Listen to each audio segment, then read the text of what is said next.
I saw them as the parents when from when we were there.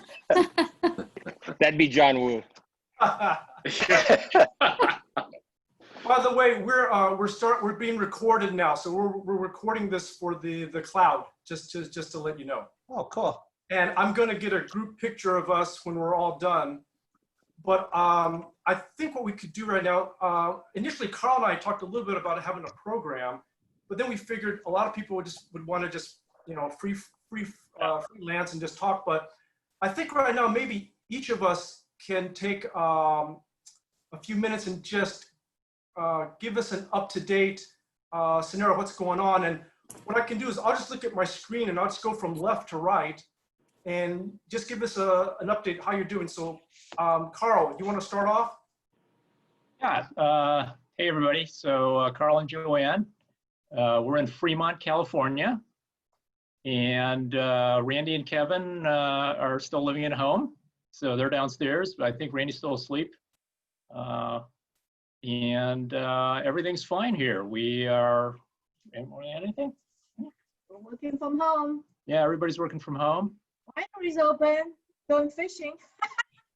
Yeah, Joanne likes the deep sea fishing, so she gets to do that. It's a safe sport. And we see Tim now and then, and Connie as well. So yeah. I get my mail at Carl's and Joanne's. So Yeah, we see Tim every week. yeah, especially when packages arrive, right? Yeah, back to you, Lawrence. Thank you. Dave, why don't you give us an update on you and Sophie? We're in Columbus, Ohio. We're both retired and happy about it.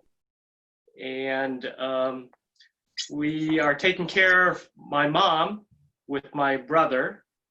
And we've been keeping pretty safe. We know one person who had the virus, but fortunately we didn't get it. So we're happy to be able to, well, I'm happy to be able to see everybody here. It's been quite a while. So I think that's my update. You look remarkably unchanged, Dave. That's from Columbus Air. We don't have a lot of pollution here. Folks, great. Frank, you got to unmute. Tell us about you. Sure. Okay. I just called up John and he's connecting in right now. John's coming up right now. Yes. Yeah. So a couple of things. I am no longer gainfully employed. I retired June 30th. And shortly afterward, Elizabeth, our only daughter, had a baby. So now I'm a grandpa. Oh, That happened July 5th. So that's fun. Other than that, riding a lot of bikes and playing a lot of pickleball. Trying to learn how to play pickleball. So that's why I got the deep tan, even though I put SPF 50 every morning. Otherwise, life is good. where do A you lot of live? blessings. Where do you live? Oh, I live in Park Ridge, which is where Dorothy went to high school, and her parents lived here for years, and now we live here. Park Ridge outside Chicago? Yeah, we're near O'Hare Airport. We're directly northwest of O'Hare Airport. So if you're ever in Chicago and you got a layover, give us a call. We're like 10 minutes away. Elizabeth is in Chicago. She's working as a lawyer, and she's on maternity leave now. And then David is in Boston and just bought a new house in, I think it's Newton or West Newton. So he's doing well. Life is good. Congratulations. Married, right? Thank That's you. exciting. What you have? What is it, boy or girl? Naomi Rose, 7 pounds, 9 ounces, 21 and a half inches. So big head, skinny body. Her husband is like 6 feet something, 6'1" or something. Wow. So, Great, Frank. Thanks. okay.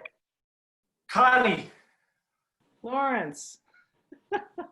tell us all how you're doing. I'm doing great. I'm Connie Chow. Let's see, I live in Cupertino, California. So I'm just 20 minutes from Carl and maybe 25 minutes from Tim. And Deb Chen and I are probably 15-minute drive from each other, although I haven't seen Deb in decades. I'm Let's see. just unmuting, so hopefully I'll get live in just a sec. Hi, Connie, everybody. Okay. Let's see. I'm still working. Let's see. I'd like to retire in about 5 years, but we'll see given the COVID situation. And then my husband and I have 2 kids. They're both in the medical profession. So we figured we're kind of exposed on a daily basis. My daughter and her boyfriend are living in our granny unit, which we built a few years ago, just in the back. And my son was doing his transitional year to residency here last year. He was working at a county hospital. So every day he was coming back with all sorts of exciting new germs to share with us.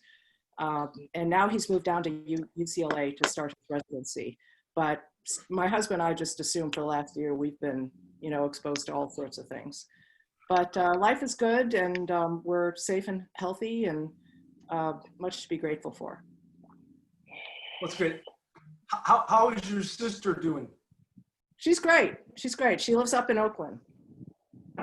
Oh, I'm in Oakland. That's great. Yep. She's up in the Oakland Hills, and my parents have now moved. Our parents have moved to an assisted living, independent living facility in Pleasanton. So my sister is closer to them, and she's kind of the default daughter now to handle care for them. All right. Janet, tell us all about you. Let's see. I live in Seattle, Washington. I have a 15-and-a-half-year-old who is now driving, who's actually, I was supposed to take her to driving school today, but my husband's taking her instead. And then I have a sophomore in college in Bozeman. I don't know, I do hands-on healing work every once in a while whenever I have clients. And now with COVID, I am doing everything virtually. Not a whole lot going on here. Our mom is actually in Palo Alto. So we've been trying to keep her kind of above water with everything. So that's pretty much it for right now. How's little brother and little sister doing?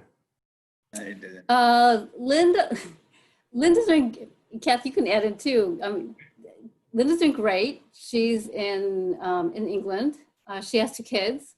It's really interesting because let's see, Michael and Andrew are literally between my kids' ages. So Kai is 20 in September and Rihanna's 15-and-a-half, and Michael, I think he's 17. 17? I think he's 17, yeah. Andrew is a month older than my daughter, Rihanna. And then Alex is with a startup company in Santa Clara.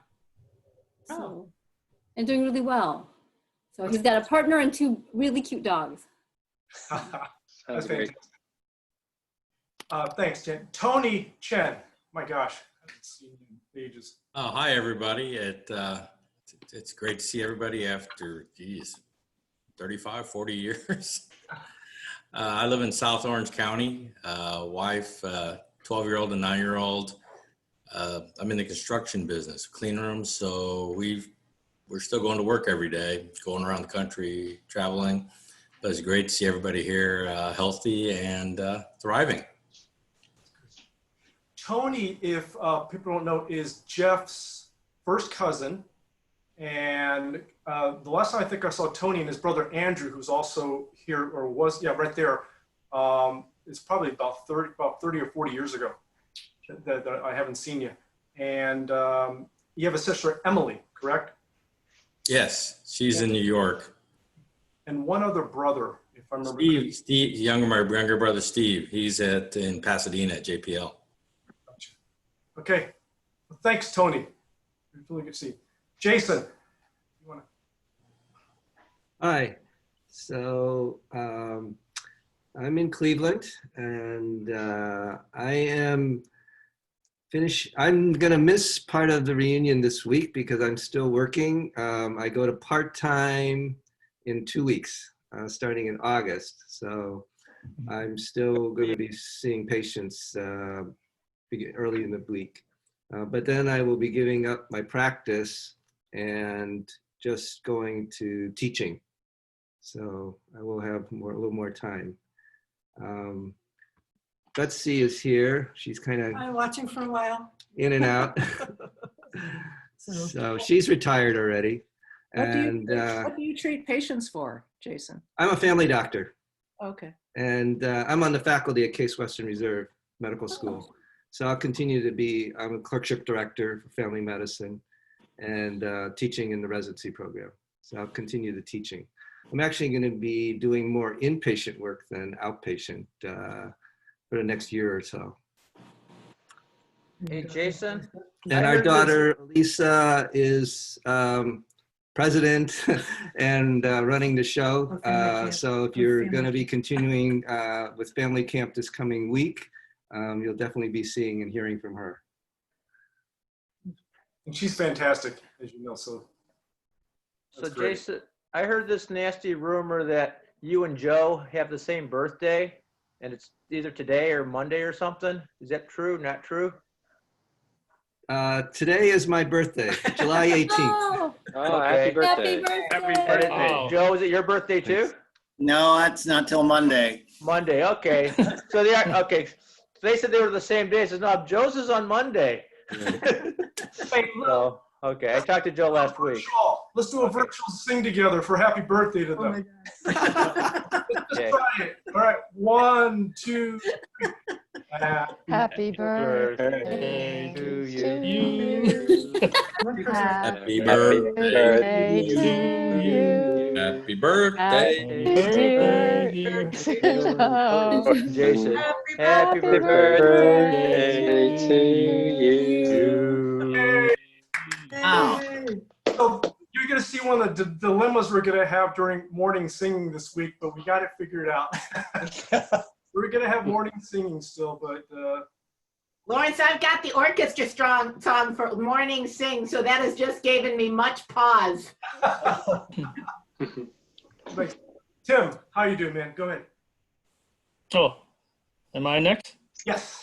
Okay, I'm in Fremont, a little bit north of Carl, and been here for about 2 years. So working at a startup company since about a year and a half ago. So I was in LA for about 8 years. So I worked down there in a fab.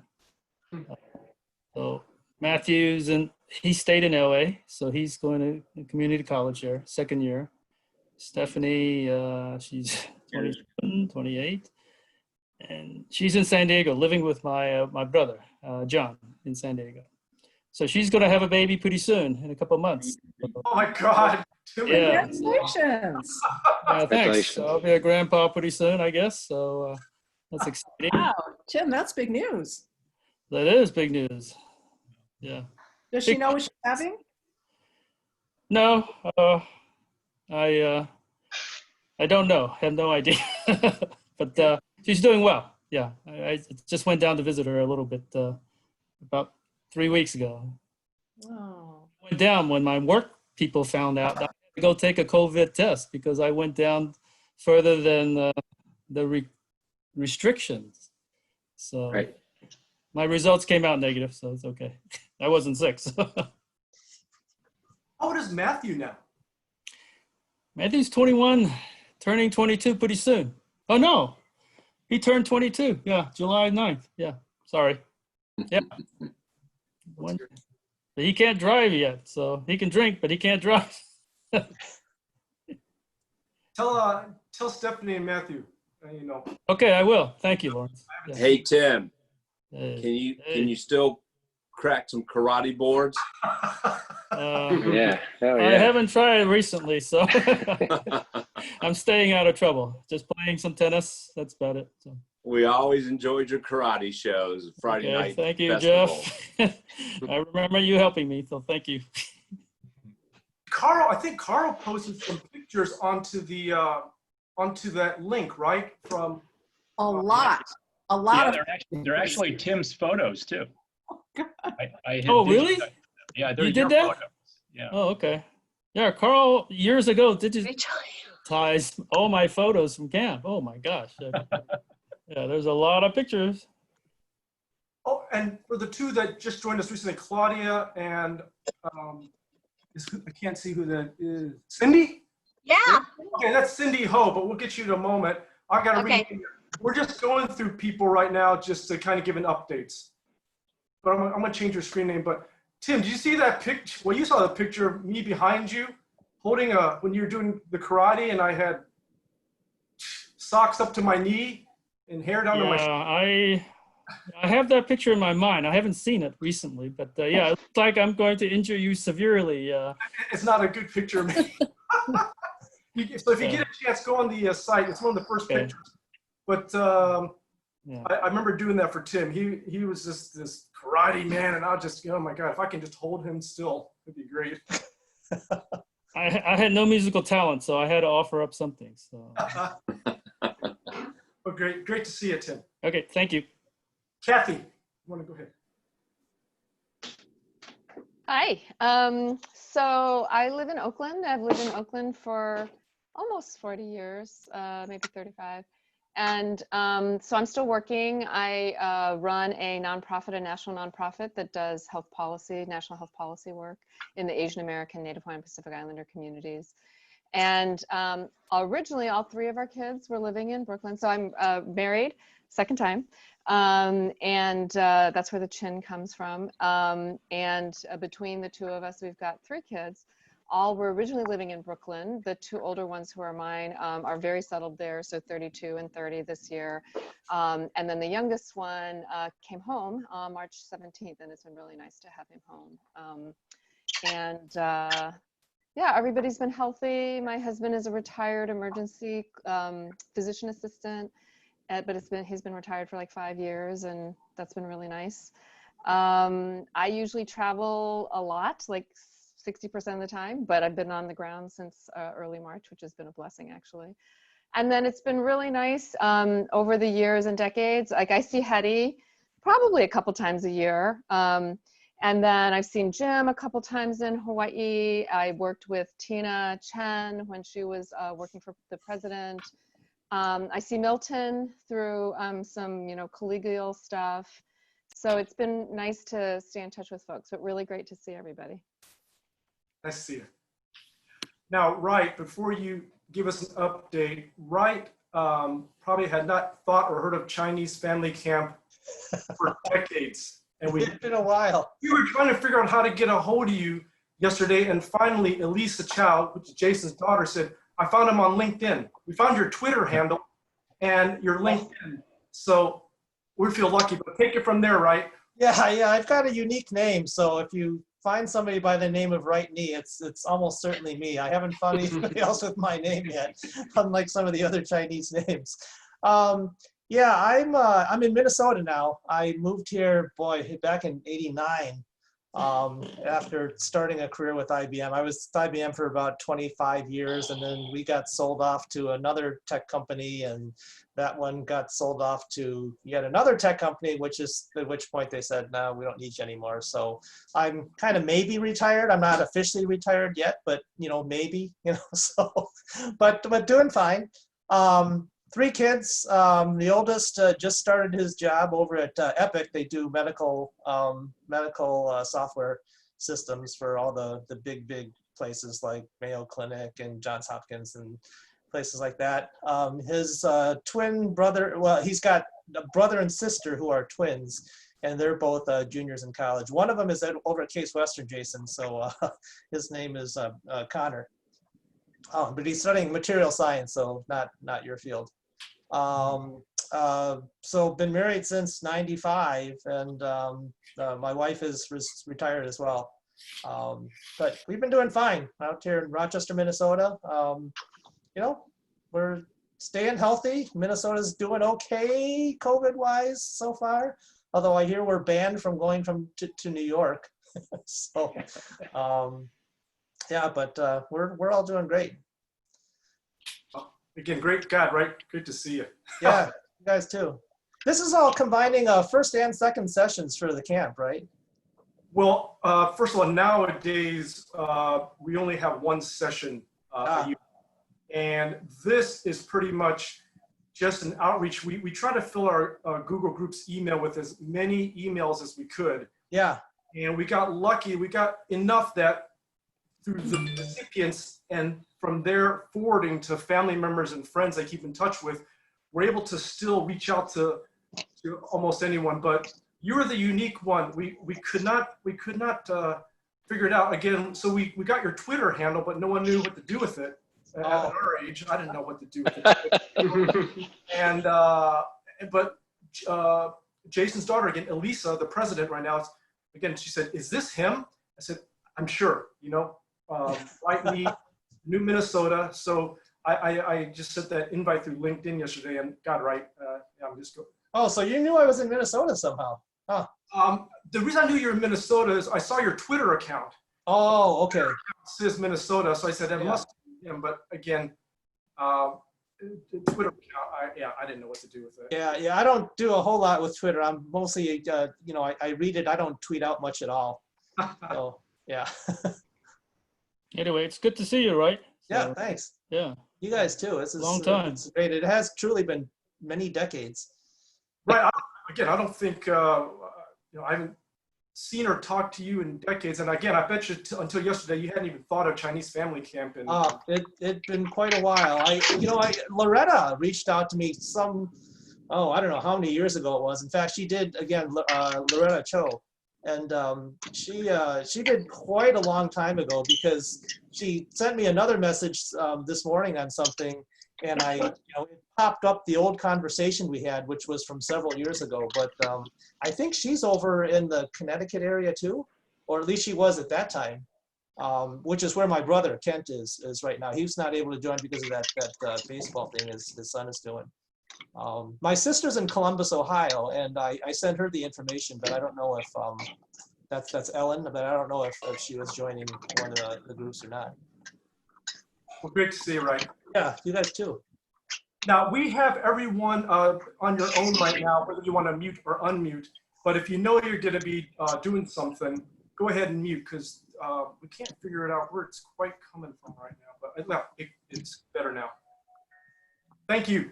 So we'll kind of keep it on just, you can mute if you want to. You can kind of keep things open, and it sounds good. Jeff, you. Well, hey, hello, everybody. Reporting from Indianapolis, Indiana, where I've been for a long time. Awesome to see everyone. So, right, you bring up a good point. First session and second session, and I recognize many people from our great first session days, of which primarily I was a first sessioner. Although second session was always fun to go to, because oftentimes your parents went home and you were pretty much unsupervised. I think there might have been a couple second sessions where I convinced my parents in the camp that Tim Yen could be our adult supervisor. And of course, we unfortunately probably caused a lot of trouble. Mainly Lawrence was the troublemaker.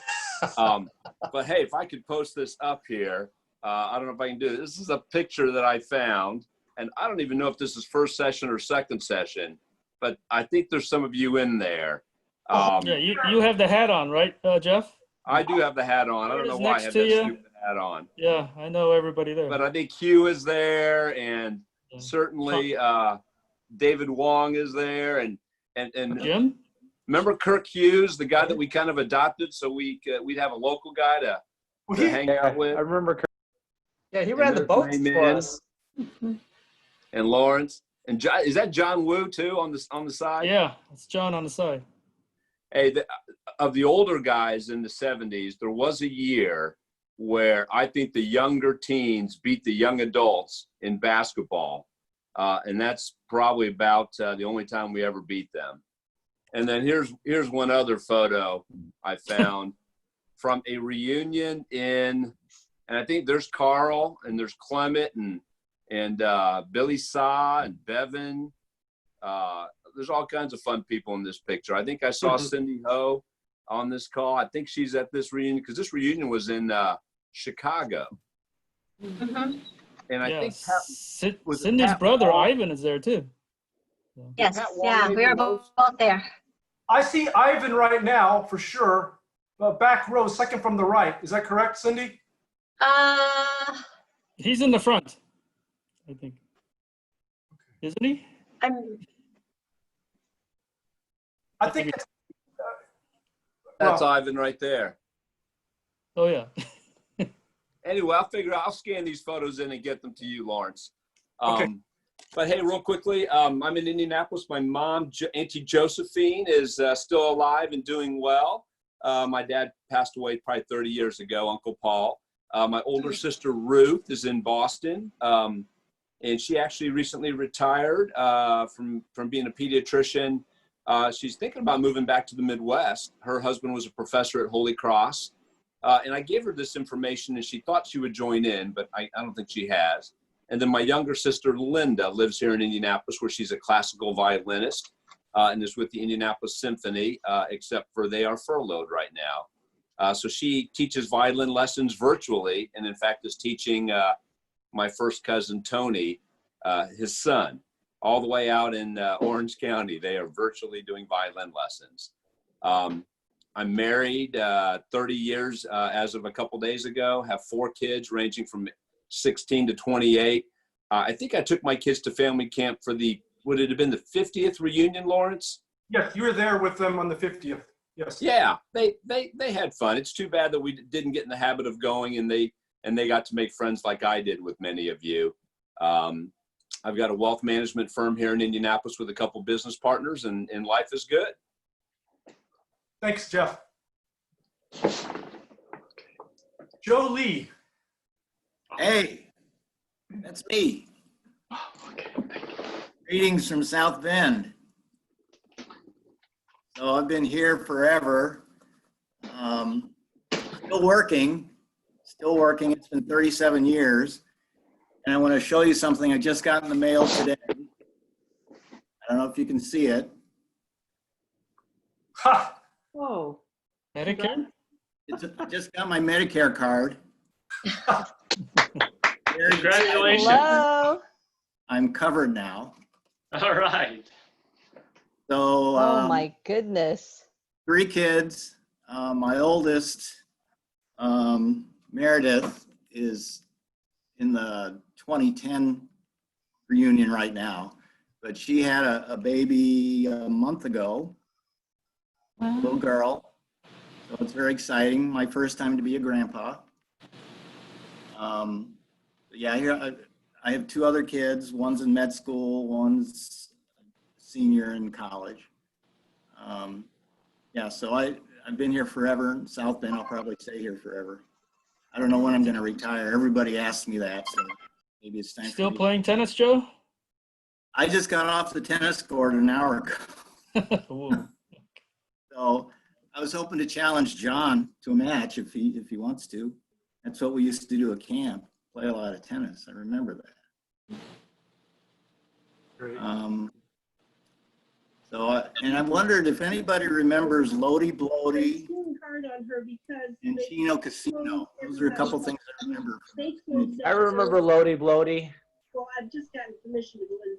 So that was my first year at camp. That was our festival skit. Jim probably remembers that. That was Jeannie Lowe, wasn't there? I do. They did acupuncture with balloons. Yes. Yes. Okay. Yeah, there are a lot of fond memories. So that was my first year. Oh.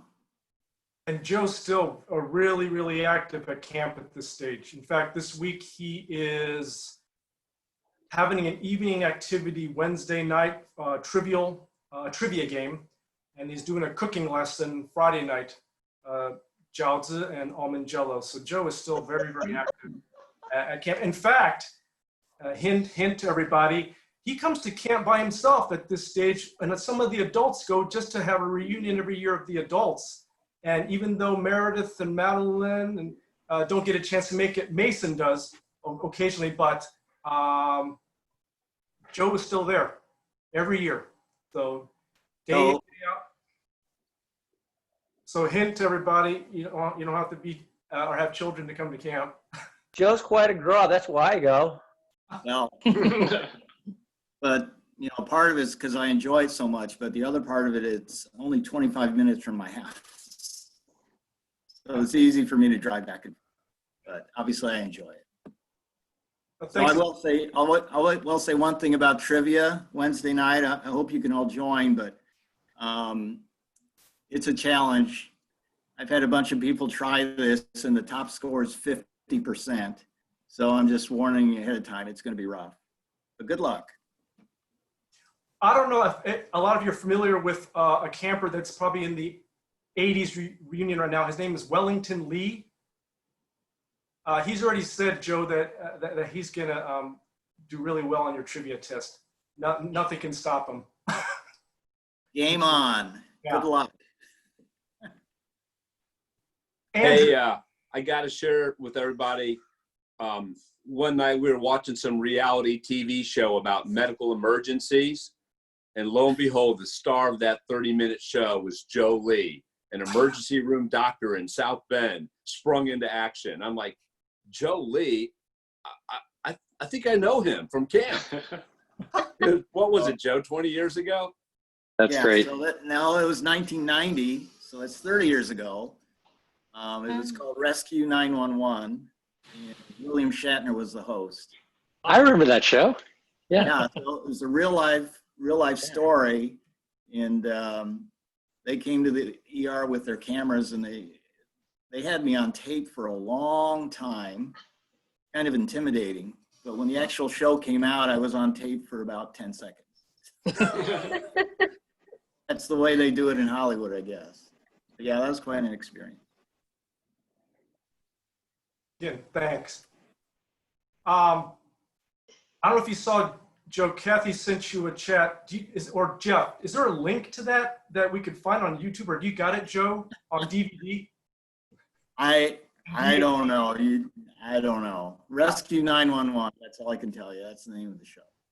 Well, if anyone can find that link, yeah, email it to the camp, because I would love to see that. Or I'd like to post it somewhere in our camp thing. Okay. I'm signing autographs later, so. No residuals. Right. That's right.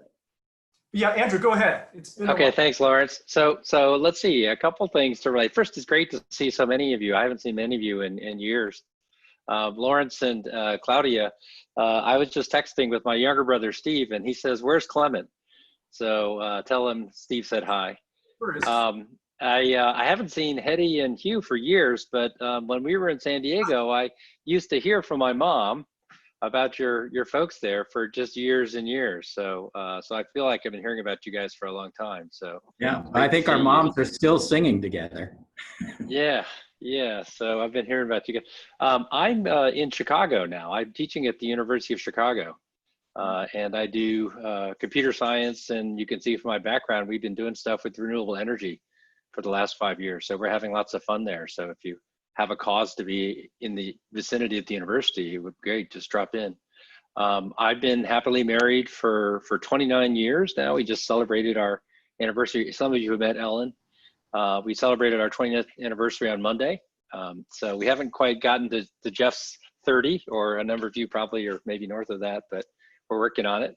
We have 2 daughters. The older is studying computer science at the University of California, San Diego in grad school, just started. And the younger is studying bioengineering at Rice. My wife actually, 2 years ago, took a job in the Bay Area, of all places. So she currently works in South San Francisco. So we have a place here, and I'm sitting in San Mateo here talking to you. And I fly back and forth, so I'm just splitting my time. And so in that regard, COVID has been a blessing, because we've been sheltering at home here in San Diego since March. So I'm totally enjoying it. And I do all my teaching and all of that stuff through Zoom. So that's a long story short for me. Great to see all you guys. Yeah, and again, tell Emily and Steve we said hi, okay? Absolutely. Mei Ming. Okay. Can you hear us, Mei Ming? She looked like she was busy with a baby. I'll jump.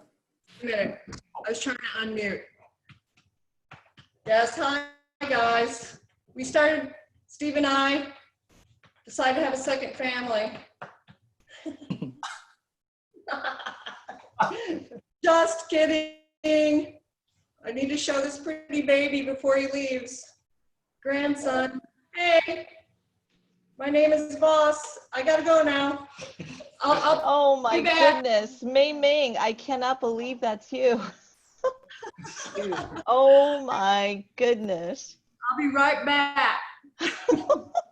I'm handing off the baby. I'll be right back. Okay. Thanks, Mei Ming. Karen. You're on mute though, Karen. Oh, me? Yeah. Oh, so I'm not a camper from this decade, if you didn't notice, but I'm really interested in this mosquito and mattress story. I'd like to find out what happened. Anybody? Jeff. Jeff, you want to tell them? Oh, you're on mute. So, man, you're testing my memory, Lawrence. A mosquito and a mattress? I remember a fish on a pillow. Was it a mosquito coil? Yes. Yeah, I think that was a second session thing, if I remember right, because I was out with second session. There's one of the camp, well, mosquito coils, I don't know if they even still sell them, but they look kind of like the coil on an electric range. The old style electric range, when they still had coils before they were all smooth tops, right? But it just looks like this coil. And what you would do is you would light it. It would actually be like this smoldering ember thing, and it would put up this kind of smoke to repel mosquitoes. Well, somebody decided to light one in the boys' cabin and you know, to chase away the mosquitoes. And I think the thing must have fallen down somewhere onto one of the mattresses, which were fortunately kind of flame retardant. At least it didn't go up in flames, but I think I remembered a very smoked up kind of charred mattress that I thought, well, that was kind of dangerous. Was that Kim Hall? Tony, can you show the picture again? No, this is in the boys' teen cabin. Yeah. Oh my goodness. Huh. Does anyone else remember that, what happened exactly? Well, I do. So let me tell you. All right. Let's hear it. I know the person that did it. I'm not going to mention. What they did, they took that little green mosquito coil you see that looks like a swirly thing, and you're supposed to put it on a stand. Well, we're all having fun as teenagers. We weren't thinking, so we just he tied it up with a string and hung it from a rafter. Well, you know, as it starts to burn down, it gets to a point it burns the string. And Jack got the 70 teens up too, so he's double booked. Oh, there he is. Anyway, we woke up. I'm going to jump on that one in a little bit, but I did want to put this. You hear that also? Yeah, that's great. You guys, yep. The other way, so I can put this I don't know where it's coming from, by the way. I just Eugene, you want to mute? And pickleball for just a little bit. Johnny! I don't know where Lawrence, can you mute everyone? Can you just mute everyone? I can mute everybody. Hold And on. then- 100% pickleball.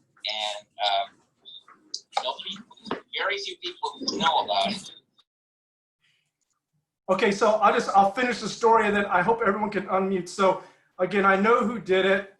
We're having so much fun, you just don't think. So they just took that little coil, hung it up on a string off a rafter. You know, obviously in the middle of the night, it burned down. It fell onto a mattress. And then we noticed something weird is that you wake up, you're kind of in a haze. The smoke doesn't bother you because you're used to the mosquito coil smoke, so it's not the smoky smell. You could see beams of light in the cabin. And you said to yourself, why are there beams of light? Well, the smoke produces a medium where you see beams of light. You look down and this mattress is glowing red. And then what we did is we just thought nothing of it. We took it outside. Next morning, it was completely gone. So it had actually burned all the way through the mattress. And again, I know who did it. He won't admit it because we talked to him a lot about it. He said he didn't do it. But anyway, I know who did it. But that's Did you get rid of all the mosquitoes? Well, I tell you, we got a picture of that mattress too. It just looks, there's an area of grass that's dead and burnt, but the mattress completely gone. So that's the mosquito coil mattress story. Yeah. Well, I'm glad to learn it. That's how come I joined the Zoom this session. My daughter is actually in the 2010 group. So I'm a new camper. I started coming in 2006. My former husband is Greg Louie.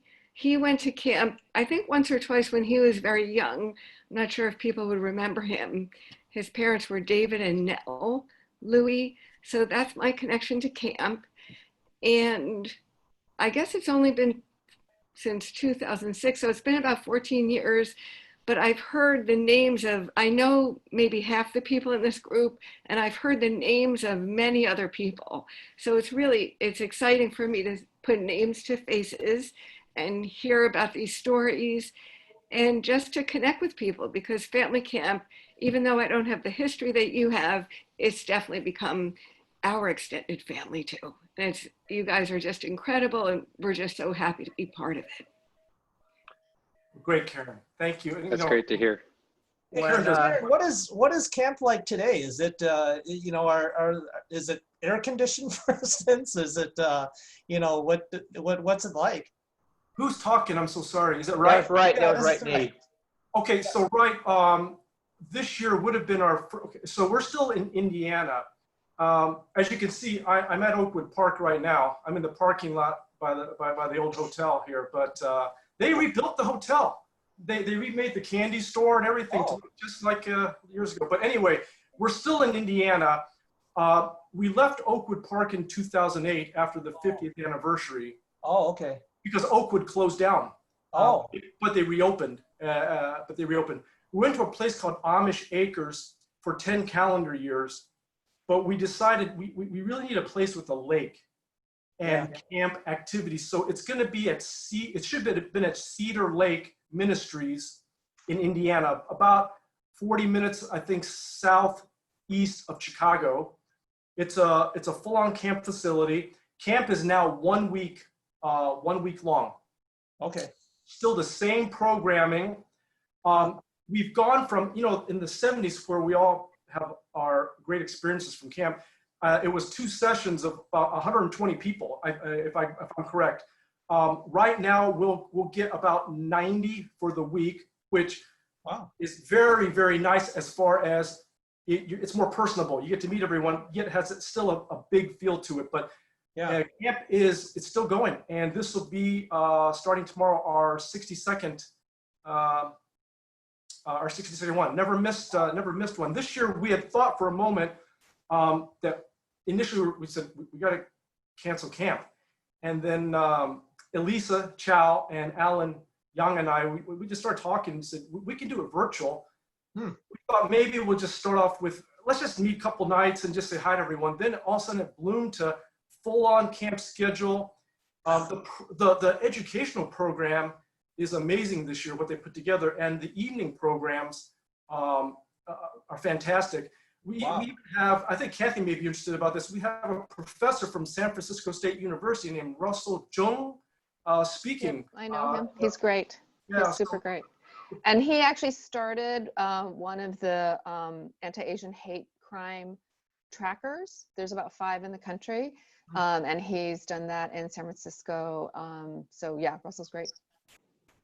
So it's really actually probably one of our more extensive programs ever because we had all this time to well, I won't say all this time, we've just been working at it, and but it's still the same old camp when you're there. You have the education in the morning, then you just have fun in the afternoon and evenings, and the bonding that still goes on. I mean, look at us here, and I consider it outside my main family the biggest thing in my life.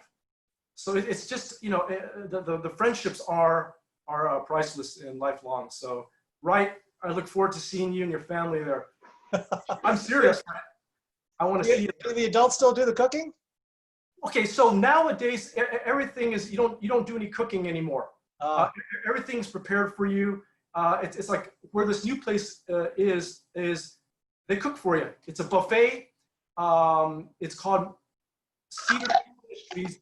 If you ever look it up, look at their dining room overlooking the lake with apparently their gourmet buffet. And the look of Cedar Lake, it looks like you just walked into Oakwood Park as far as trees and kind of rustic, but that dining facility is fantastic. So it's great. We got another guest coming here. I'm going to let her in, and we'll go on. But right, did I get your question answered for you? Yeah. Thanks. So we'll talk offline because I'd like to see you get there. I've lost my place. I think Debbie, you're next.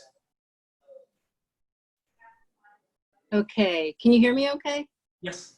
Okay, great. Kind of swiped one of my kids' rooms for this, so kind of checked out all the tech. Good to see everybody. My goodness. And this is just a red letter day in the book. So let's see, I've been in the Bay Area. Connie, Tim, and Carl, and who else was there? We had like a gang of 6 or 7. We used to, and so I've been a slacker on that, you guys. So hopefully I can somehow connect with you again here. So I've been in the Bay Area since college, except for 2 years at Penn. Went back for business school. And my folks moved out here in '84. So that was great to have them nearby, Melts in the city. My sister Laura stayed in the Midwest and then is in Denver now. And let's see, my husband Jeff and I met at Silicon Graphics. So we've worked in tech all this time. Thankfully, he's still working for EMC Dell now. And we have 2 kids. Nicholas he's 2 years out of college. He's working for an autonomous vehicle company. Went to Davis and has been at home, and thankfully that worked out just fine for the last couple of years, especially now. So, and then we have a daughter, Victoria, or Tori. She just finished her freshman year at UCSB, Santa Barbara. And anyway, studying econ and other good stuff. And, you know, had to come home fast, just like all the other kids. So thankfully, well, there's 4 adults sheltering here and in Los Altos. And I left in maybe about 10 years ago to take care of my mom. And in fact, I should have posted something a couple years ago, but my mom and dad live nearby. So I stopped working to take care of her. That ended up being, and I'm grateful for the time, being full-time. And she passed, my dad had passed in the 90s. And then my mom passed almost 2 years ago. So I was remiss in not posting that to the family camp group. And I'm between gigs and working on getting back into tech, part-time or full-time, always looking for the next gig. And have been grateful to have seen a couple of you last year. And kind of recently, I don't know, Janet, I know you talked, I came on right around then. So we were fortunate to get together with Vicki Young and Renee in the Seattle area, and Hugh. And so we had a very, very mini quick get together. And it's great to see everyone. Well, your mom will be remembered. Her name will be mentioned this Monday during a talk to some of the new campers and whoever wants to join regarding the history of CFC and Tina's father and et cetera. So yeah, your mom will be mentioned. And I got a couple pictures of her actually. So oh, thanks, not Lawrence. the greatest, but they're Auntie Jean to me. So I got them. Okay. Thanks. Now this next person I don't quite recognize, but Claudia Wong, I guess you're on now.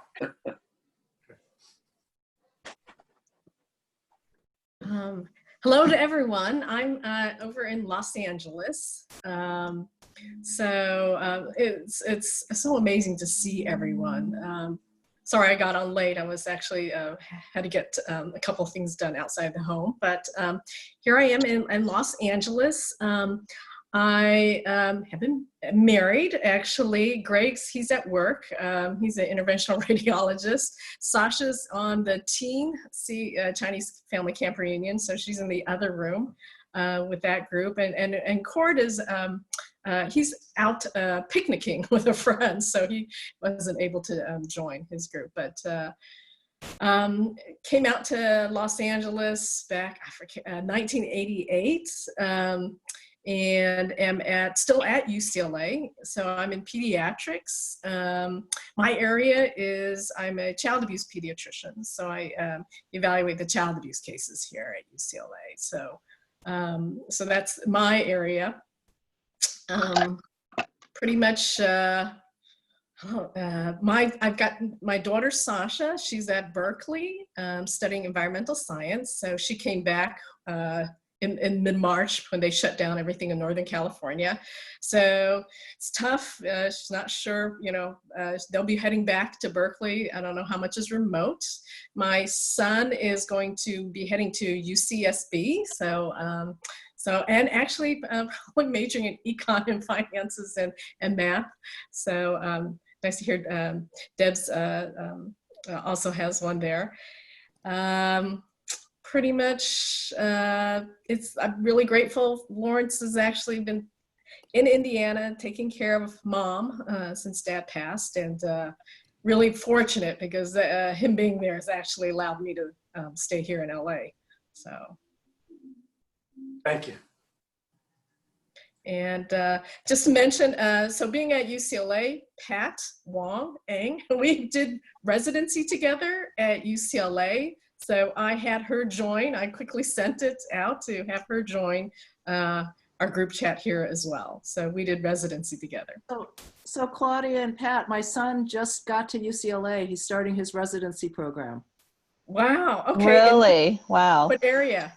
Ophthalmology. So he's at the Stein Eye Institute. Wow. And yeah, so we helped him move in June, and it was dead in Westwood. And there were, the stores are boarded up because of the riots. Mm-hmm. And now with all the COVID numbers, mothers worry.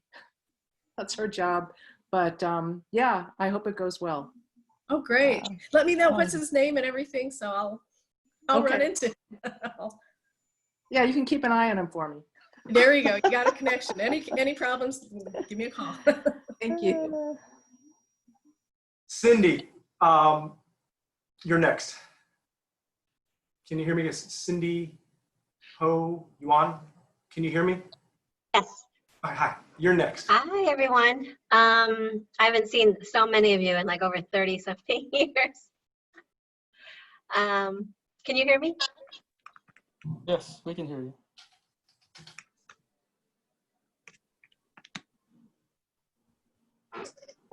You can hear me? Yes, we can hear you. Oh, okay. I'm in Chicago area, in the suburb of Chicago. I've been married 26 years.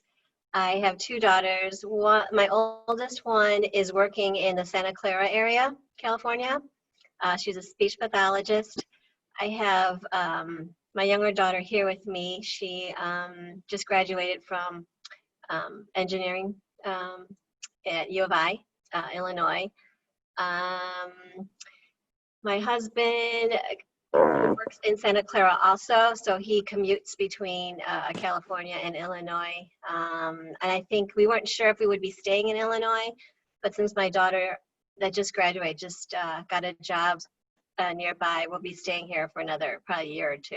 And then we may join all of you in California in a few years, so we'll see.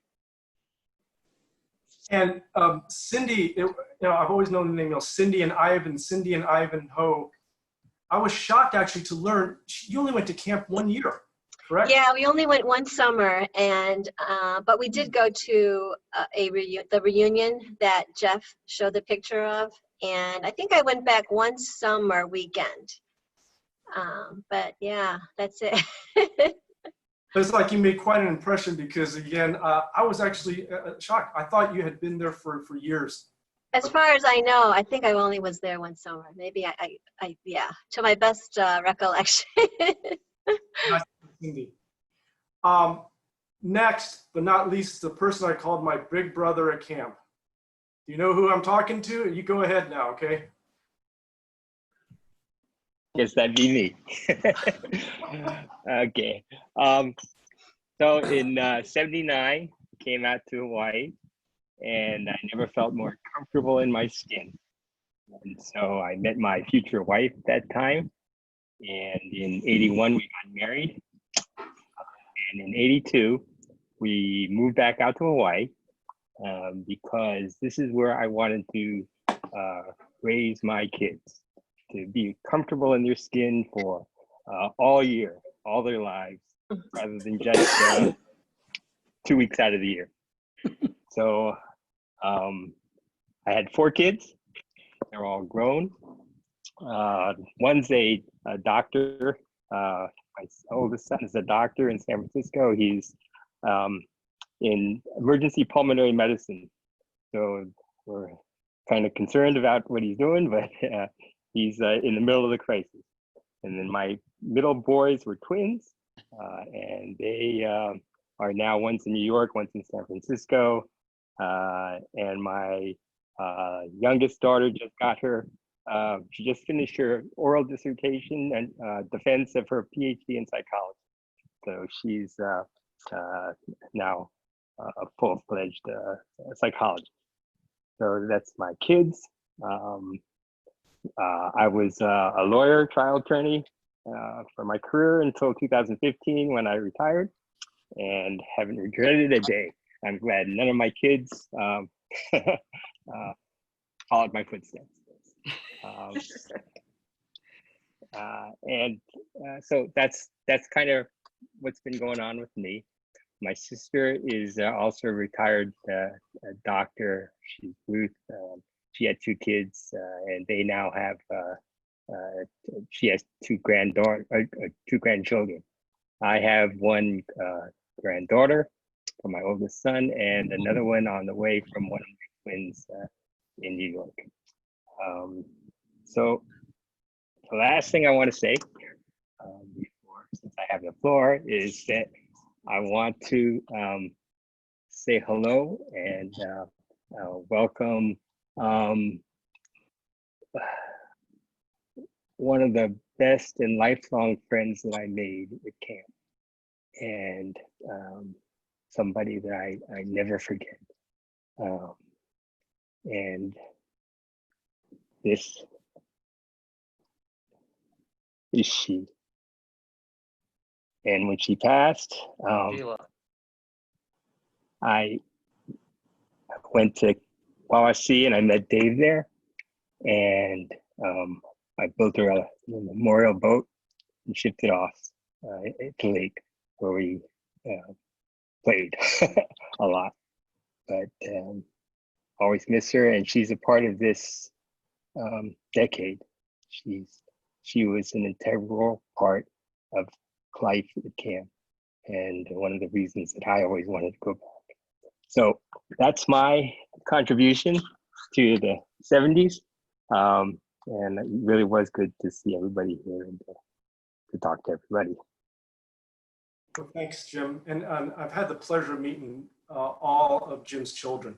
And in fact, Tina knows at Patrick's wedding reception 2 years ago, I had a really good time with Jim and 2 of his sons. A really good time with a lot of scotch consumed. Yeah, it was one heck of a time, but that was fun. But Jim, just to let you know, Sheila will be also mentioned in my talk Monday. And if John, Sheila's son, can get on a video call, he's going to be there also during our 4th generation talk with respect to all the new 4th generations popping up. John just had a baby, as some of you may know, Bo, and she is just darling. I saw a picture of her. So yes, Jim, Sheila always remembered and will be mentioned. I actually have a picture of her in Auntie Lonnie's lap, and that's what I'll be showing. So just to let you know, Jim. Okay. Pat, man, I haven't Yes. seen the lady, but you got the floor. All right. Well, some of you may not recognize, but if you recognize this thing here, my Zhi, then you would know that I'm Pat Wang. So Claudia and I have continued to connect, just like she said before. And I couldn't believe it. The way I figured out that we were both applying for pediatrics back in the 80s was her file was in my file at my interview at Children's Hospital of LA. And I'm like, wait a minute. So they had both of us in my file. And then when we interviewed together, I'm like, I couldn't believe this. It was such a neat reconnection. And so we were known as the Wang sisters at our pediatric residency at UCLA. And so she's always kept me abreast of everything that's been going on with family camp. So anyways, I moved out to LA. I went to med school at Northwestern, met my future husband, Philip, there.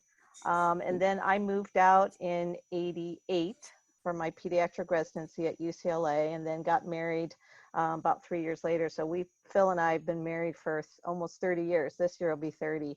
And he's on faculty at Cedars-Sinai, internal medicine and critical care. So he is on the front lines of the whole COVID crisis, and it's been quite crazy. It's still a war zone there right now. I am pretty much retired at home. We adopted 2 girls from China. Our eldest, Kylie, we adopted back in '97.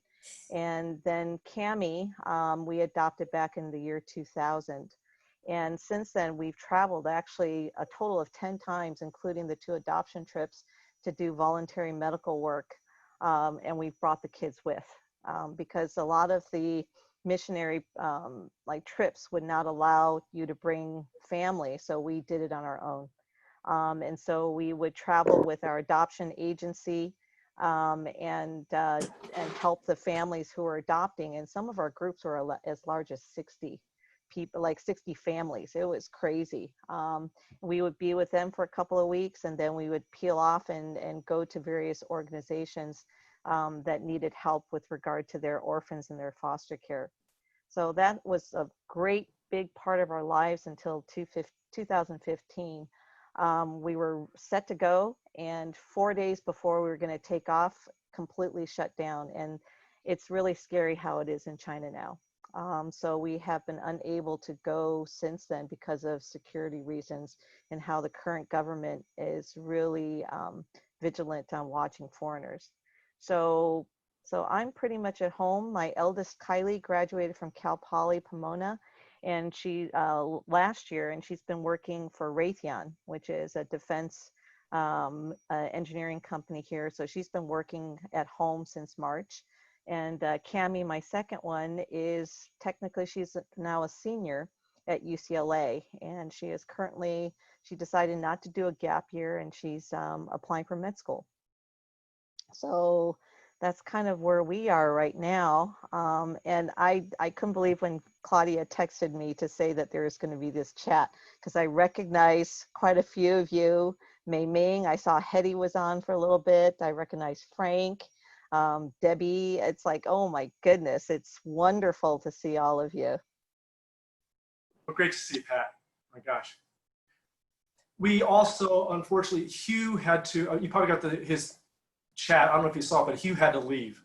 Yeah, I saw Hugh, and also Carl, I recognized also from our group. I was trying to get Bevan. I don't know if you guys remember Bevan. I sent an email to him. Oh, you sent one to him? Yeah, he's going through a lot too. And both my parents actually have passed. My mom actually passed back in 2000 from pancreatic cancer. It was absolutely horrific. And then my dad passed away about 5 years ago after he had suffered a really bad stroke 5 years prior to that. The last couple of years, even though I was going to go back to work when our second one started college, but then my mother-in-law had pancreatic cancer, and she lived with us for 2.5 years. And so I was basically my husband's eyes at home. We had my mother-in-law and her caregiver living in our home in addition. So that was a tough time, but we did need to do that.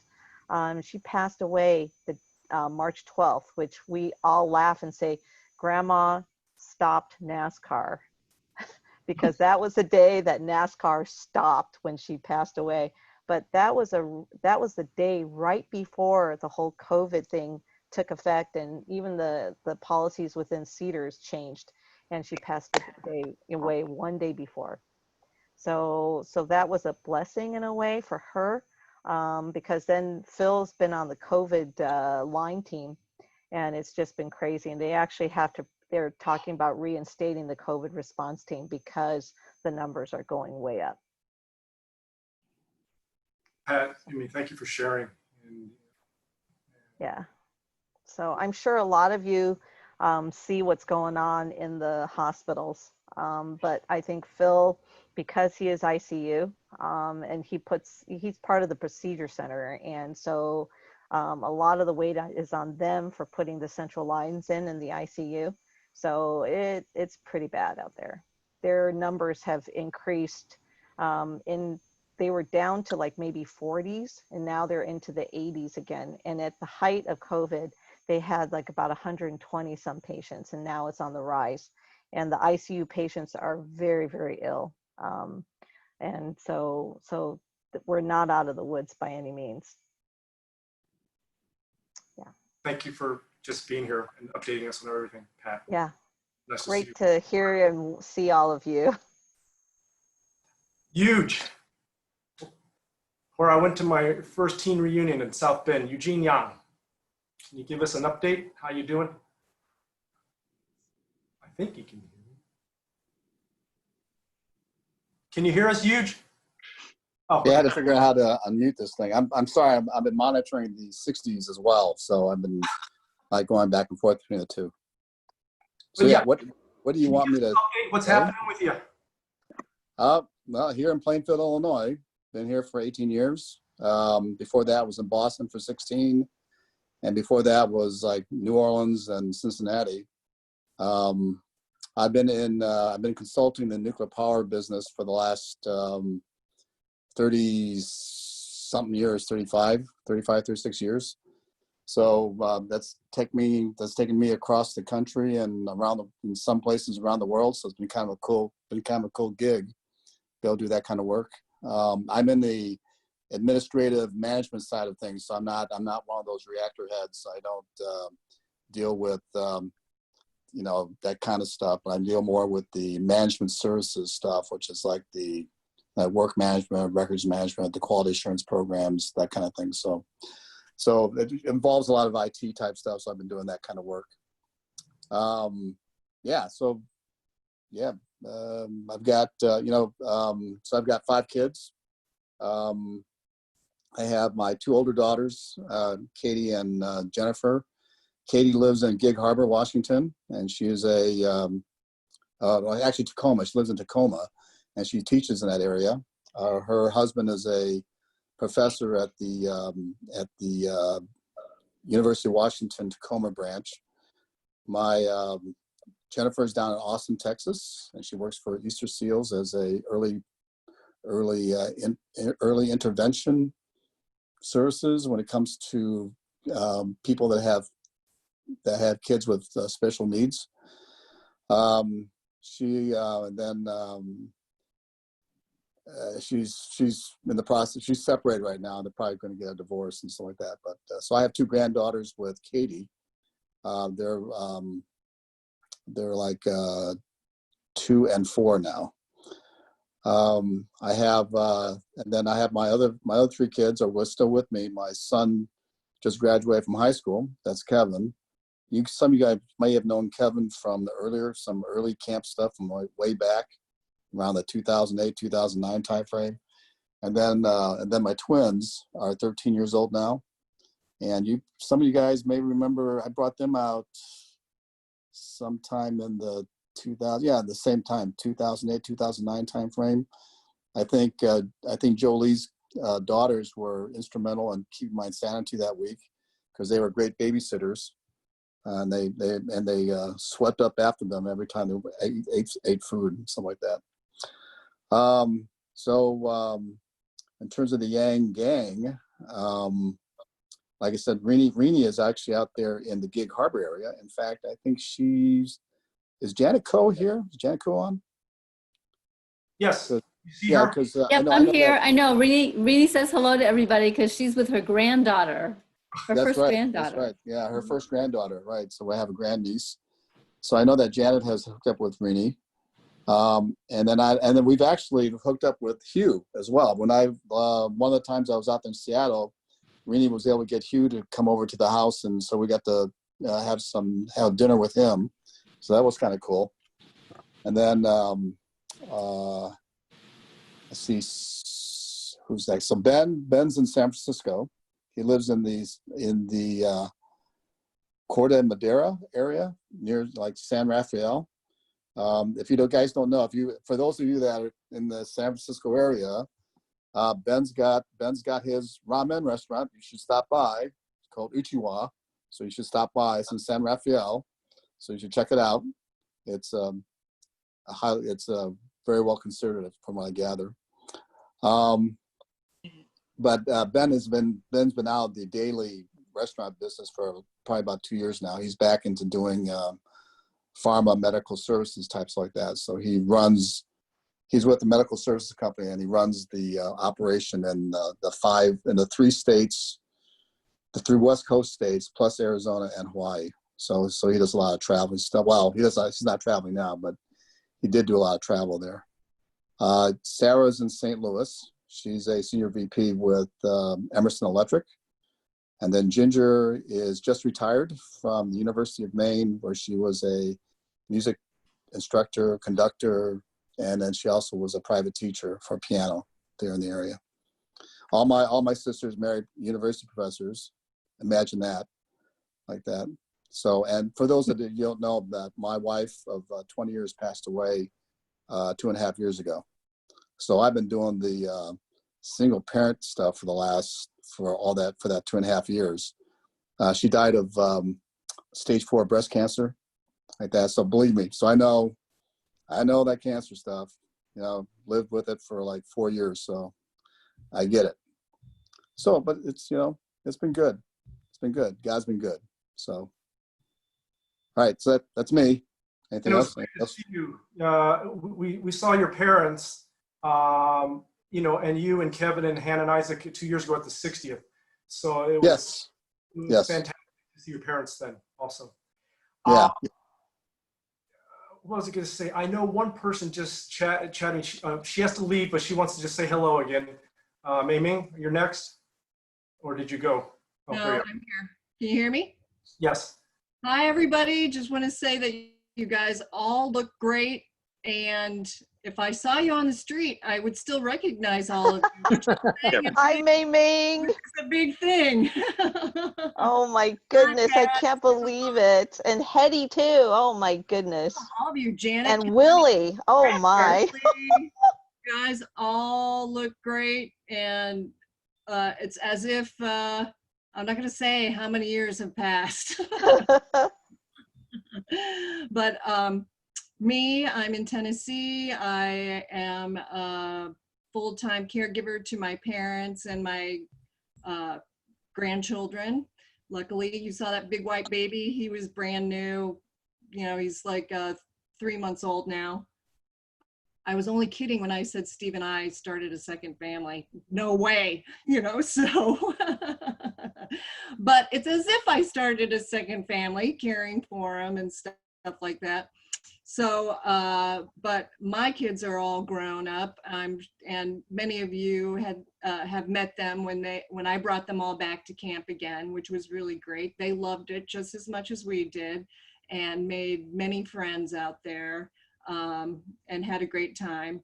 It was kind of weird how that all happened. That my oldest daughter happened to be the exact same age I was when I first went to camp. I fell in love with it as well. So, and have made lasting friendships, which is wonderful. So luckily for me, they all live in the area and are working, totally grown up and moved away let me see, my oldest daughter, she's the one who has all the babies. She has 3 boys. Their ages are 6, 3, and the newborn. My son, Keenan, he is with a life partner, but they don't have any children yet, but they did buy a house, which is a pretty big deal for them. And my youngest daughter was supposed to be married in May, but she postponed because of the COVID thing. And now they're determined to get married Labor Day weekend, to come high or hell water. So luckily they're getting married out in our yard, which is big, so we can all distance, and people are just gonna have to make their choices as far as what's safe. It was important to my daughter to have her grandparents be able to attend and be part of it. So luckily they will be there, but of course, I think I'm gonna have to like tape off and make a perimeter so nobody can go around them. But that's pretty much what I've been up to. Still running around, doing the same thing as I always have, a little bit slower, a little achier, not happy, a little more blind. But it's all good. And I can't tell you how happy I am to see all of you. So let's all keep in touch. Sadly, I'm going to have to go to say you guys do look all incredibly well. And I'm happy to say that. So I'm glad we had this Zoom. Thank you, Lawrence. You're welcome, Amy.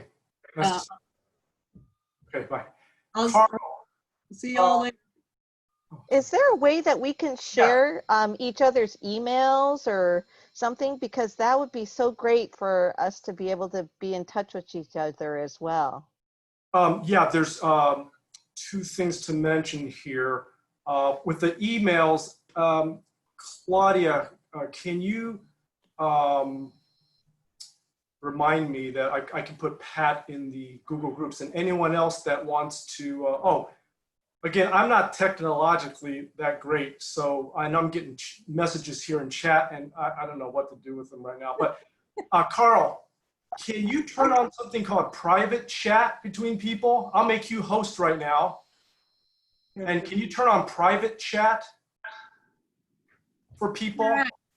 Sorry to interrupt. I just want to make sure, Pat. Yes. Make sure that we somehow connect either through Lawrence or something. Oh, I would love to. By the way, Cammie applied to some med schools out in Nashville, I think, or Tennessee. But we won't be traveling now because everything's virtual. Right. Okay. Crazy. We'll see y'all. Great seeing you. All right. Hold on. Wait. What's your name, Ming? Wait, Wilbur. I mean, who is it? Hi, Hetty. Lawrence, you need to Do you do a want to take a photo screenshot. first? Okay. Lawrence, are you doing a screenshot? Before people. Photo? Yes. Yes, please do. I have probably gotten 20 screenshots because my screen keeps shifting as people arrive. Okay, good. I just wanted to confirm. But thank you. And whoever chatted me to turn on private chat, I think Carl's going to try to do that right now. Yeah, I don't see that option, Lawrence.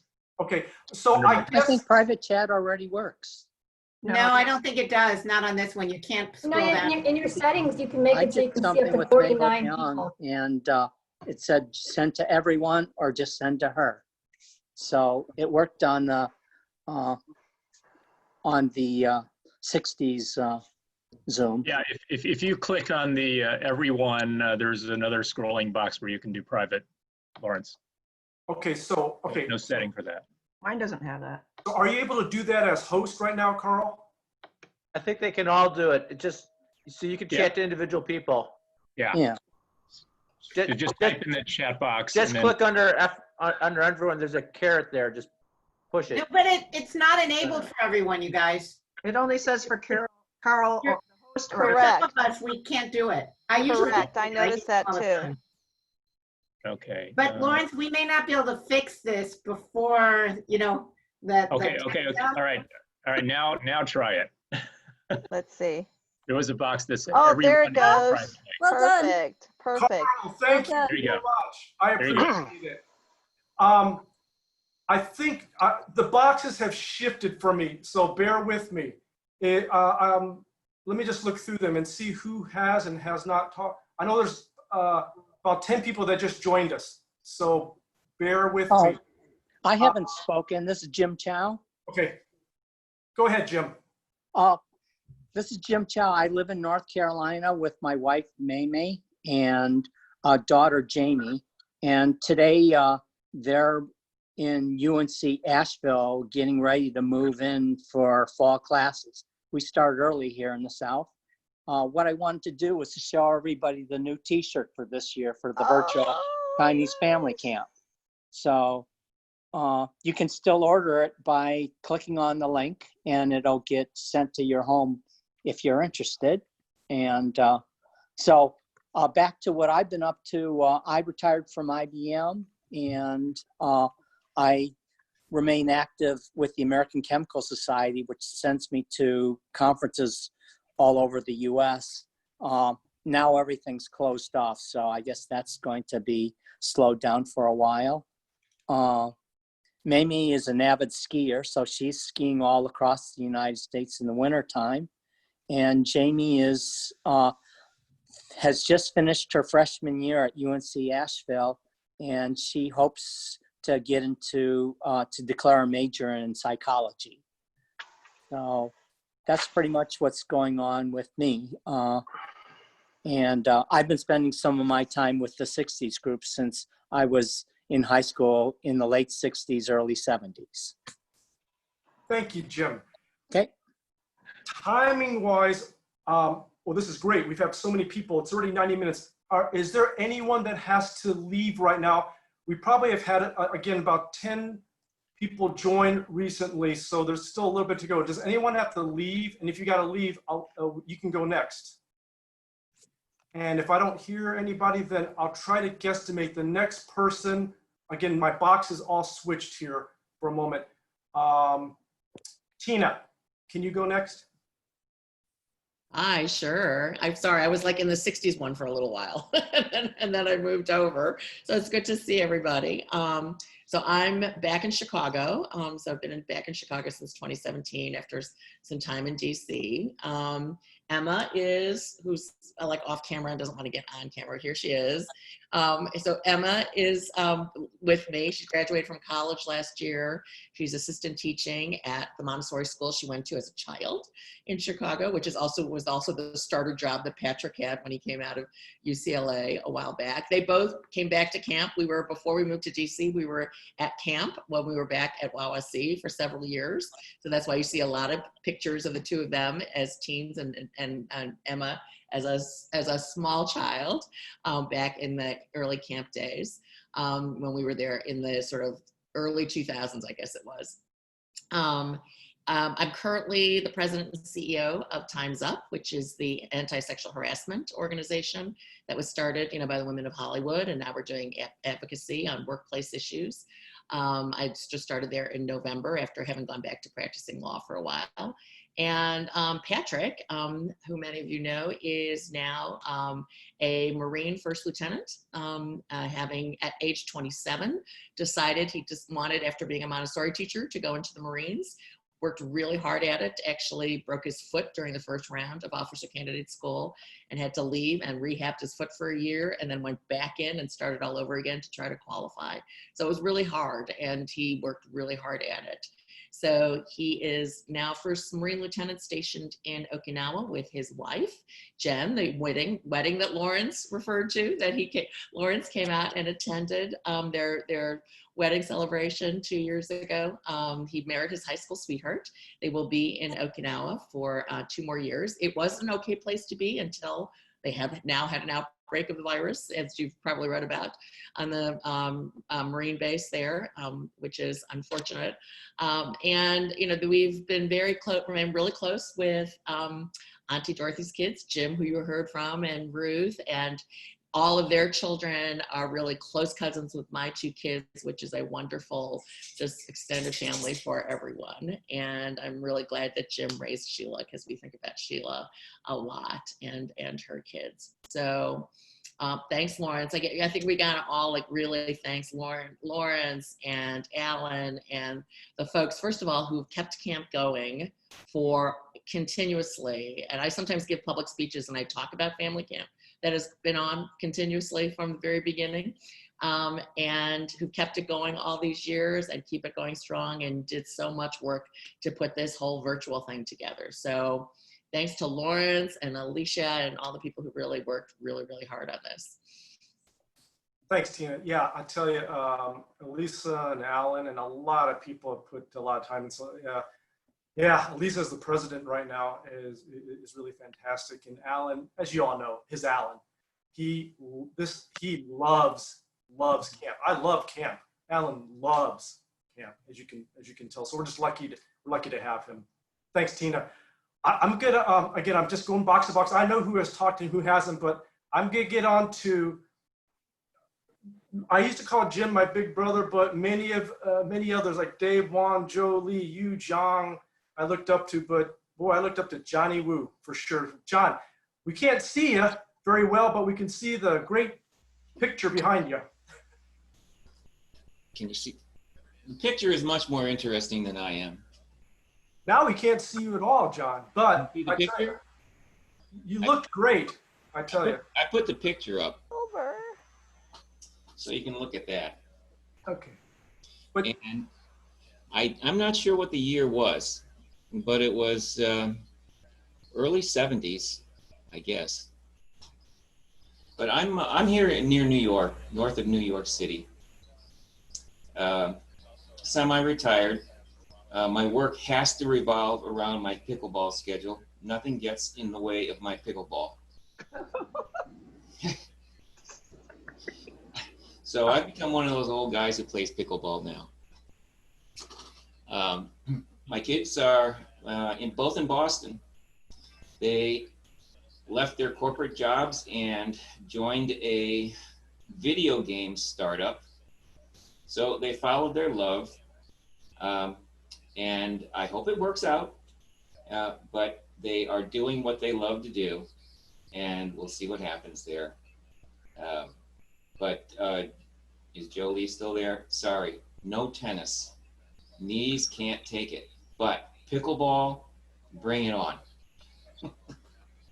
So any of you who have been following pickleball, it is getting a little bit more publicity. More people are playing it. The average age has plummeted from, I think, 69 down to 65 now. So the youngsters are starting to come in. I feel like it's the hottest thing now. I keep hearing about it. Yeah, it's pretty hot. It's pretty hot, and I just did a road trip, and every campsite had pickleball available, and my kids were like, "What is that?" And I kind of had to Google it because I didn't really know either. So we're starting a new trend. It is, and I'm hooked on it. The people who seem to have found the game, they're all hooked on it. And try it out. We can start a pickleball club. I'm disappointed about the tennis, but I'll take on the challenge of pickleball. I've never played it, so you'll have to teach me. Johnny, I'm a believer. I'm a believer. You see there? It's great. Of course, then you got my other sport that I picked up. I also curl. And it's not curling with my arms. So I've gotten a hold of two really popular sports, pickleball and curling. But knowing you, John, I mean, John would always excel at whatever sport he wanted to pick up. It was tennis at one point with your Davis Classics or Davis Classic racket, one of them, and then beach volleyball. Oh, gosh. We're into that. So Well, knowing yep. you've excelled. But, Pickleball, keep your eyes out. Meet you guys down in Naples, Florida.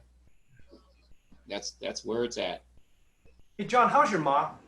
She is doing well. I am actually now living right in the next building from her. Deb, you came out and saw her. She's doing okay. She is almost 96 now. And Elisa, we've been just doing great. So And she is she can do everything herself. Sometime that She has stopped driving. She stopped driving a few years ago, everybody. But she's Bye, everybody. except for her hearing. Her hearing's not good. Eyesight's going just like everybody who's that age. But yeah, thank you for asking. She's doing well. She's doing well, and I get to see her every day, and it's been very good since we've had this pandemic because she can't go anywhere. So yes, she's doing well, and I will be telling her about this call when I go over there for dinner tonight. But it was great seeing all of you guys, and Jim, I am so glad that you brought up Sheila. What a great person she was, and we all have great memories of her. And it was nice seeing all of you guys. If you're ever around and want to play some pickleball, I'm here. Tell your mom we said hi. John, what's happened with your brother? Oh, he is in Indianapolis. He is retired. Is he retired? Yeah, he's kind of retired. He's living in south of Indianapolis, but he's kind of taking it easy right now. He's not. His health is, not that great. So he's at he's a high risk person. So he's been staying inside and taking it easy. Give him our regards. I will. Thanks, John. Okay, and thank you, Lawrence, for doing this. You and Alan.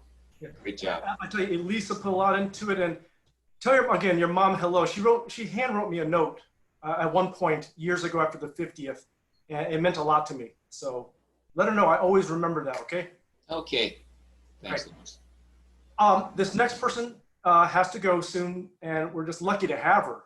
So you know what I'm talking about. Go ahead, Linda.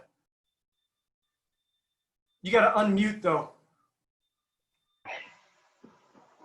Right.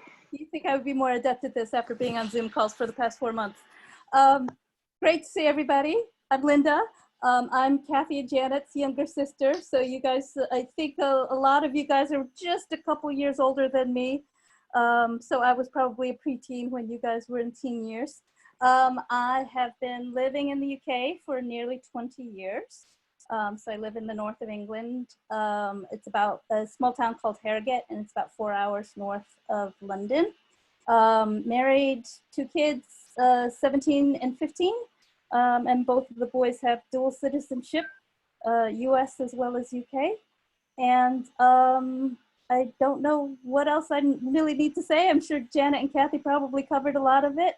I do video call with them every week still. So between Kathy, Janet, Alex, and I, we still see each other, but it's really nice to see all these really familiar faces. So nice to see everybody. I'm really sorry that I can't stay any longer. It's super late for me and way past my bedtime. Well, Linda, it's great to see your name does come up.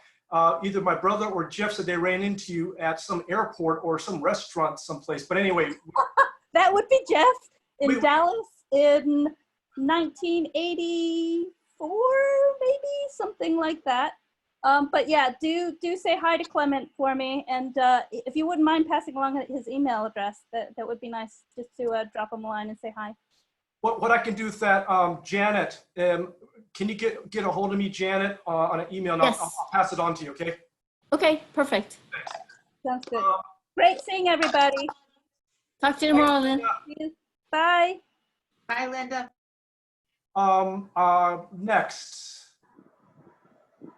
Oh my gosh, Kirk Hughes. Why don't you tell us something about yourself, Kirk? Well, I actually, about 45 minutes ago, just got off the lake. I was up on Wawasee. I'm at the homestead. And I said, oh my gosh, I got to get to the reunion. So I'm actually sitting in a parking lot in North Webster.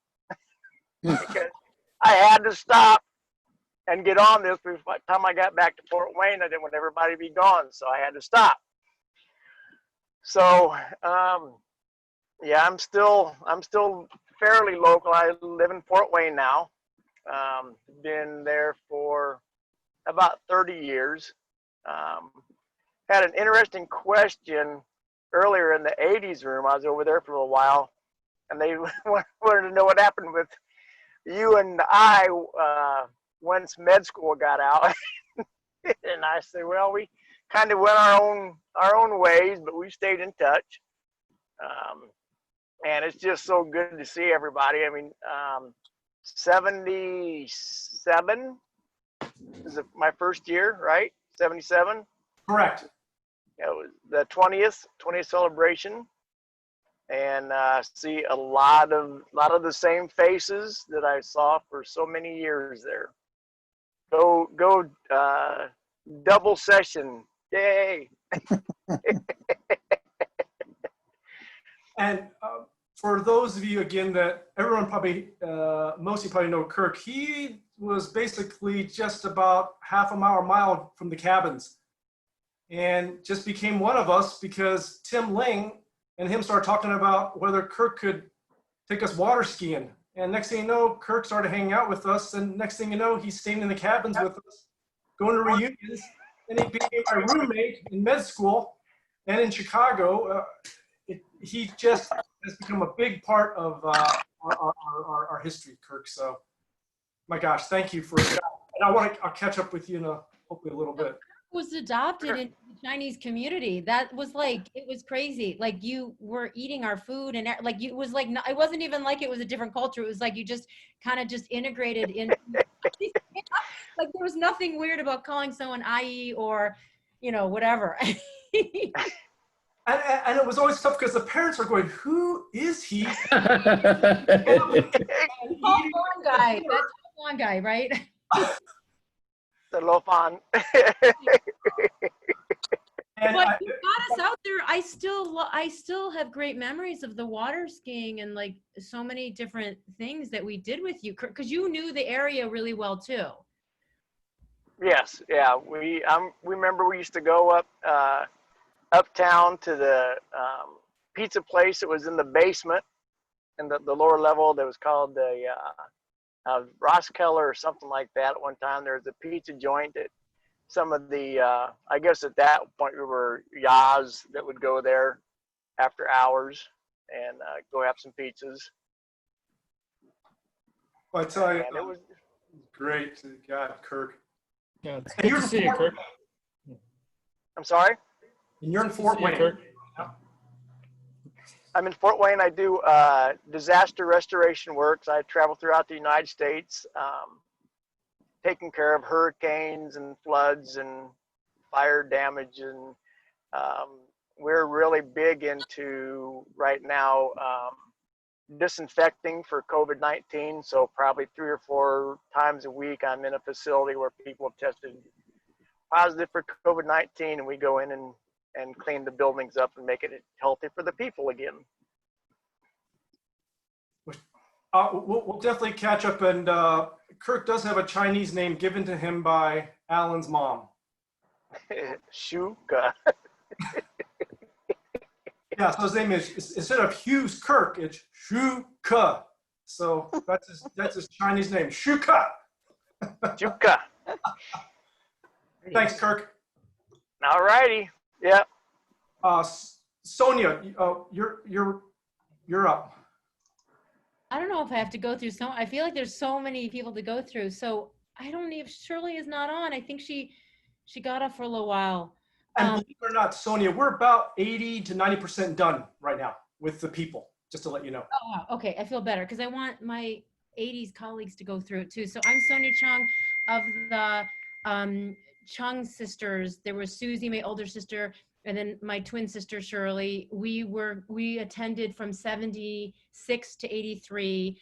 I think a portion of that was in Kimball Hall. And then like the other portion was obviously in the cabins, which is a blast. Yeah, and I mean, I live in Boston now. I have 2 kids. I have not been to camp. I haven't kept up, but thank goodness Frances, who is on, she connected me. I see her and Wilbur and Wellington on various social media. and that connects us. But this rejuvenation I love, and I'm trying to figure out how I can get my family to the next live event next year.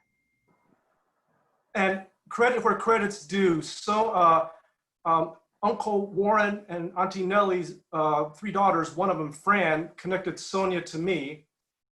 Sonia, this was literally 9 days ago. Sonia goes, Lawrence, is there any way I can just maybe do a little reunion with my 80s or teen buddies?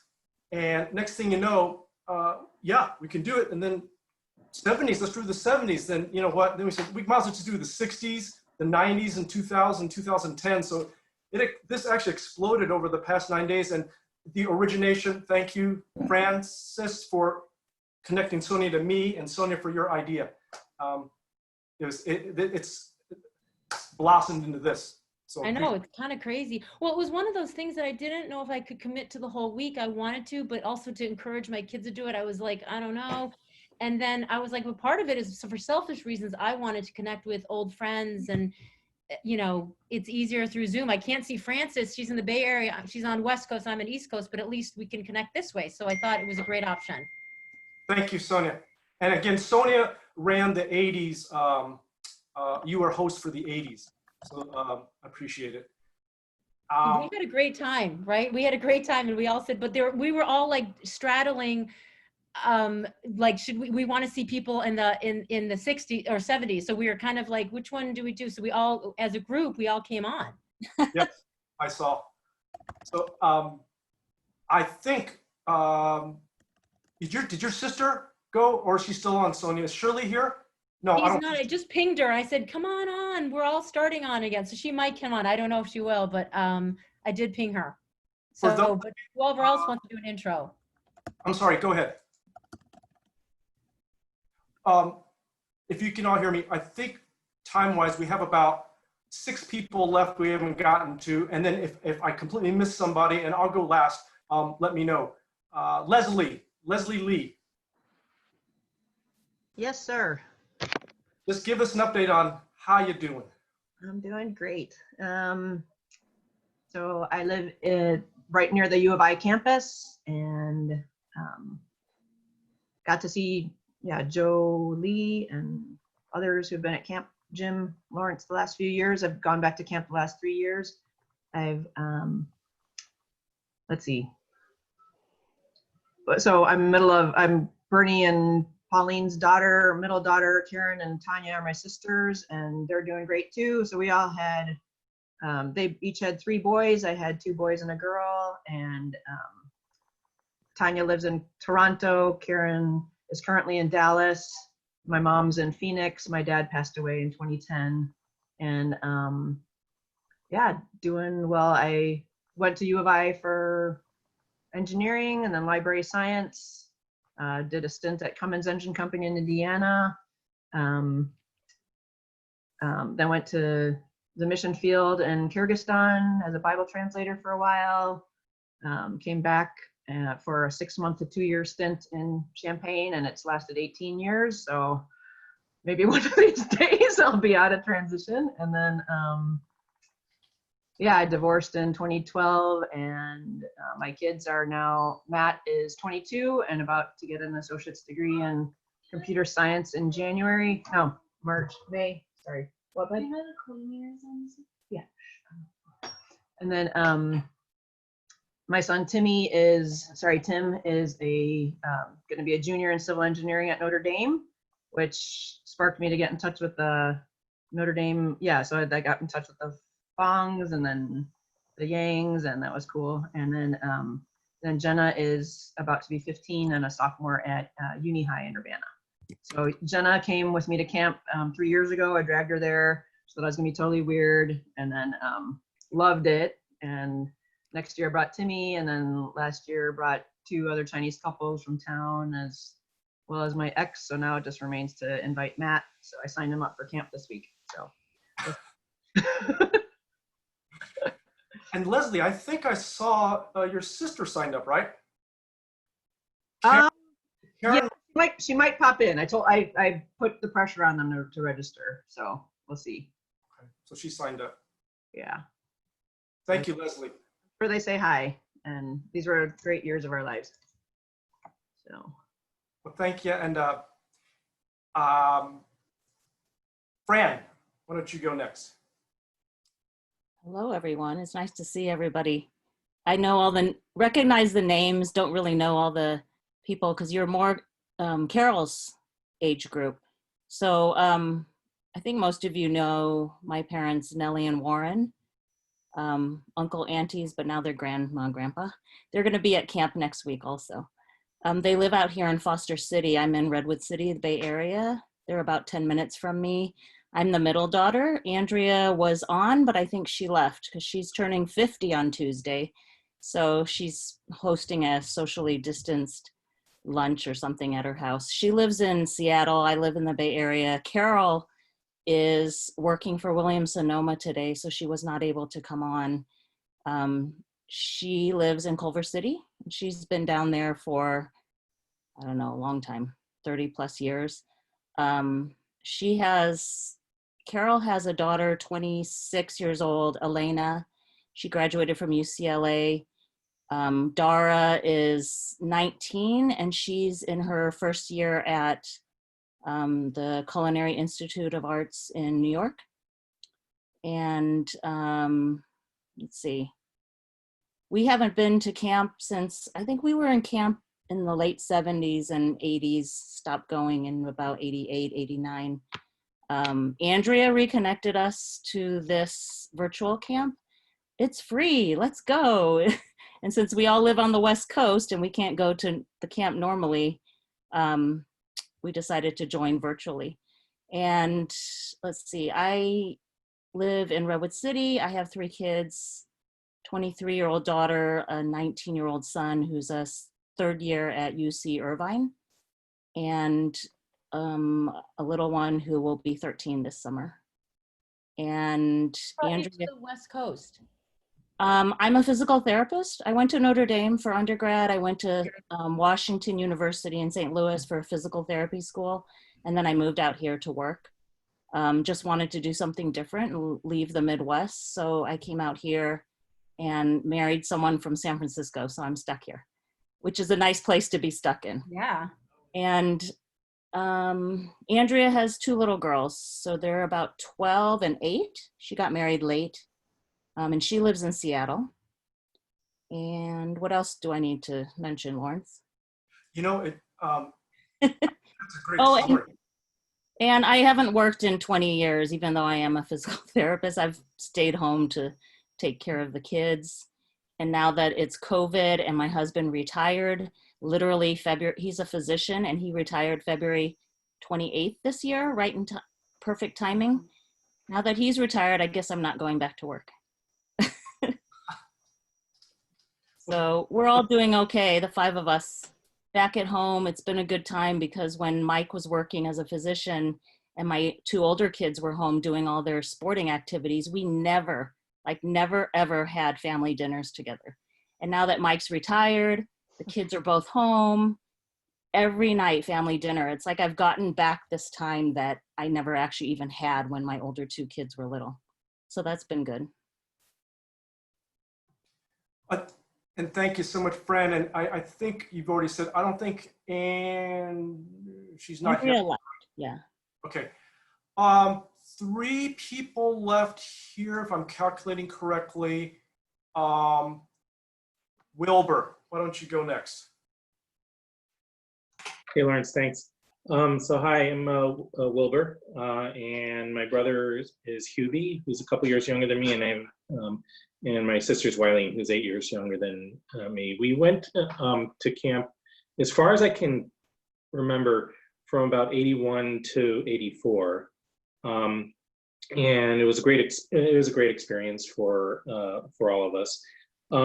Since camp, I'm a pediatric oncologist. I moved from Chicago to New Jersey to join Robert Wood Johnson Medical School. It's the big medical school here in Jersey. Was there for about 18 years, and then doing clinical research for Merck now in breast cancer of all things. Hubie is still in the Chicago area, and he works for Dell. He worked for Motorola for many years before moving over to there. Wileen is head of the high school Chinese foreign language program at, which high school? One of the Niles high schools in the Chicago area. And she she has a daughter. Right now she's in Florida because her husband has a job that requires him to be in the Orlando area. So he basically flies home on weekends, and then they spend the summer down there. So hopefully they're doing okay with the COVID stuff. My folks are still around. They're in the Chicago area still, retired and being very bored at home. Let's see, I have 2 sons. The older one's 17, and the younger one is 13 and a half. And my wife's name is Mary, who's sitting on the other side of my iPad. So she's waving. Thanks, Wilbur. And I don't know, I brought up the other night, there had been a rumor about the one camper that went on Jeopardy and won an episode, and that was Wilbur Pan. But then I got the other night, was it a true or not true? No, that wasn't me. I remember I actually tried to get on Jeopardy once, and that was when they were first doing like online tryouts, and I tried it and failed miserably. Much worse than I thought I was going to do too. So I've never been on that show. But Lawrence actually reached out to me a couple years ago because I was at work and like getting to my office from the hospital, and I found a letter in my mailbox from Lawrence about camp and letting me know it was still going on, which I was completely surprised about. But I think it's great that it's still happening. And then I apologized to Lawrence before about this, but to keep the letter safe, I put it in my office, and then it completely disappeared. So I never was able to. Okay. Yeah. So so Wilbur and I are sort of related, kind of, sort of, right? Because Hubie is married to my cousin Elaine. Right. Yeah. Yeah. So, and then Wilbur was very good about being available for me when my son Kevin got cancer. So I was able to touch base with Wilbur and find out some of the approaches that we could take on what was going on. So he was very, very reassuring for me to get that kind of information from him on what to do. Yeah. So hey, just let you know, Kevin's 18, graduated from high school. He's 6 foot, 190. He can dead weight. He can deadlift 325 right now off his leg. You know, that's just letting you know. That's great. It works, man. So. Hey, Wilbur, how are you? It's Pat Ing. Oh. Yeah, so just to let you guys know the history between Wilbur and I, it wasn't Chinese family camp. His mom was my mom's bridesmaid. She was her maid of honor. So that's why we go way back. So it's wonderful to hear that your parents are doing well, and please send your greetings, our greetings to them. Sure, I will. Yeah. I think, again, this is just the beauty of this camp, just the relationships that we've been able to develop, and the connections even before those relationships. That it's a small world. So maybe that should be a camp song someday, right? So, yeah. Wilbur, thanks. Actually, I'm recounting. We still got 2 more people to go. Hetty, did you talk already? I'm sorry. I didn't for this group, and I'll keep it quick because I know we're heading on. But quick things. One is my sister Claudia was asking about her. Helen is on her way down south so that she can be with mom for family camp because we volunteered to do morning sing next week. So mom will be there and Helen will be there to help. Getting mom on Zoom is an interesting ordeal, but that's okay. And yep, I live in San Francisco. I got 2 kids. Neil, who's actually doing a session too on Asian American stuff. He just graduated from Northwestern, and Nevin, who just graduated from high school. And I run an education nonprofit, so I've actually had a chance to connect with different folks over the years, some folks here in camp through work at times, but it's great to see everyone. Thanks, Hetty. And then when you talk to Hugh, tell him sorry he had to go. I caught his message. Let me give an update on Hugh. I didn't know whether Hugh had had a chance to say anything. He did So not. Hugh's up in Seattle, and he has 3 kids. Christopher and is now married. No grandkids yet, but we got 1 married now. And then he has 2 other sons, and one's actually over in Toronto right now. Well, actually in Canada more. I don't know. We'll see whether he comes back to the United States or not after college. And his middle one is also up now in the Seattle area. And by the way, Helen you guys, a lot of people know Feijen and Lanjian who've been to camp recently. So Helen has 2 kids who are like big time campers. And so, but Helen also, so you know, for those of you who don't know, she was living in Chicago. And then she moved out here to San Francisco 2 years ago. She teaches in San Francisco Unified, and she lives in Oakland. And then she spends part-time here. Her and our newest next generation, her dog Sammy, who you know, you guys can meet Sammy. I'm sure you will actually. If you come to family camp, you can meet Sammy too. Thanks, Hetty. Second to last. Sonia's twin sister I've been seeing in a while. Shirley, can you give us an update? How you doing? I hope people can hear me because it's the Wi-Fi has been a bit spotty for me. Can you guys hear me okay? Yes. Right now we can. Okay. So yeah, so I don't know if you guys remember Sonia and Shirley Chung, the twins. Wow, that's beautiful. At camp. I don't, Sonia knows. We're identical twins. So if you're getting confused with Sonia, our voices are very similar. We live very close to each other. We both live in the Boston area. Sonia and I live probably about 30 to 40 minutes away from each other. She lives in Swampscott. I live in Chestnut Hill, Newton, which is very close to Boston. I have 2 kids, and I was just saying this in the 80s group. I 11-year-old daughter and a 13-year-old son, and I'm an OBGYN physician at Beth Israel. And I was texting Sonia. We forgot to mention that we have an older sister, Susan Chung, who's still in Chicago, and she has 3 kids, and she is working as the CIO of Amica. So she's quite busy. I think she wanted to get on, but she just got a new job within the last month, and she's extremely busy. But I was thinking about all these memories, Lawrence. It's like I wish I could have because I have all these memories of the old pictures that Sonia's been sending me, and it's been so great because all these memories are coming back, and I'm trying to explain them to my kids about like water skiing. And I remember my dad water skiing.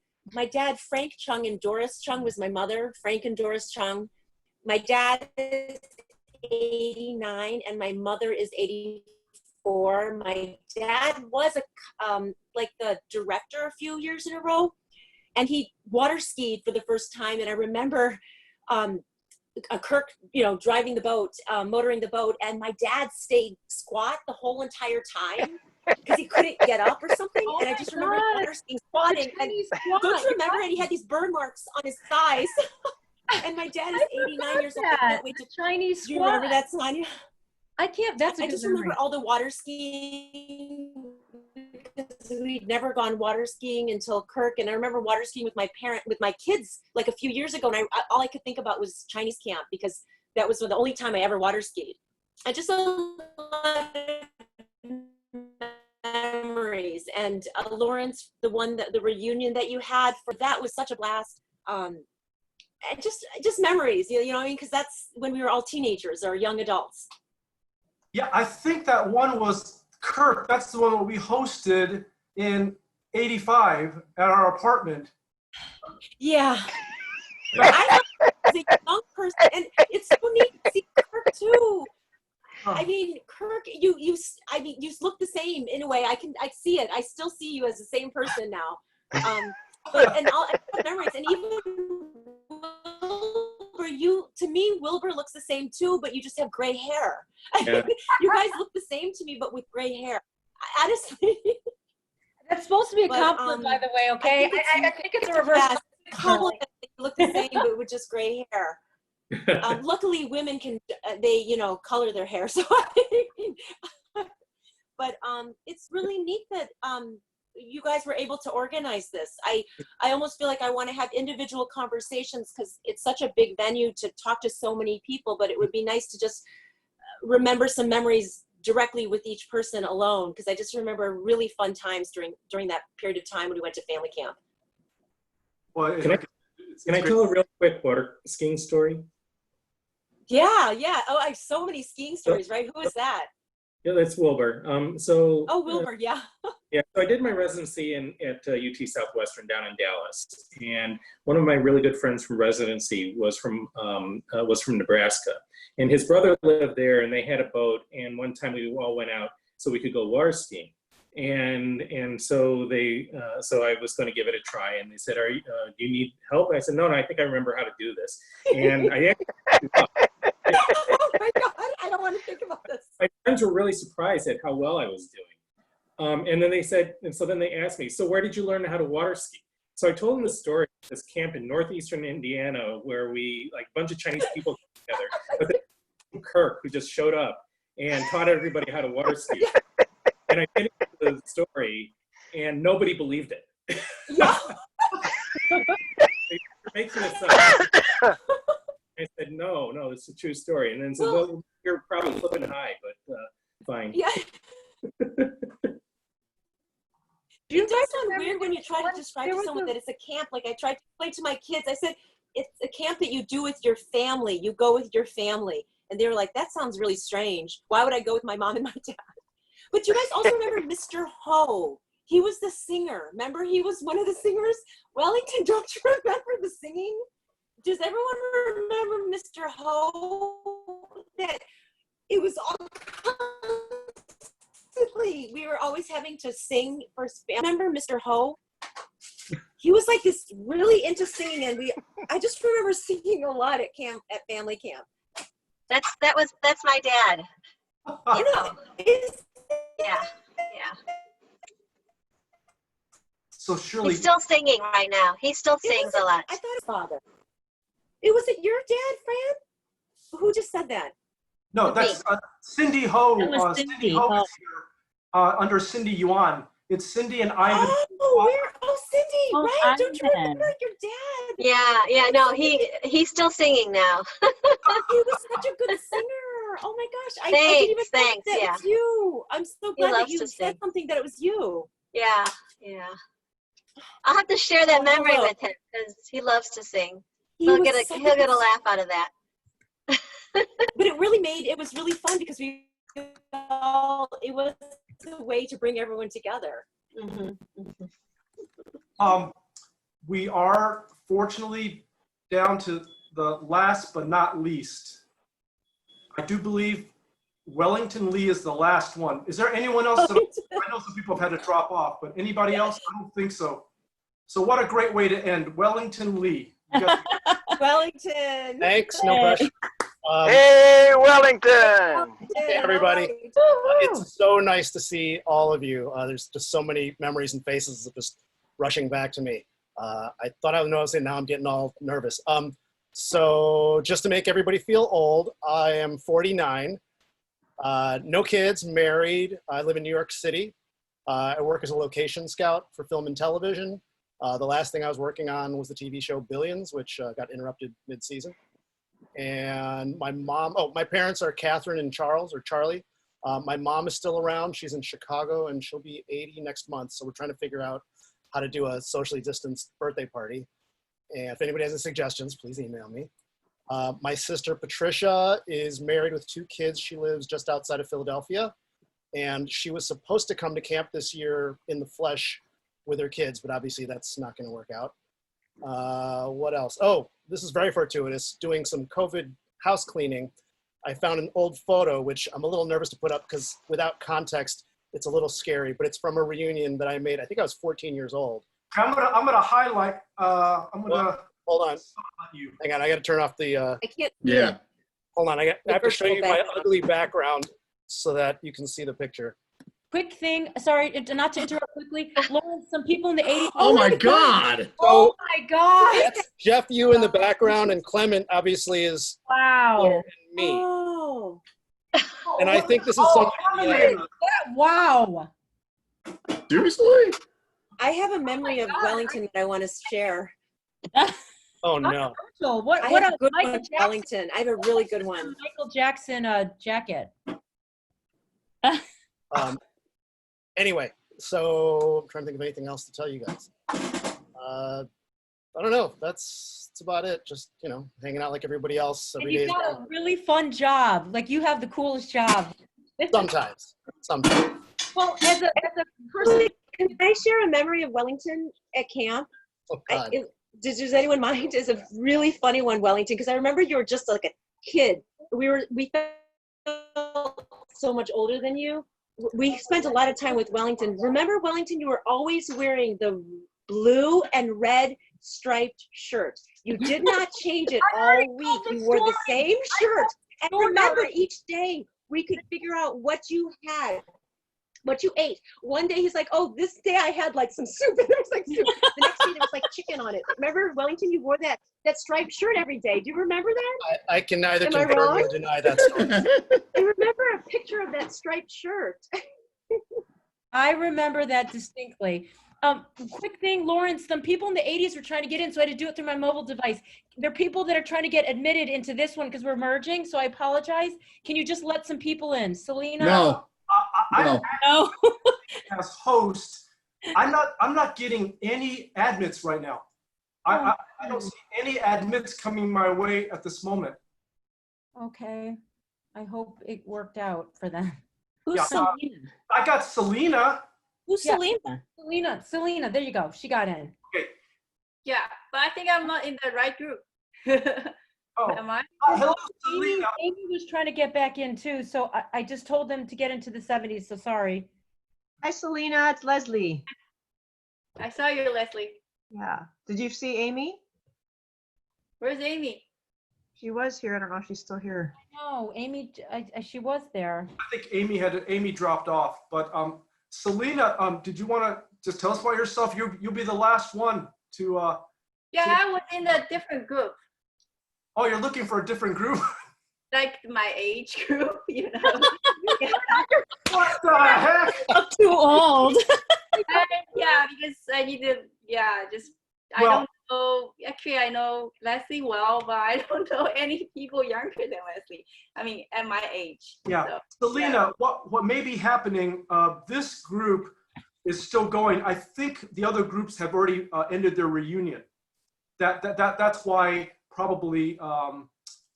Yeah, but you're we're all in our late 30s to mid 40s. Does that make a difference at all? In my dreams. Can you tell? Yeah, Selena, you want to tell us a little bit about yourself? We're in the 70s. We're the 70s teens. Yeah, so yeah, Leslie invited me because I'm living alone in Chicago and try to find more friends in Chicago, but impossible now because of the pandemic. Especially I live in the like city area, downtown area. Okay. It's better not going out. Yeah.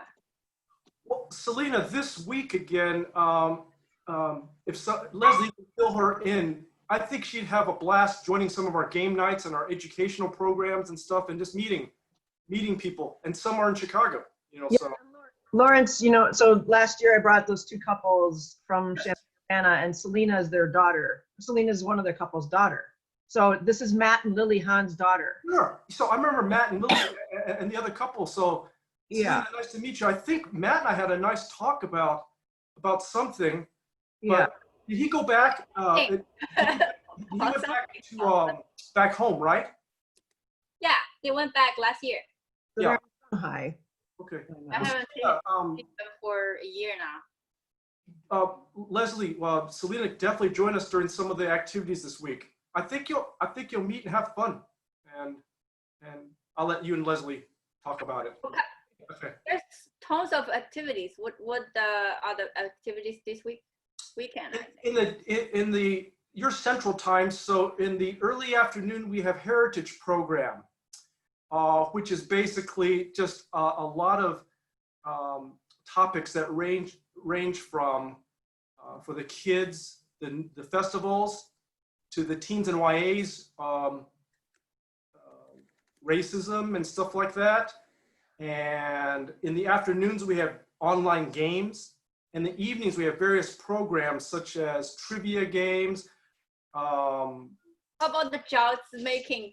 Yes, that's why. I don't have any ingredients, and it's not convenient for me to go out and buy. So I was just gonna say, I think if Leslie were to show you the schedule, I think you'll find something during the week that you may enjoy popping in. We would love to have you. I mean, again, sure. If you go, please don't think you have to go every single thing Monday through Friday, but you can pick and choose. And if there's one, maybe introduce you to something fun, and we would love to have you. Okay, great. Yeah. You can order groceries to be delivered to you. It's very expensive. I cannot afford. I would like to go out and buy. It'd be worth it. Selena, you can always cheat and buy the frozen ones. Become like, do a package. Okay. Frank, what? I can fry those. I can have some done in 10 or 15 minutes from here. Okay, so Frank, my parents were gonna do that exact thing. They were just gonna cook already made ones. I heard. I went to the other room, but they look much younger, like teenage, maybe 20. I don't know. They said they're going to fake it. I got you. Yeah. Well, everybody, I'll say a quick about myself, and then officially the meeting's over, but I'm going to stay on because there's some people I definitely want to catch up with. As you know, I'm in Southern California. I have a private practice out there. The reason I say out there is obviously I'm in Indiana right now. I've been here since actually March of 2019, last year. I came back initially to say goodbye to my father. His health stabilized, so I was here till November, and then after he passed in November, Mom is wanting to, sell the house. So I'm still here trying to help her out, getting the house cleaned out. And is Kirk still here? I'm still here. You can see where I'm at right now, right? In the parking lot? Yeah. Okay. Yeah. If you would have told me, I was just there. I was 45 minutes ago. I thought I saw you. Okay. You know what? You're doing good because you just redeveloped the whole hotel again. You went from the 2000s back to 1950s, and it looks great. Well, they built this for camp actually this year, a model, so that we could go to the candy store, and they're making the taffy again for us. So we're good. But that was quite an undertaking, actually, having them rebuild the lake too. Well, you know what? We were there so many years, so we have carte blanche. But that's my story. I'm going to be in Indiana probably for a little longer until Mom is sold the house and in a safe place. And man, I'm just so happy to see you all. We had so many join us. So many have had to leave because how long it's been going. But I'm going to stay on. Please feel free to stay on. I can make breakout rooms if some of you go, hey, I need to talk to Fugitives. I got to talk to John about pickleball, or Wilbur wants to talk to Wellington about something. Or Lawrence, where's Clement? Claudia, thank goodness she joined to represent the part of the Wang family. Where the heck is Clement? Well, come on, he's in some of those pictures. He was a stud. Come on, where is he? Let me tell you about Clement. He has a teenage son who's so well behaved, but he has a teenage son. He has a daughter also that is in school locally at Butler. His anesthesia practice keeps him hopping. And I tell you what, he probably knew about this, wanted to do it, but then when time came, either taking a nap or just, I'll catch up and watch the video. And remember, we're being videoed, this whole thing. So I'm going to try at some point to poke at him a little bit, but if you can go on the link and give me a week or so, I'm going to try to get the pictures from this on there. I'm going to try to pick 2 group pictures that will allow everyone to see everyone that was on, because my screenshots, I could get 25 on you at once. And I think we end up with somewhere 30 to 35 people. And this recording, I'll somehow get Alan to share it so you can watch it also. So I'm officially going to end it right now. Does anyone want me to make a breakout room for you so that you can spend some extra time? Stay on though. I just want to say one thing. My siblings have all weighed in here. That as I was talking, I was texting them, letting them know this was going on. So Rini, Ginger, Sarah, and Benson all say hi. They're sorry they couldn't make it, but they just want to say hi to you guys. Thank you, Huge. Okay, and I got to go now myself. So great seeing everybody. Hi, I hope Huge. to try to get in. I hope to try to get in this week and see you guys later. All right, Okay. Hi, Eugene. Good seeing you. Okay. All right. Hi, Huge. Check the chat before you log off. There's Bye, a Eugene. at the Lawrence, do you like? Can some of us stay on a little longer? Like, I mean. I'm keeping this open Oh, good. Tanya. as long as you want. I was just gonna say, do any of you want a breakout room right now so that I can, so you get, because you may want to talk about something, or do you want to just stay on here? Hey, Lawrence, why don't you just make 2 breakout rooms, one for more like Joe, John, and myself and Carl, and then I think everyone else Oh, can go in thank the you. other group. Thank you. So Tim and I and Wright, and Jason, we're in the younger crowd, right? Yep. Well, you guys can do whatever you want. You can, but It's because Frank rough wants to guideline. talk. It's because Frank, you want to talk about pickleball with John. I know. Absolutely. I talked to John and Dave Wong for about an hour about pickleball on Saturday. You get in a conversation with Nellie Wong, and you'll never stop talking pickleball. Okay. She was telling me what pickleball about, how it was named after this dog. Okay, Hey, so hey Frank, I have no idea what pickleball is. I'm doing pickleball right after this. You have convinced me. I just love the name. I'm doing racket sports with my kids now because of COVID. I haven't played tennis in 40 years, and now I'm playing tennis and squash with my kids. So I'm going to try pickleball. They're teaching pickleball in the schools now. It's easier to learn than tennis.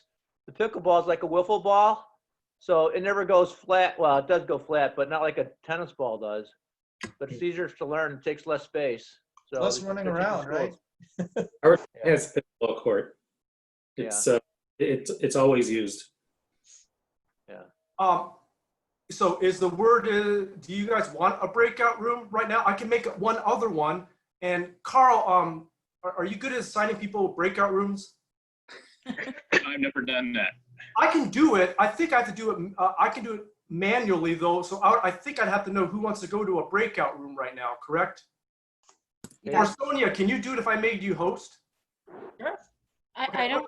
I'm gonna make you host. But remember, Sonia, if you're host, don't log off. Yeah. Because it will knock the whole meeting. Yeah, no. I'll just stay on. No problem. Okay, so you're host now, and if you want to make a breakout room, if people want to go to another room and talk, feel free. Okay. Sounded like there was a group that did want to do a breakout room, so I just need to know the names, right? I don't know if I assign it. I'm just not as familiar. This is one area that actually Shirley's better than me because she knows Zoom. I don't know Zoom like she does. Yeah, I can tell you what to do. I can do it. You can do it. You have to individually click on everyone's name to put them into the breakout room. So you have to click on each one, whoever's the host. Okay. It's, So just, it's a bit tedious, but you can do it.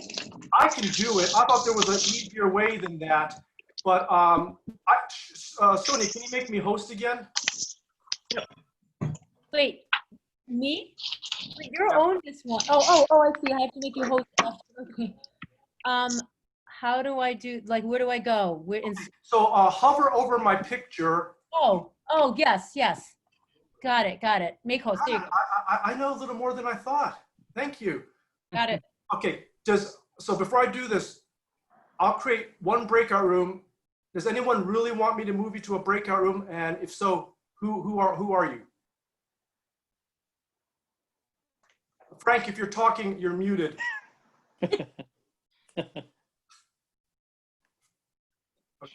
On, but I don't know. Some people. I'll ask him to unmute. Hold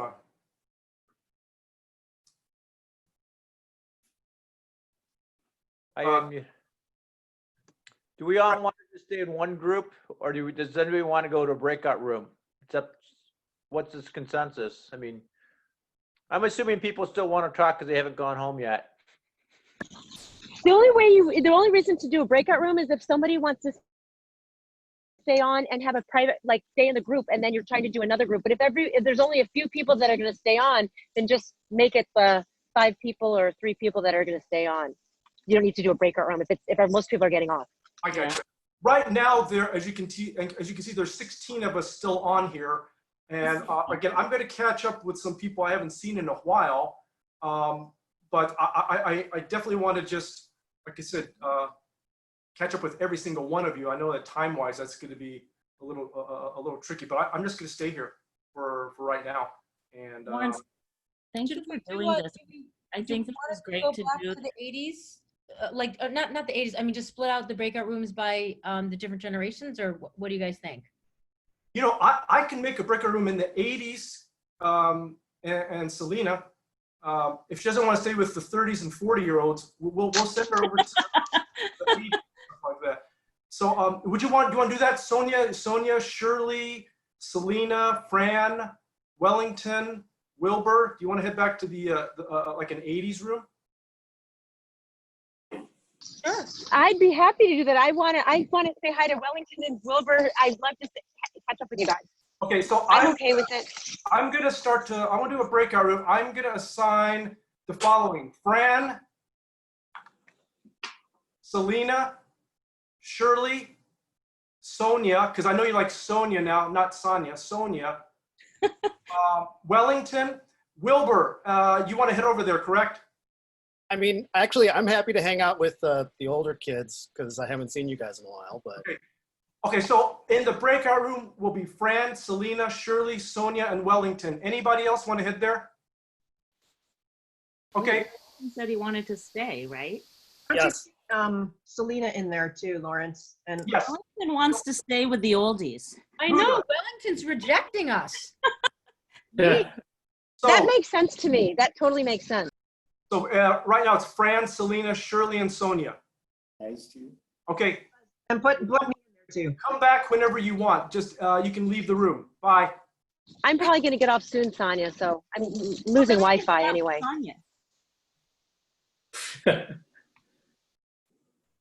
Lawrence, will you put me in the breakout room too? Yeah. Now, do you want a second breakout room for anything specific right now? No, just put me in with Selena, unless you want to move me and Selena to another one. But we have his phone number, so it's okay. Okay. Leslie, that'd be great because it sounds like she, yeah, that'd be great. I think her talking to you. I'll make a breakout room for you, Leslie, and then I'll move her over to you. Okay. Okay, Karen, you want to go with us? Yes. Okay. Put Karen and me in there. Okay, so hold on 1 second because now it's doing something funny here. Okay, unassigned. So we're gonna move Leslie to breakout room 2. And unfortunately, it's not letting me. Okay, here, assigned to breakout room 2. So you should get an invite now. Yep. I'm gonna head over to Selena and just move her. What, you're putting her and me just in one? Yeah, is that what you wanted, or did you want to head to the original room? Put us in the original. Okay, so did you get an invite to go to? Yeah, I'll hit later. Okay, hit later. If you come back on, I'll put you back in here.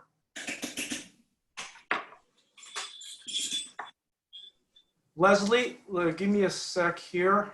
Sorry, y'all. Again, I'm just learning this stuff the last 2 months. Okay. Okay, so you're gonna go to breakout room 1. Okay, great. And put Karen in there too. And Karen Rossi? Yeah. Yes. Thanks, Karen, I know that you'll be very good, you and Leslie, to, I think, welcome Selena. So, oh, she's gone, right? She's frozen. She's gone. Now it's the 9 of us. A lot of testosterone in this room. Yeah. I'm sorry, what? I said a lot of testosterone. It's all the guys. Proverbial Chinese sausage party. Yeah. Could have just done a boys and girls. It would have been easier. You know, I think I don't see him anymore. Carl left, right? I didn't get a chance to say goodbye. I think he left a while ago. Oh, did he? Oh my gosh. You're on mute again, Frank. I can invite him back in. Yeah. Wellington, I wish Jeff had stayed on the line because there's a story of you and Jeff and me. All these stories have to do with you. Do you remember this? I always want to know if you did this on purpose. Okay. So, Tim, you remember you would bring all your stereo equipment to the cabin in the summer? Yeah. I know where this is going. Okay. So, I'm you know, right, Wellington? I think so. Yeah. I think you did it on purpose, but you used me as, I was just following what Lawrence said. Okay, so Jeff and I are just relaxing in separate bunks. I don't want to say we're relaxing in a bunk together. We're relaxing in separate bunks. We have a record on Molly Hatchet was playing on the turntable. I just said some as a joke to try to get under Jeff's skin. I said, Wellington, I'm tired, man. I don't want to hear that record anymore. Can you take the needle off? But don't pick the needle up. Slide it across the record, as a joke, just to get under Jeff's skin. Wellington did it exactly like that.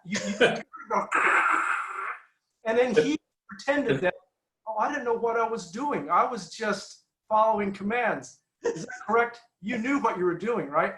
Look, you got to listen to your elders. That is like rule number one in like a traditional Chinese household. Oh no, I knew what I was doing. I just figured, well, I have license to do this. I always wanted to do it, so. That's a great way to put it. You had the license to it. And then Jeff, you just exploded. This was his new record. And really, I said it more just as a joke to get under his skin because Wellington's not going to do it. Wellington just went over there and just dragged it across that record slowly. Yeah, I'm actually driving. I got into a low area and I lost connection for a little bit, but. Okay. Well, Wellington, you answered the question. I knew you knew what you were doing. Should we send Jeff a copy of Molly Hatchet Flirting with Disaster to make up for it? So you remember even the name of the album, right? Yeah. Oh yeah. Oh yeah. I have the album because he just and buy him a new one. But I just wanted to catch up again with some of you and God, Tim. Yes. Are you still major tennis right now? And no. And I didn't even get a chance to say hello to Willie. I'm. Well, when I go visit Willie in Houston, yeah, we play tennis because he belongs to the club and everything. But I play once a month. That's about it. Everything. Did Willie find out about this through you, I guess, or? Say what? How did Willie find out about it? Because he unfortunately didn't even get a chance to speak. Connie. So Connie's the glue for us. So, okay. Yeah, I see Connie maybe once or twice a year. So. Are you able to get Willie a message from me? Because I did chat him. I wanted to. He was toward the end of the squares, and more squares started coming up. And by the time I got there, he was gone. Yeah, he's a busy guy. He's a CEO of his own company now. So for a major pipeline company. So. Do you can you send him my email then, Tim? So yeah, that I will. I'll put it on the screen here. I know most know it, but let me stick it on there because I would love to catch up with him too. But hey, Lawrence, I just called up Carl. Carl's going to try to get back on. Okay. Good. But yeah, Tim, because yeah, in California, I mostly hang out with Carl and Connie. And then once a year, I would go visit Willie, fly to Houston. But obviously, that hasn't happened this year. I skipped it last year. So that's about it. Yeah, I mean, if you could definitely let Willie know, it just was fantastic for him to make the effort to come on board here. I'm so sorry we didn't get a chance to say hi to him. For a lot of you that don't know Willie and Manny came for at least 2 years. Is that correct, Tim? 78, 79, maybe? Yeah. Or maybe 80 also. Manny they came to a reunion, I think, in Wisconsin as well. So. What was Manny's last name? Chiang, Chiang. Yeah, they're from South Dakota. That's the key. If you remember them, you'll remember they came from Rapid City, South Dakota. Hey, Nobody had a little else sister named is from Kathy, there. right? Yes, Kathy. Yeah, I hung out with Kathy briefly in the 90s, I think, in Chicago. yeah. And the other sister was Ann. Ann, the older sister. Yeah. I think I gave Manny one of my medical books. He went to med school, right? Yes, Manny is a big time surgeon. Oh, really? Yeah, he practices constantly. I think he's internal. I don't know what kind of surgeon. He's just. Is he orthopedic by any chance, Tim? Who? No. He. I mean, the word was that Manny actually made more money than Willie being a surgeon, and Willie was a C. Anyway, so he's very successful, but I don't know what kind of surgeon he is. Okay. Yeah. I think Manny really enjoyed camp too, because I think I have a picture of him. Yeah. He went by himself back for something, maybe '88 for the 30th. Well, we all know you have the better memory of all of us, Lawrence, when it comes to camp. So. I really think Manny came back once on his own, and it surprised me that happily surprised me that he came back for a reunion, a camp. But I don't know. I think '88 maybe. Hey, John, I think I met Manny, and I think, didn't he dress up like as a bunny or something like that? And he was with the little kids for like some kind of skit. And I think John commented about something. John, were you there in 1988? No? I don't think so. Came once with your family. 88. I don't know what year it was, but I remember your kids came over because they left It was one of those anniversary years. Yeah. So, Lawrence, if that was a anniversary, that's probably what it was. Because I remember John left his stuff. His kids left their crafts project, and he was kind of happy about it. I met Benjamin distinctly in 2002 when it wasn't an anniversary year. It was just the first year back at Oakwood. And Alan and his two sisters had arranged it. And John, you were there. Because that's when I met Benjamin. Yeah, that sounds right. Yeah. That makes sense because he wasn't born in 1988. Yeah, it was right? Because my kids were born in '88, and my kids are older than your kids. Yeah, but John, that's the last time I think we have seen you was 2002, because you and your family had come back for that. Right.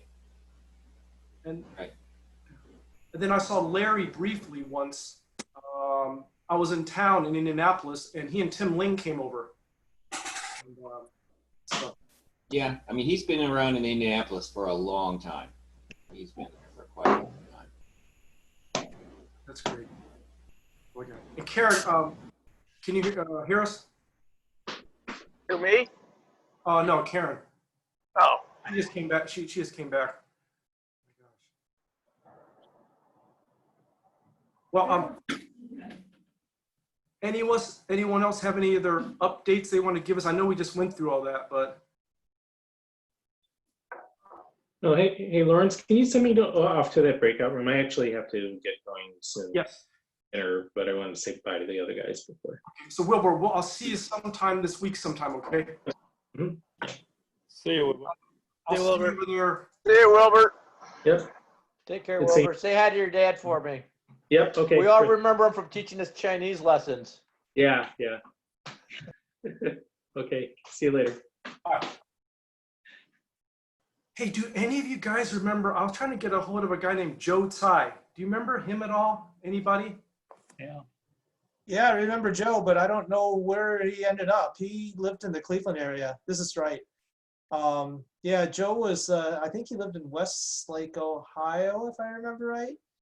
And his dad had a practice there. I'm pretty sure Joe went to medical school. But I've long since lost touch with him. Yeah, and right, take this as a compliment. There's two people on my list. I said I just got to somehow try to get a hold of them, and it was you and Joe Tsai. I just had no idea, I just had no idea how to get a hold of Joe Tsai. Yeah. Have you heard anything from Richard Chow? I thought he might be on. Well, let me tell you, Richard's in this Google Groups, Yeah. And he also, I sent him a personal email. Carl, I think I CC'd you on it. Yeah, you did. I thought for sure, if I was betting in Vegas, I would say Richard's going to show up at least for a moment or so. But yeah, so he knew about it. Yeah. Yeah. And his little brother's an actor, right? No. Richard and I exchanged emails briefly about 2 years ago, and his brother's Victor. Victor, yeah. And if you look him up, I swear I did see him on one episode of 24, maybe it was, or something like that. Oh, really? Yeah, Victor Chow is his name. And if you look at his IMDb picture, it looks like Victor. Huh. I mean, it looks like Victor still. He was at Stanford for a while. Victor. But to answer your question, I thought for sure we would see Richard today, but I tell you, I thought maybe we'd have maybe 20 of us show up here, but God, it was everybody. Lawrence, do you have any idea what there was some mention of a story about using the PA system for pranks? I remember us doing that. We were messing around. We used to. You know the story, right? What's that? Hey, I'm sure right? knows the story also. I think the people who would know the story would be Tim and Wright and Kirk and I. That's when we were known as the CSAS Commandos, Camp Commandos. John and Joe and Frank, I tell you. Yeah. They were great role models for us, but somehow we kind of went off the track a little bit. I kind of wondered if that was another incident or if that was the incident that we were involved in. It was that we created. I think it was a one-time only thing, right? It might have been. I don't know who else would have been crazy enough to try it. Well, the people that don't know this story, it was actually pretty harmless. Somehow we got a hold of a speaker, and they were the speakers out of my car. Kirk, tell the story, Kirk. You tell the story. I don't know how we came upon it, but I had some speakers in the back of my car, and we hooked them up to the PA system. We ran the wires somehow from our cabin to the girls' cabin and put the speakers in the vents, the roof vents. And we started making some animal growling sounds, and the girls were like, "Oh, there's animals in the cabin." And then we kept going back, and then it kind of got to the point where we were just making weird, obnoxious noises. They weren't animal noises anymore, and then that was that for that night. Oh, I actually remembered a different thing. I remembered when we were just trying to spy on them, and I got this idea of using a wok from the kitchen. We grabbed a wok from the kitchen, and we're using that as a reflector for a parabolic mic. And so we grabbed the mic from the PA system and then used a wok for the reflector, and we were trying to use it as basically like a shotgun mic. I don't think it worked very well, but it was a good idea. Yeah. No, I see. Our thing was getting the PA system back in before morning sing. Yeah, right. I'm sure Frank and John and Joe and Jason have stories too, but I heard one of the best stories in your generation was actually that you guys got blamed for something that Tim Lang's father and Tina's father did. Is that correct? The teens got blamed for something that Tim Lang's father and Tina's father actually did one night.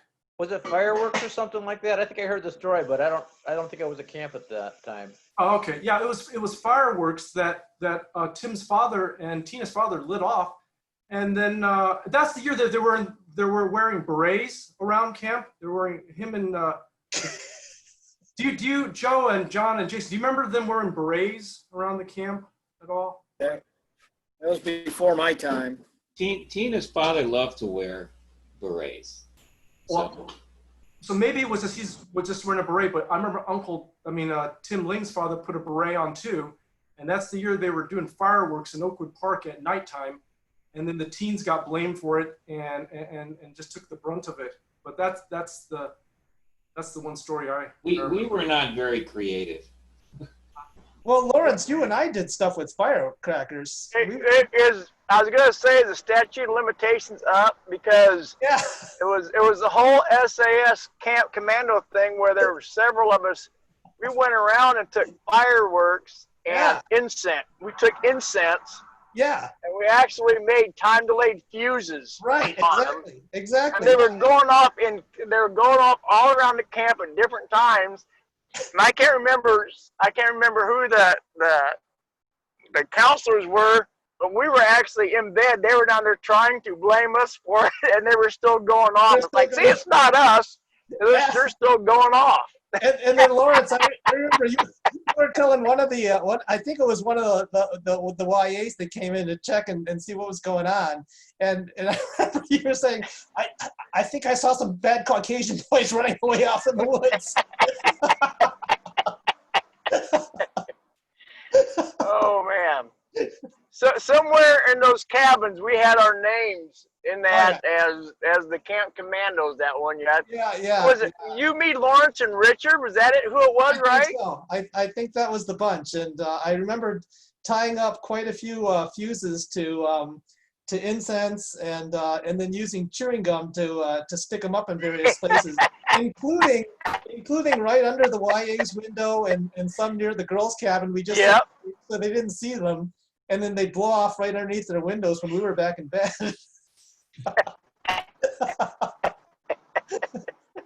Well, I'm just glad those are memories in the past and something I would never do.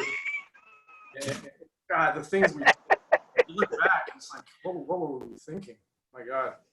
But, I didn't join in early enough to hear about the mosquito coil. Did that get brought up? Oh yeah. The mosquito coil in the mattress. Yeah. But Kirk, I think you know who did it too, right?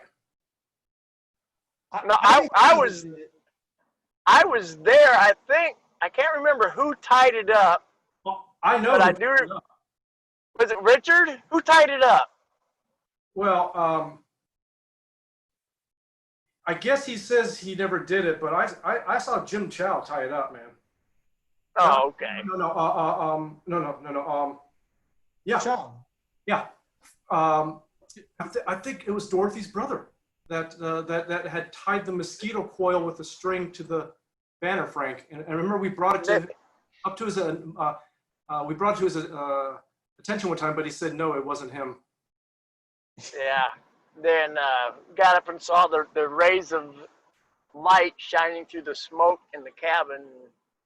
Yeah, that was an interesting night that night. Yeah. I slept through that fire. Were you in there that night, Wellington? Yeah, apparently, according to you guys, I fell asleep, fell out of the bunk. You put the fire out and then put me back in my bunk, and I never woke up. And then we went up to check it in the morning. It was just a pile of ashes.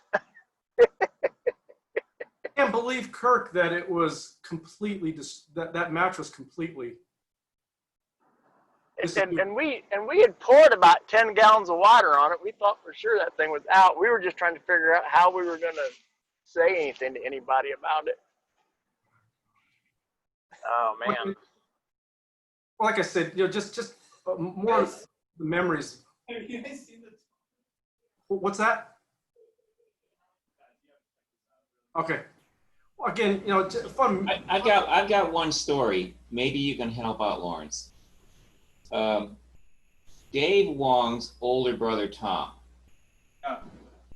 One year he was there after he had maybe gotten his black belt, and he was demonstrating his skills. And somebody was holding a board for him. I can't remember who that person was, but he gave that board a kick, and whoever was holding that board went flying. I can't remember who it was that he convinced to hold that board.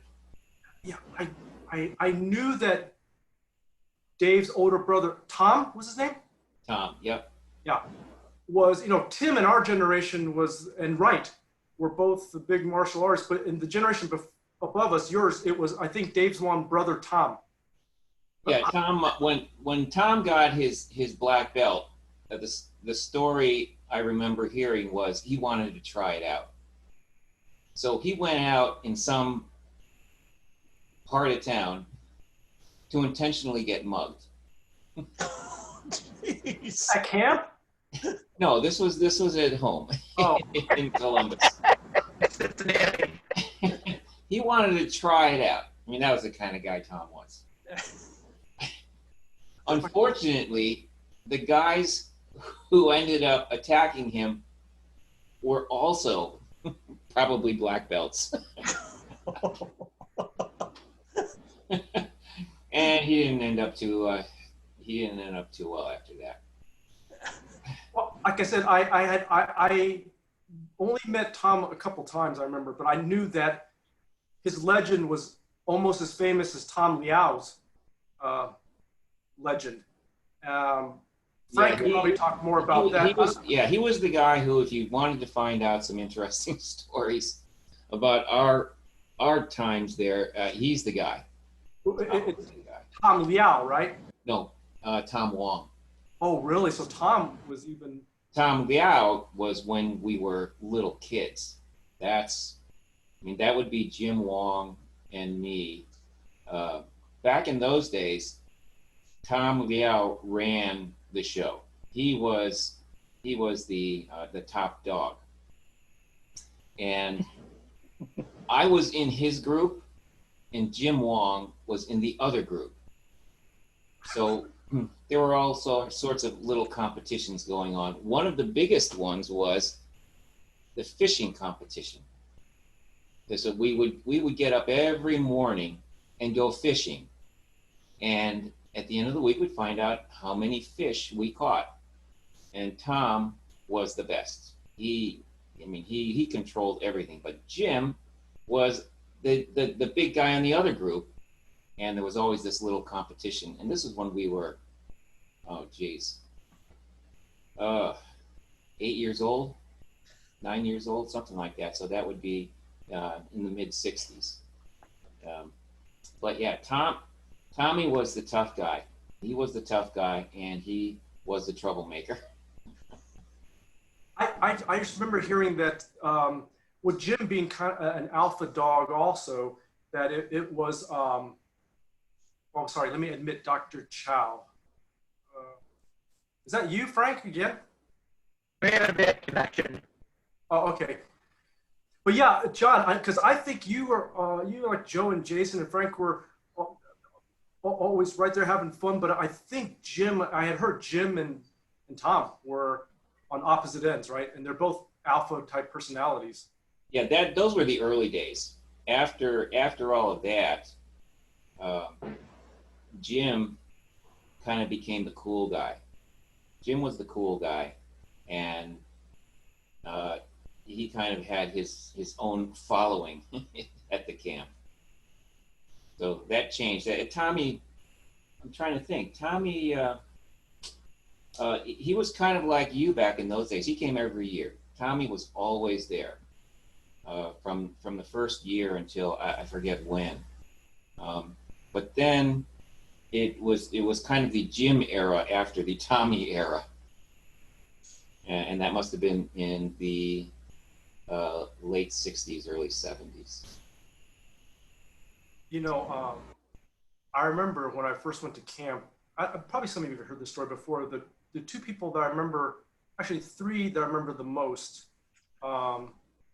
Jim because of his hair, right? In 71, when I came, he had that hair. Sheila, because not only was she just so pretty and cute, but the sweetest person, would come up and make you feel like she had known you for 10 years. And John, I remember you because you and Sheila and Jim would hang out a lot. I remember one time Sheila zipped up like a sweatshirt jacket so that the three of you were connected. Do you remember that by any chance? Yeah. Okay. Yeah. There's the long hair if that comes up.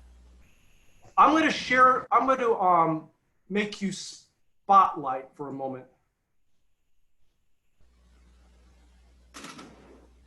Okay, so we see a fair number of familiar faces there.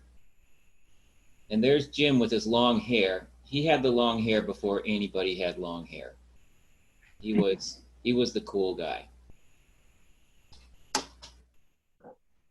And I see John, I see Frank and Joe. I don't see Jason in this one, but was this first session? This is first session. Yeah, it's first session. And Yes. Jason, am I correct? Your family is mostly second, correct? Right, I was mostly second. Oh my gosh. I remember this guy distinctly. Top row left. Wasn't he under pressure from his dad to win the ping pong tournament? Yes, that's Rich. Oh, yeah. Is that Richard Penn? Yes. Okay, yeah, it was Richard and Lillian Penn from Cleveland. He was focused on ping pong the whole week, right? He was good too. He was really good. Oh, really? Okay.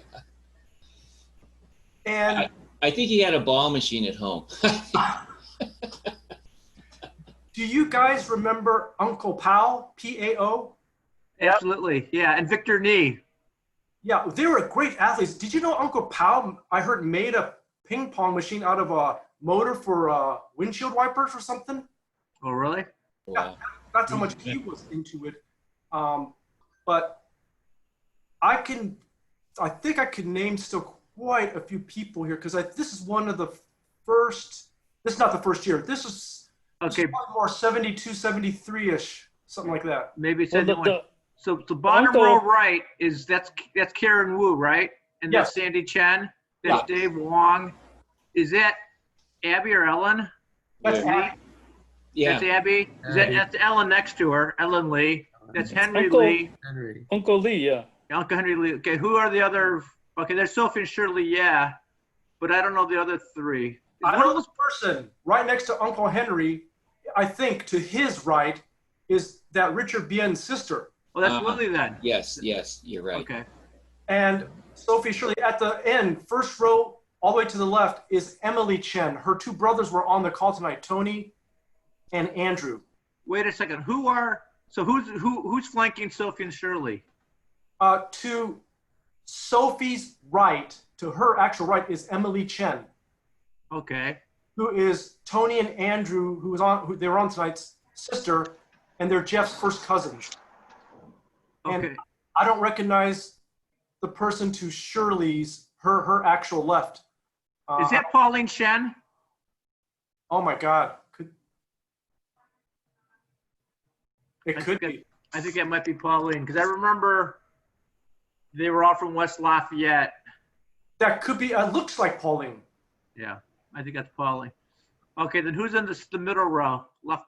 Okay, who's next to you, John, on the far right?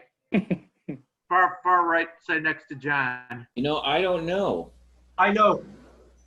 Do you remember the Ling family? There's a Francis Ling and an Ernest Ling. Right, that's Ernest? That's Ernest. Yeah. Okay, then that's John, and that's Tim Ling, Jim Wong, Sheila, me. Okay, that's Norris. That's Norris Wong. He's much bigger than everybody. Is that Joe? That's Joe. Yeah. That's Joe. That's when I was handsome. Yeah, you're towering over me. Yeah. But Joe, you were the heartthrob, Joe. My mom used to say, Oh, yeah. Joe is very handsome. See? And nobody's changed, right? Nothing's changed. Perfect. So who's that next to? Next to Joe. Yeah, I know, but you want to try to figure it out?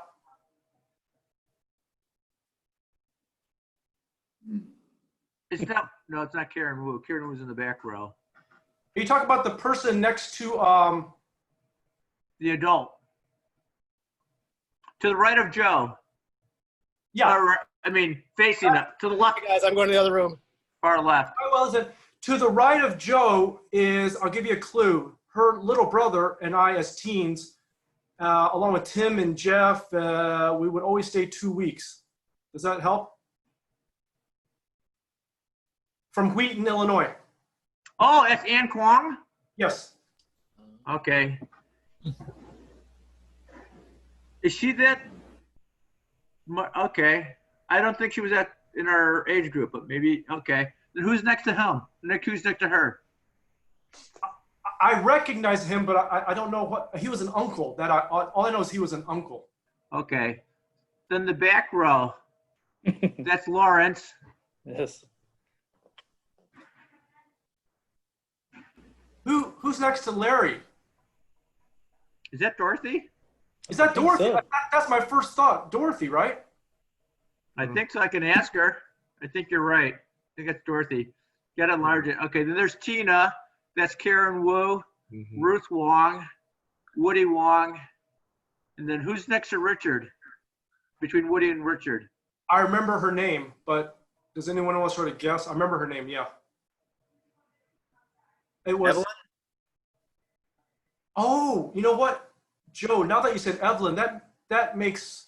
I was gonna go with the name Claire Chen, but Evelyn hits me more than Claire Chen. Evelyn, what was your last? I don't remember. Don't know. I think it's. You're correct. Whoever said Evelyn, I think it's Evelyn. God, I can't remember. All I know is that I remember that Richard Bien was just so focused on ping pong that week, and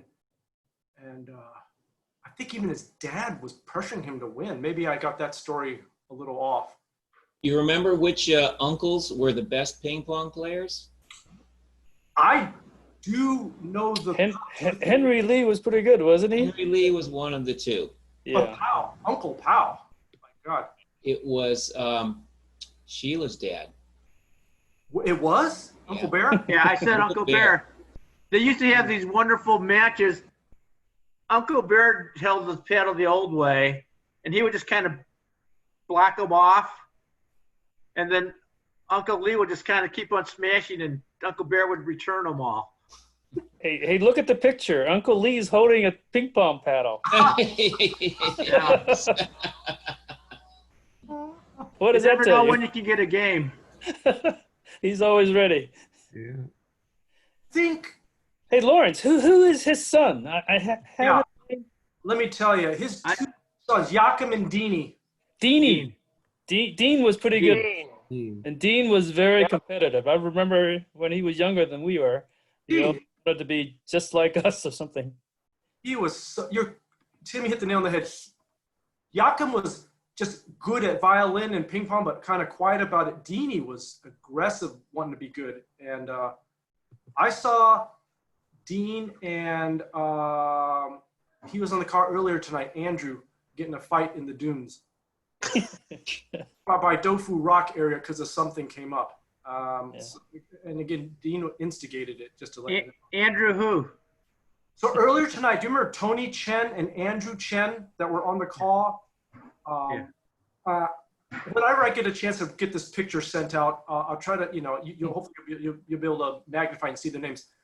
But yeah, Andrew and Dean, yeah, they kind of fight in that sand dune. But Tim kind of hit the nail on the head. I think Tim was being very nice about it too. He's competitive. But to the all I can say it's not the first fight that Dean was in. Really? Oh yeah. Oh, Tim hit the like I said, Tim hit the nail on the head. Yeah. Jeez, Dean was. I'm trying to be nice. I mean, if it wasn't for the fact that I'd probably kill him, I would have fought him. But yeah. You know what? I'm a lot older than Dean, and I remember I came back there. I was probably in medical school or residency or something, and he challenged me to arm wrestling. It's like arm wrestling? You're half my age. It's like. Not just that, you're strong, man. So.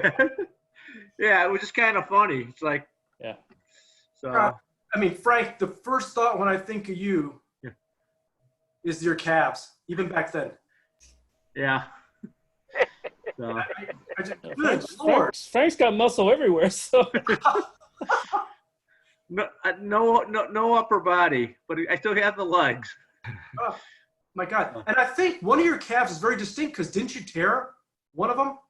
So I didn't know I did that. I did that playing basketball at Chinese school in when my kids were when they were like 10, 12 years old. And I didn't know I broke it. And one time I was at family camp with Eugene, and I was bending over the pontoon boat setting out the anchor. And he says, "How come your leg is all bunchy?" He says, what do you mean my leg's all bunchy? My leg's not all bunchy. He says, well, look at it. So I've torn my left calf, but it was a partial tear, so I'd never really noticed it. But I did it probably a year and a half or 2.5 years earlier because my whole leg turned black and blue. You know, it's, you know, 'cause I felt it when I heard it, and then I just kept on doing my thing. I stopped playing basketball for a while, but I know a few weeks later, all the blood pools down your leg, but it stops right where the sole is because the blood can't percolate through there. So, but yeah, you're right. One leg is really bunchy. It looks like there's something there, but it's not attached to anything. It's not useless. It's not useful for anything. But so I still can't slam dunk. You're a doctor, Frank? Yeah, yeah. I am a doctor. Well, I never looked at the back of my leg. Oh my God. So yeah. Frank and John and Joe, Jason, I'm trying to guess what year it is. I think I got an answer, but you guys probably know exactly what year it is, right? I think this is 71 or 72. It's probably 71. I think Joe and I were talking after our last thing on Wednesday. He said that was the first year he went. I think that was the first year I went because I'd gone in '66 with my parents, but after that, John Woo's parents took us in, and then later on when we started doing double sessions, Alan's parents took us in. So one year, Auntie Jean, she sponsored like Jim Wong and some other people, probably John too. John, you did double sessions too, right? Yeah. Yep. She sponsored and Aunt Dorothy sponsored some years. So Dorothy actually roomed with Aunt Dorothy. They shared a room in Kimmel Hall when she was small. Oh. So Jason, how come you're not in any of these pictures? When did you start? Jason's the second session. I was second session. So this, a lot of the pictures, I don't know. I think there were more photographers first session than second session. I think that's an artifact of that too. Okay, that explains it. So what year did we figure out this was? I think it's 71. If Joe said his first year was 71, right? That was the year of Lodi Blody? You Yes. remember Lodi Blody, right? I think you forget that. I can say this, Frank. My first year was 71. Okay. And Sheila had long hair. I remember distinctly her look. Oh, really? First Maybe time. it's 72. That's I'm somewhere 72-ish. Okay. Okay, because I thought it was 70, but Joe said he was 71.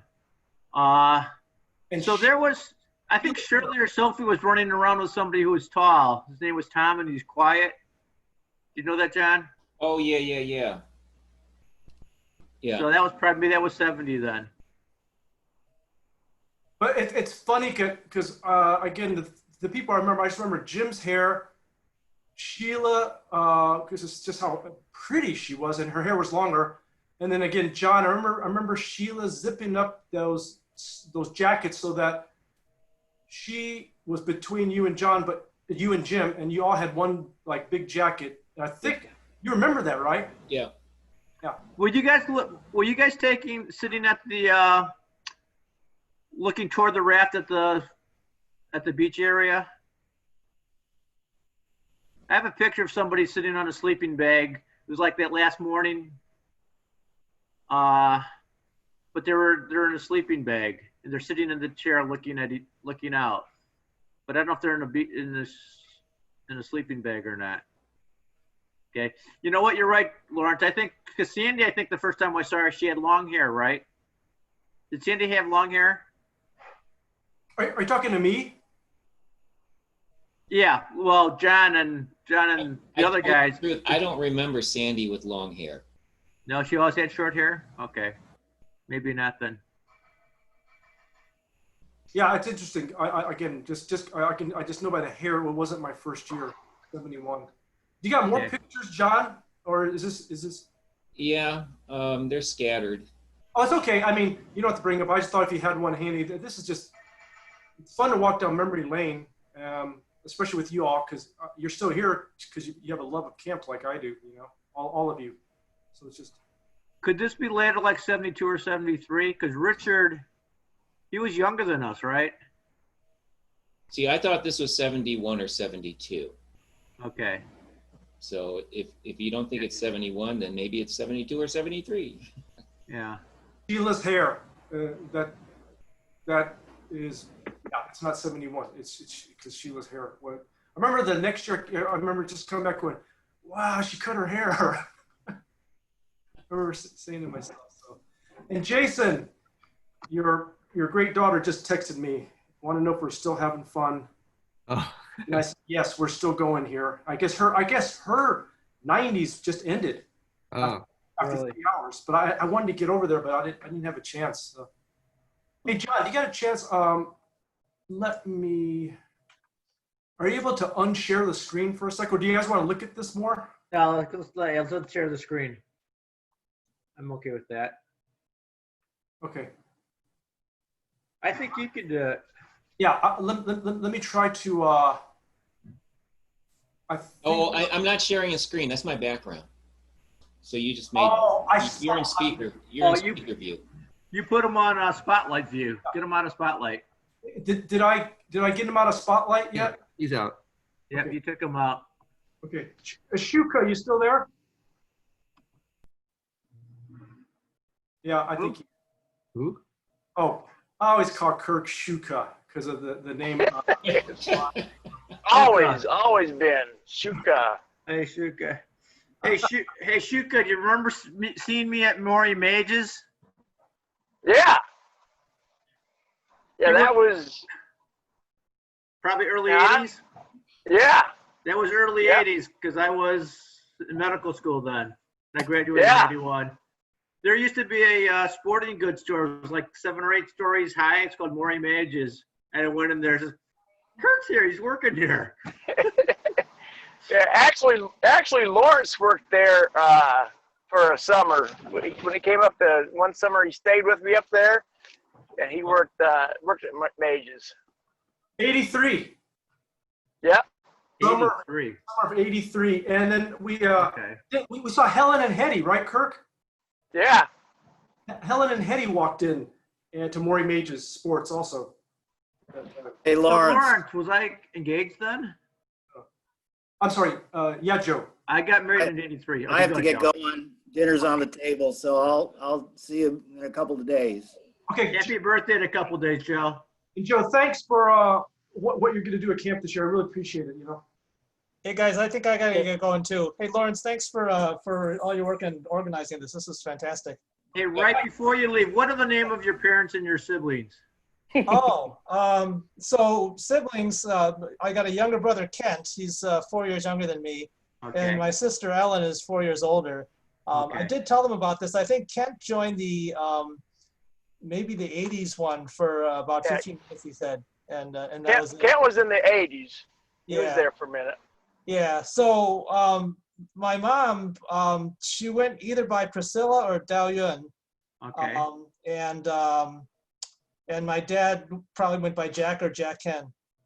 Okay, Jack. Okay, I remember that. Jack and Larry. I remember the name. I remember right knee. Yeah. Because, well, I have a friend I went to medical school name, and his name was Harold Chin. So he's Harry Chin. Oh. And I think John used to tell me a guy by the name of Jim Shoe or something like that. Oh. But I never met him. Yeah. Well, we had it was unusual enough that there were a couple of people that knew me, but I've never been to California. They got into a conversation about weird names when they were at some party in California. Again, I've never been there. My name came up for both of them, and they figured out that there was a connection there. Okay. Hey, right. I'm sending you my email address. Okay. Please just send me an email, and so I can stay in touch with you. Yeah. Okay, keep in touch. Okay, it was good seeing all you guys. It's good seeing you, right? John, take care, and again, tell your ma that. Going over there right now. I'll let her know. Okay. Yeah, say hi to me, John. I Okay. still remember making me a headband. Jason, you going also? Yeah, I'm Making me a gonna. headband. All right. All right, Jason. We'll see you. Okay. Okay, happy birthday, Jason. Well, thank you. Okay. Happy Okay. And Wright, great to see you. If Wright's already gone. Well, I'm glad you could get back on, Carl. Yeah, sorry, I had to leave for a minute. Thanks for the call. No problem. So, Well, Lawrence, what a success. You know, it was just great to see everyone here. I wonder how the other, how did the 60s go, Frank? Was it pretty you know what happened is I signed on to the 60s, and so Dorothy was on there, and then I tried doing both, but I couldn't, so it was making too much noise because we're talking sitting next to each other. So then I left, and then I just stayed with you guys, and then because Dave and Joe were on that one, I saw John was in the other group, so I called John up and said, go to the 70s group. Because we're kind of that mixed group. You got to realize in 1969, I was 13. Yeah. Okay, but it's because you're only 5 years different than us. But it makes more sense that you're the 70s and Alan was the 60s. Because Alan knows that most of the people there were, 70 or more. There were a lot of old timers. Well, above and we're kind of in that in between group. Yeah. My brother's 6 years older than I am. My Eugene. So when you talk about Jane Prey and David Tan and Rita Tan was on there, they're all born in the late 40s. Did Clarence show up at the 60s? Yeah, he was there. Okay. This is Big Clarence? Big? No, that's Dave. That's Dave Chad. Okay. Oh, Clarence. Oh, yeah, he had the mustache. Well, they both... Clarence is his younger brother. Yeah, I remember him now. Yeah, I remember. So, Actually, Tim, Dave, the big one, actually was physically going to come to camp this year at Cedar Lake because his. Oh, really? They had friends in that area, so he was going to stay the whole week while Crystal, his wife, went out and visited friends. But now, and all of a sudden, we had to cancel physical camp. But I haven't heard from him ever. So it's strange how he was going to come to the actual physical camp, and now all of a sudden I haven't seen him. So I hope he's okay. Someone said he had a bad accident, but was that a while ago? Was it a skiing or something like that? Something very bad happened skiing? Some people don't. Hope not, but some people don't do Zoom. This is only the third time I've used Zoom, so Really? We have a whole different system. So, yeah. What do you, Tim? You usually use the Google one? We use the Amazon Chime or the Microsoft Team. Okay. It's all corporate crap. So. We did a lot of WebEx stuff for the hospital. Yeah. Also, yeah. If you were into that, yeah. Which is the one that Cisco has that I see a lot? That's web. Okay. That's WebEx? Yeah, I think that WebEx is. Okay. Yeah, that was the first one, right? A long time ago. You had to pay like $100,000 for all this hardware that you had to put into a conference room and everything, but you had to do it. It's just now they go on bought it out. So, Carl, are you still working? Yeah, I'm still working. Our lab actually just moved from Palo Alto to Milpitas, so I'm going to have a 5-mile commute versus a 23-mile commute. Oh, that's a big time saver. Yeah. Okay. Hey, Randy and Kevin were on some of the other calls. So the Kelterborn twins, Bayman kids were on the other call. Oh, okay. I know which call. They're on the. We had to combine 2 decades together. The 90s and the first half of the 2000, 2010. Yeah. I really want to head over there, but I wanted to, stay here with you guys afterwards. Especially, Tim, you got my message. I wanted to stay on with you. Oh yeah, I'm here. Catch up with you, and I know. Anyway. I think Kirk is still there, also, kind of. Yeah. He is. Yeah. But Frank, I'm still here. I wanted to tell Frank that it's so good to hear that both his kids, Dave and Elizabeth. Liza? Elizabeth. Elizabeth. I think you called her Elizabeth, but Other people call her something else. I think they call her Liz. Something. Liz. They Yeah, just call her Liz. Liz. Yeah. Yeah. So Anyway, I'm thought- glad that they're doing so well. So they are. They're good kids. yeah, They, that's good. They grew up well in spite of me. So. I don't know about that. So I still remember doing the teen ed thing with you. the what? One of the times they told us to do teen ed, and they just wanted us to come in there, and I was supposed to tell them about being a doctor, and you were supposed to tell them about being an engineer. There's always something up And, there. and you said something about, well, I'm an engineer, I'm good at it, and it pays the bills. But it wasn't like. Are you sure that was me? Maybe it wasn't. Was it you? It might have been someone Probably else. wasn't me. Okay. Yeah, probably wasn't me. You love engineering? Yeah, Or I'm you an engineer. I'm good at it and pays the bills. Yeah. I'm sure. Okay. I doubt I said that back then. So. Okay. Well, that's kind of the crux of it. Is like, it allows me to do the stuff that I want to do. Oh, well, maybe it was me then. Yeah. Okay. Yeah. But it's like, this isn't really my calling, but it was good. So at any rate. Yeah. I think most people know when they read our personal statements for medicine or whatever we're going into, come on. I mean, yeah. But sometimes you say it like it is, you would never get in, right? It's funny. Yeah. Why do you want to be a doctor?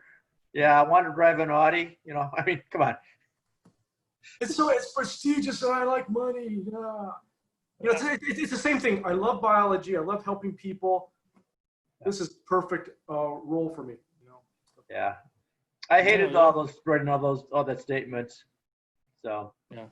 But I remember when I found out what Joe did. He's a trauma emergency doctor. But when you look at him, he's so calm and he's so collected. He doesn't really say much sometimes, and so it kind of amazes me that he's done that all his life. It's whatever. So he's We obviously. gotta look up that TV show that he was on. Yeah, I'm gonna have to look that up. So yeah. It's got to be on YouTube. What was it even called again? What? Something 24? No, it was Rescue 911. So, I talked to Joe once. He told me about his philosophy of life, or he said something. Says, Frank, I never get too excited. When things go well, I don't get too excited. And when things go bad, I don't get too down. I try to stay even keel. And it makes a lot of sense, right? That's what makes him very good at tennis. He is just Lawrence has a lot of skill in tennis, and I've seen Joe play. I'm not sure what skill level, but you could tell his mental prowess is there, right, Lawrence? I mean, he just doesn't knuckle under pressure at all. So he has good. His mental skills are great because I know that if I think most of us would want to follow that philosophy. Don't get too one way or the other. But man, I just react and I go, and I try to keep in the middle, but I go one way or the other.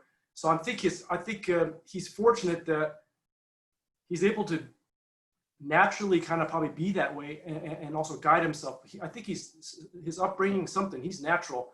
Yeah. I would love to be even keeled like that, but man, when things are going great, when things are bad, I just so. I know in golf it really messes me up. If you start razzing me in golf, the ball's going right, it's going left.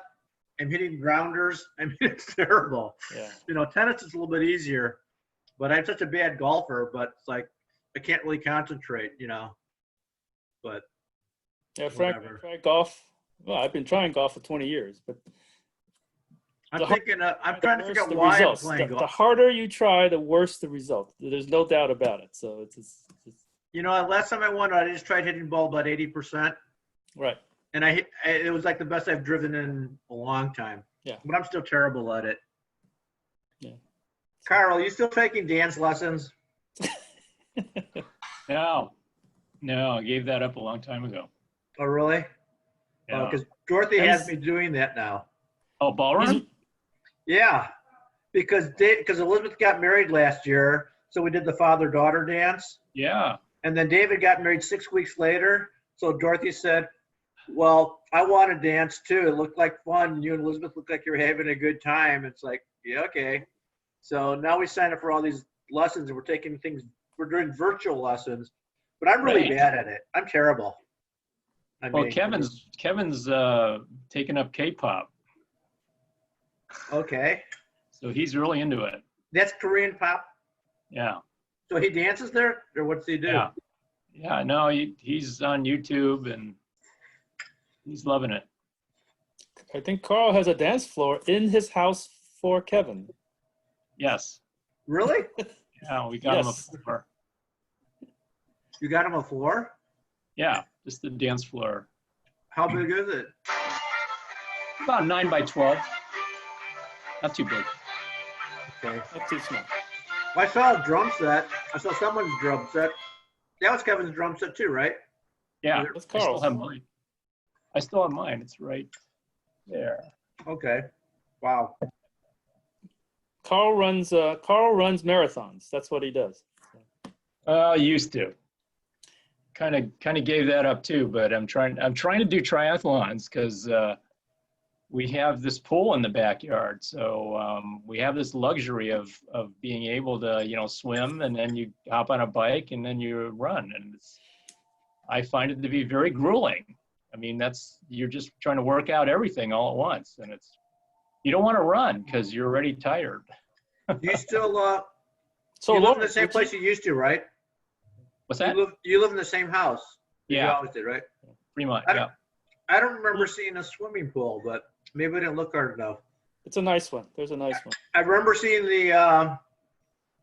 you had your canopy and it was weighted down with like kettlebells or something. Or Like weights, a shade thing. Yeah. Yeah. What was it weighted down? Was it kettlebells? Just 30-pound dumbbells. Okay. That's the best use for those. Okay. So Lawrence, would you recommend marathon running as a sports physician? What I would say is this: I think some people have joints that can just take it. Jim Wong, I guess, is running or was running marathons. He says no problems with his knees. I try to go out and run X amount, and I got to ice my knees down to be able to stay and do it on a semi-regular basis. I think some people just genetically and something can do it. And most would say it's very tough on the lower limbs, the knees. But I think, Carl, you were actually doing ultra. Weren't you doing ultra marathons? Yeah, 50K. So yeah, my knees can take it, but I've read a lot of stuff that says if you run more than 3 miles, you're not doing it for fitness. It's not doing you any good. Yeah, I retired from that. So there's something genetically about the knees. Some people can just take it, and their knees just, for some reason, don't give out. But Jim is one of them, because he and I were talking a couple of years ago. I said, how do your knees last? And he just said, he's one of those few that their knee just doesn't bother him. And Carl, you're the other example then. Some people, their knee won't bother them. For most of us, it would just be. I think it helps if you run light. I always ran really heavy. And some guys are lighter on their feet. And also, if you don't weigh a whole lot, it's easier. I ran a marathon once, half a lifetime ago. And, but, never had knee problems. But you guys have a lot more mileage than I do. You ran track and played tennis in high school, right, Lawrence? Yeah, I tried to run track, but I played tennis, yeah. Did you play tennis at a high level? Me? Were you as good as Joe was? Like, I talked to Joe, because in our era, Joe and John were clearly better than everyone else. I tried my hardest, I started late, just tried my hardest, and loved it. I think Tim knows how much I love tennis for years. So Yeah, I think you were a good high school player, but yeah, to be college, it's tough. I tried for 2, but so happy with what I got. But tennis was definitely better for me than track. I tried track for years. It was rough because I was in I tried this grueling race they called the 880. I guess 800 now. Jesus, it's like 2 laps at almost full speed. It's horrific. You're stressed thinking about it. You're stressed right before the race starts, and then the training. And I think a key word is I tried. I tried my best. Lawrence, your best sport was ping pong, right? Just kidding. You know, one time I was lucky. Joe asked me to be his ping pong partner at camp, you know? And Frank, that's where I saw the cool, collected side of Joe, you know? Yeah, I was lucky I could, like, off his coattails, you know? Yeah. And you can tell with Joe, he's a self-made man. Yeah. His grip and strokes in tennis aren't classic. His grip in ping pong, table tennis is also not classic, but he's able to get the ball across because he's just athletic, you know, he's just very skilled. So I think he combined a good demeanor for sports and that he's just athletic and coordinated and skilled.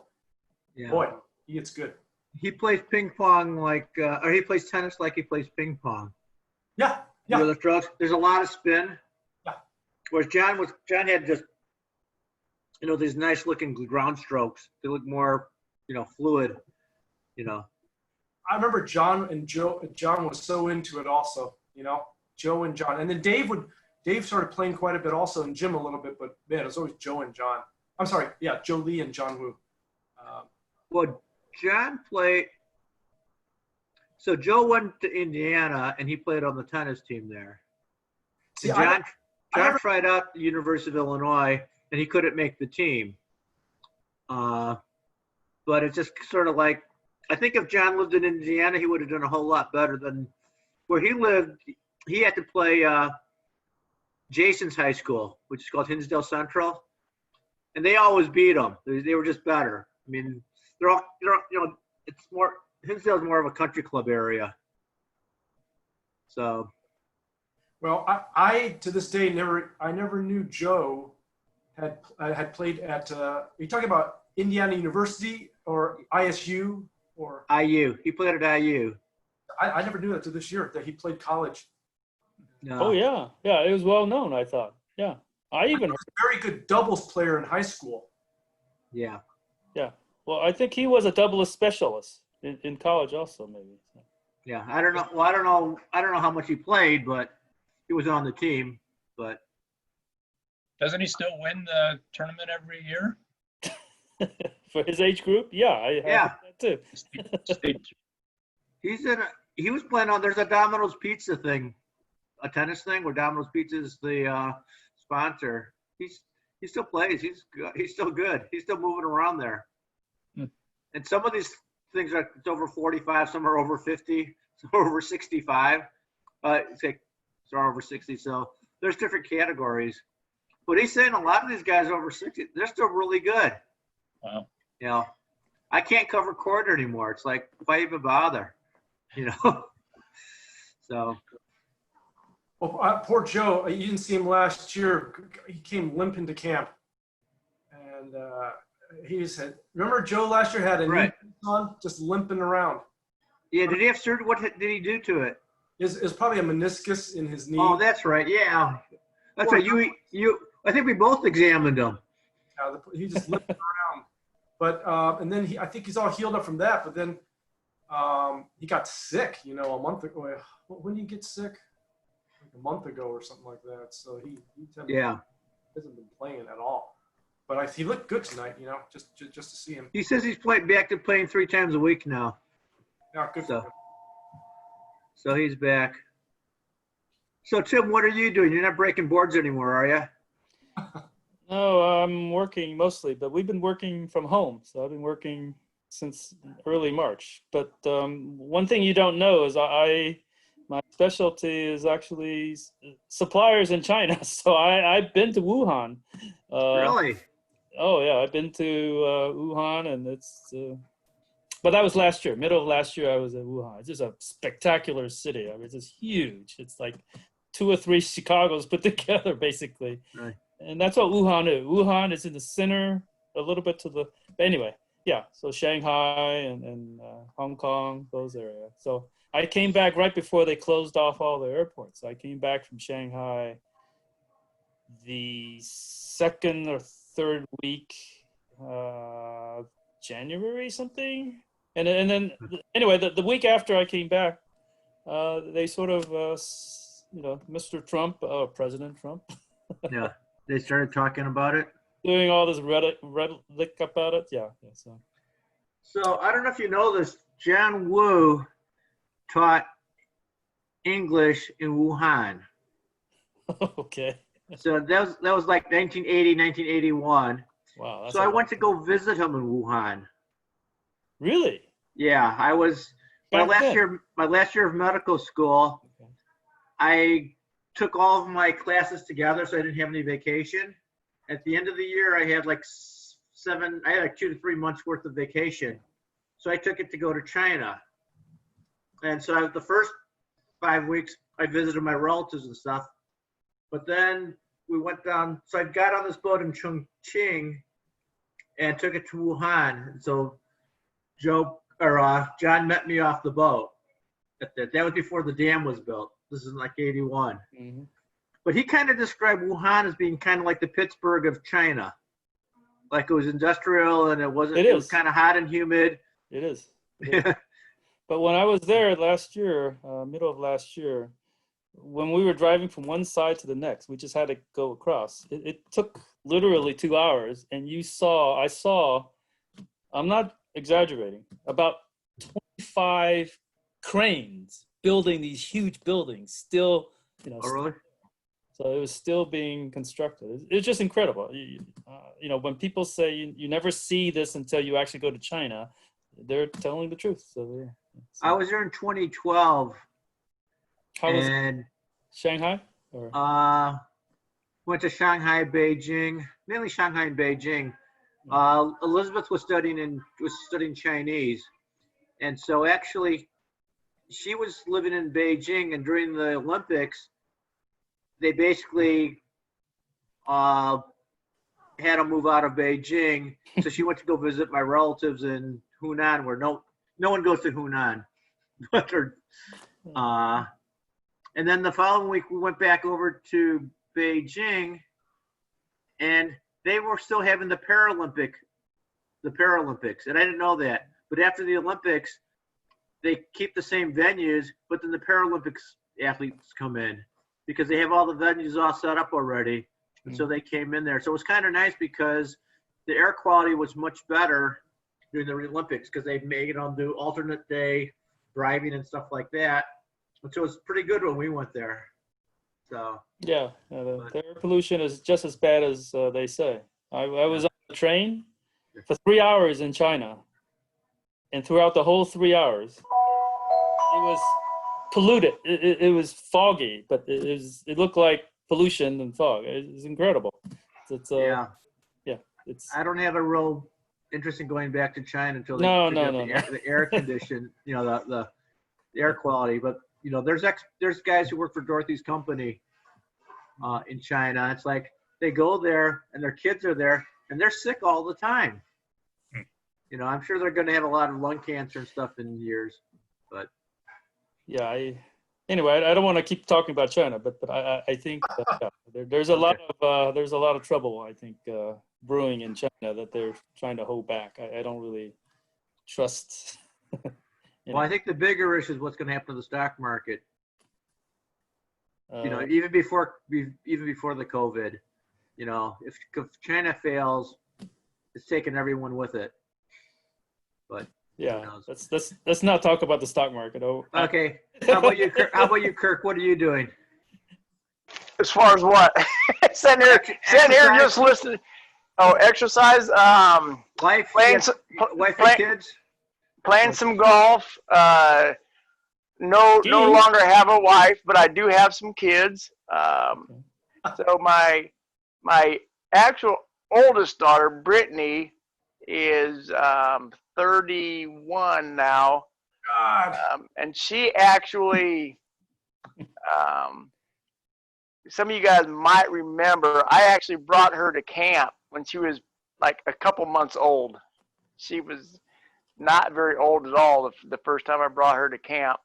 That was in '89. Okay. Yep. And then I have another daughter who's 27. She works in home health care. My oldest daughter works as a preschool teacher. And I work a lot. My job is I'm in the disaster restoration. I think I said some earlier, and that does disasters don't care about the economy, so we stay busy. Right. Well, there's always Floods, fires, stuff water. happening. We do a lot of stuff with COVID here. Actually, when companies test positive, one of the largest medical implant places is close to us in Warsaw, Zimmer Yeah. Biomet, and we handle all their buildings. They're wanting us to go nationwide, which I think they're in 39 states, but we haven't gone that far yet to deal with that. So it's just kind of up in the air. I'm on call 24/7, 365. So if something does break off, I have to go to work. But other than that, life's good. I still try to get up to the lake about every weekend if I can, that I'm not physically on call. And that's kind of been, that's just kind of been it. Just working, surviving, enjoying life as much as I can. Kirk, at the 60th anniversary 2 years ago, we were at Amish Acres already. But Yeah. we spent the 60th weekend at Oakwood to do the reunion. And I'm sitting in the desk to check people in. You know where I'm going. Someone comes up to me, "Are you Lawrence?" I said, "Yeah." He goes, "I'm Brenda, your sister." And Yeah. your sister had been visiting Oakwood I think she was in the back in the restaurant or bar area or something like that. Yeah, I had a niece that worked there. So is that her daughter that was working there? Granddaughter. Oh, God, granddaughter. That would have been Tia. Okay. Yeah. She came up, she goes, "Yeah, blah, blah, blah, blah, blah." So I said, "Oh my God." And I saw your mom. I think I may have told you this, Kirk. I drove over to your mom's place that year, I think. And Sure. used to say hello to her because I knew about your father already. Cause, Yeah. Yeah. So your mom and I had a nice little talk for a little bit, but so I got a chance to see your sister and your mom, but that freaked me out because I didn't recognize her. God, yeah, I'm Lawrence, but what did I do? Yeah. Who were you? Yeah. Were you didn't know you were that famous, huh? Well, all I know is that I remember she came to visit us at the 8586 apartment in River Point. Yeah. Because the son he was into running, right, or something. Yeah. Justin was like one of the top 10 in the country in his age group in cross country. In high school? Yes. Wow. I think high school. He might have been actually junior high, because I think get to high school he didn't pursue it, but he was in the 12, 13, 14. Yeah, he was good. Did he burn out on it a little bit? Yeah, I think he just got burned out on it, and his interest went another way, and that he's just like, okay, that was kind of one of their deals, is that with the kids, we just kind of let them follow their own path. My youngest daughter actually is doing some modeling now, so that's Ashley. So you want to do that's fine. So that's kind of how we live. I think I've met. You have two daughters, right? Yeah, Brittany's the youngest. Yeah. Yeah. I think I met both of them once when you came to Oakwood for one of our camps there, and they were in the car. One of them was Yeah. living in Minneapolis, right? Yeah, Brittany still lives in Indianapolis. She lived with me for a while when she got out of high school, and she moved back. She has 2 daughters, 10 and one that just turned a year old in April. And These are your then grandchildren then? these are grandkids. Yeah, and then I have another granddaughter that just turned 6th on the 14th. Sure, Grandpa. Grandpa Kurt. Yeah. Big time. But Kurt, Lawrence, didn't Kurt bring his 2 daughters to the 2009 or 2000 and to a 50th anniversary or something like that? That's the first time I met Kurt's 2 daughters. Go up 2008. Yeah. For the 50th, and you called me from a gas station that something was happening with your car and you couldn't make it or something like that. I remember because you were supposed to be at the 50th 2008, but something came up and people were asking about you. But, Yeah, I can't remember exactly what happened, but yeah, I couldn't make it up. But I thought that I came by one time.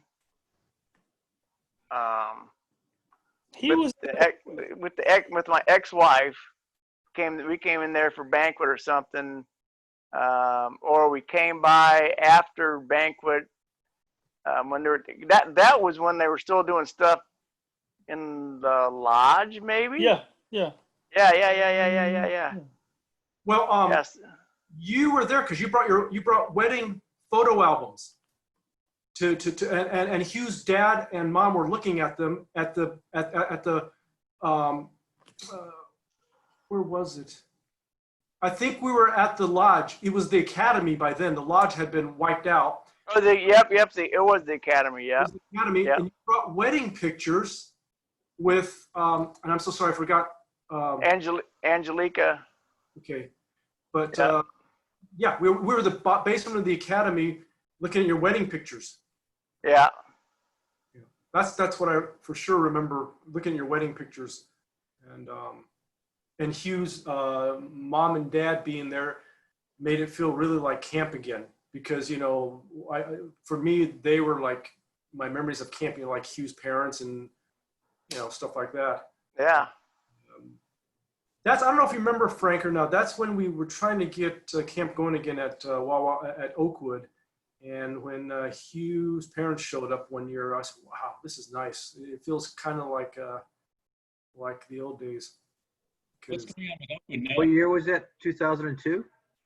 We were only there for the second go around, 2002 to 2008. So sometime in that interim. They came by? Yeah, they had come by, and then I said, God, this is starting to feel great again. I still remember driving away from the 2002 reunion, not winter, but the camp goes back to Oakwood. Yeah. Alan had arranged. And Carl, you stayed for the week. You and Randy and Kevin, because I remember I driving away because I came for the reunion, and I remember you distinctly. You were about to go out and do catch with them or something like that, and you stayed for the whole week that year, and that was the beginning of the revival. I tell you what, Alan is he's the. I tell you, that's when you guys used to leave camp, and I was still living there. I was devastated for like 2 weeks after that. I was like, what am I gonna do? I'm in Syracuse. Nothing to, oh God, it was horrible. It was horrible. I was crying when you guys left. You go from the highest of highs of just being around buddies that you can have. You have the times of your life, basically. You guys are my longest friends, pretty much. And with my end, is I was there till everybody left. Yeah, you had to see everybody leave. I was till everybody left. I was there like, man, I'd watch the last car pull off, and I was just done. Devastated. You came down one year after we left, I think in '78, to pick up Roger Bickle And oh, no, Tim. Do you remember when Kirk picked us up once and we went driving, open air driving in some field, and you had an allergy attack? Do you remember that? Is that when I had my Jeep? Yeah, it was Jeep. And then maybe if you. Yeah. I started sneezing because you took us, Kirk, in some open vehicle into like the field or bushes or something like that. And that's when I had my Jeep. Yeah. You went sneezing and sneezing, and I couldn't. I had hay fever. I had allergic rhinitis, hay fever also, but we both started reacting. Is that the same night we went up to the high school and went into that? We went to the high school and to the track one night. Oh, that was with Richard Chow. Oh. Oh God. Do you kind of remember that? We went in a vehicle and we were going through like Kirk, there's somewhere in Syracuse where you were driving in like almost like bushes, kind of. That's everywhere around Syracuse. I don't remember exactly where we're at, but yeah, I remember that. I remember that. And one year you came down Indy and picked I think a buddy of mine up, or just me. Roger. Wisdom. Was his name Roger? Roger Bickle. Yeah. Yeah. Yeah. And we went back up, but one day my mom almost, she almost told me, you can't go. I had a wisdom tooth pulled out. I know it sounds funny. I had one wisdom tooth pulled out, and then I went water skiing with you up at Lake, and I just had a wad of it felt like gum, but it wasn't gum. It was a wad of blood. But I know what you're talking about, because for us leaving there, it was a bummer always to leave y'all. But for you to see people leaving, then have to walk around the places that you had just walked with us and but were gone. Yeah, gone. Yeah. Yeah. Yeah. It was not a good couple weeks, because it's like, there just was nobody there. I wasn't really cut out for Syracuse anyway. That's why I ended up moving. But when you guys were like gone, it was like there's nothing to do. Nothing to do. Well, I remember you had there's some cute girls down the street that built Rinker built boats. Yeah. They had some cute daughters. Yeah. Of course, we'd go over there and hang out a little bit. I remember them distinctly, the Rinker girls, yeah. No, or that the Rinker built boat person was he had a nice house. Yeah. They redid all that. He sold it, and I think actually that they may be shutting the whole factory down. They shut down about three factories here, boat factories, in the past couple months. Because of the whole thing. Because they say it was the pandemic. I think there's some other things, but somebody will probably pick it up. Some investment group, I'm sure, will buy it and keep them going. They're good boats. Kurt, you're in Fort Wayne now, right? Yes. Lawrence, wasn't your roommate from God knows when? Yeah, so here's the story. Kirk and I... your roommate was from Fort Wayne. I remember that distinctly. My roommate was Jim Lewis. Yeah. And he was from Fort Wayne. He was from Fort Wayne, and I know Kirk's, like I said, in Fort Wayne now. But yeah, Jim and I, we haven't seen each other forever, Jim. I mean... Well, I know the story, so let's not get into it. Tim knows me. Kirk knows me inside and out. I mean, you guys just inside. Frank and Carl know me pretty well, but living with Kirk and Tim and I kind of almost lived together those 1 or 2 years at Harris. Oh yeah, that's right. I remember great times after it would have been spring of '80.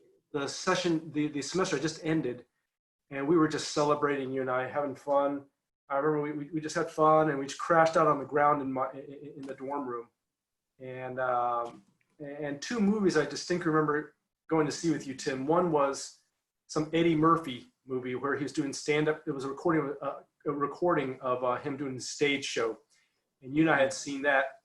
Thank you for When dinner. you start laughing, Tim, you don't stop. And then, do you remember once, Tim, you were down staying with me, and we went to a drive-in, and there was a horror movie going on with worms coming out of the person's face, and we couldn't stop laughing about. You kept saying worms, worms. I remember distinctly. I'm glad you remember because I don't remember as much as I don't think anybody remembers as much as you do, Lawrence. These stories just mean a lot to me. Well, No, one those are good times. Yeah. the good thing, Kirk, was that sometimes when I would leave camp, like Tim, you would sometimes come down for a little bit, right? Right after camp? Yeah, yeah, right afterwards. Yeah. So we had a cushion, Kirk and Carl, where it was buffered a little bit. Where okay, I still got Tim there. Jeff's down the street.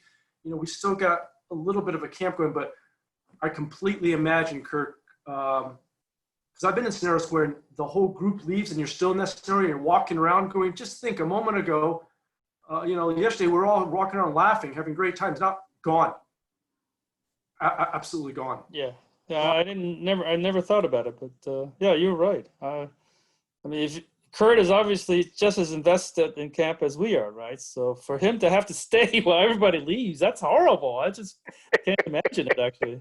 Yeah, I never thought about it, Kurt, but yeah, you're right. It's. Yeah, there were times I would just, after everybody was gone, would go back like 2 or 3 weeks later, and just walk through the cabins, or the cabin. I would go in and read the writings on the beams and the wood and all that type of stuff. And yeah, it was, but that was, living in the moment and bringing back all that, all the happiness and joy and the friendships that I had made in those times. I'm still So glad Kurt, that let I me have ask- the friends. Let me ask you a question. When was the last time you did that at Wawasee Lake? The last time that since the new cabins are up, I've walked the trails a couple times within the past 2 years. I'll drive by there and see the basketball courts and that type of stuff, and it's in looking up the sand, thinking, man, I remember playing softball out here, and but with the new hotel, you drive down through there, and it's just not, it's just not the same. It's just not the same, and you want to go back to the nostalgia times, and yeah. Where you turn on the water, and orange crap comes out. Yeah, the good well water. You can't beat that. You can't beat that. Yeah, the orange well water. Yeah. Dofu Rock's still there, and it's wow. just. God forbid bathrooms. But what's nice is that even though it's not for public anymore, Kimmel is still there. It looks a little different now, but Kimmel Hall is still there. The Oakwood Resort, they have staff that stay in there now. And that whole bottom of Kimmel Hall, which used to be for education, they built out rooms for the staff to stay. Because when we were there for the 60th 2 years ago, I just took a quick walk through there.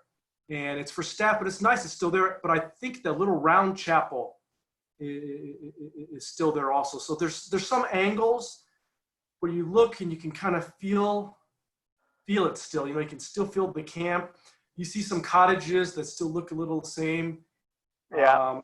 But yeah, the cabin's way gone. The lodge way gone.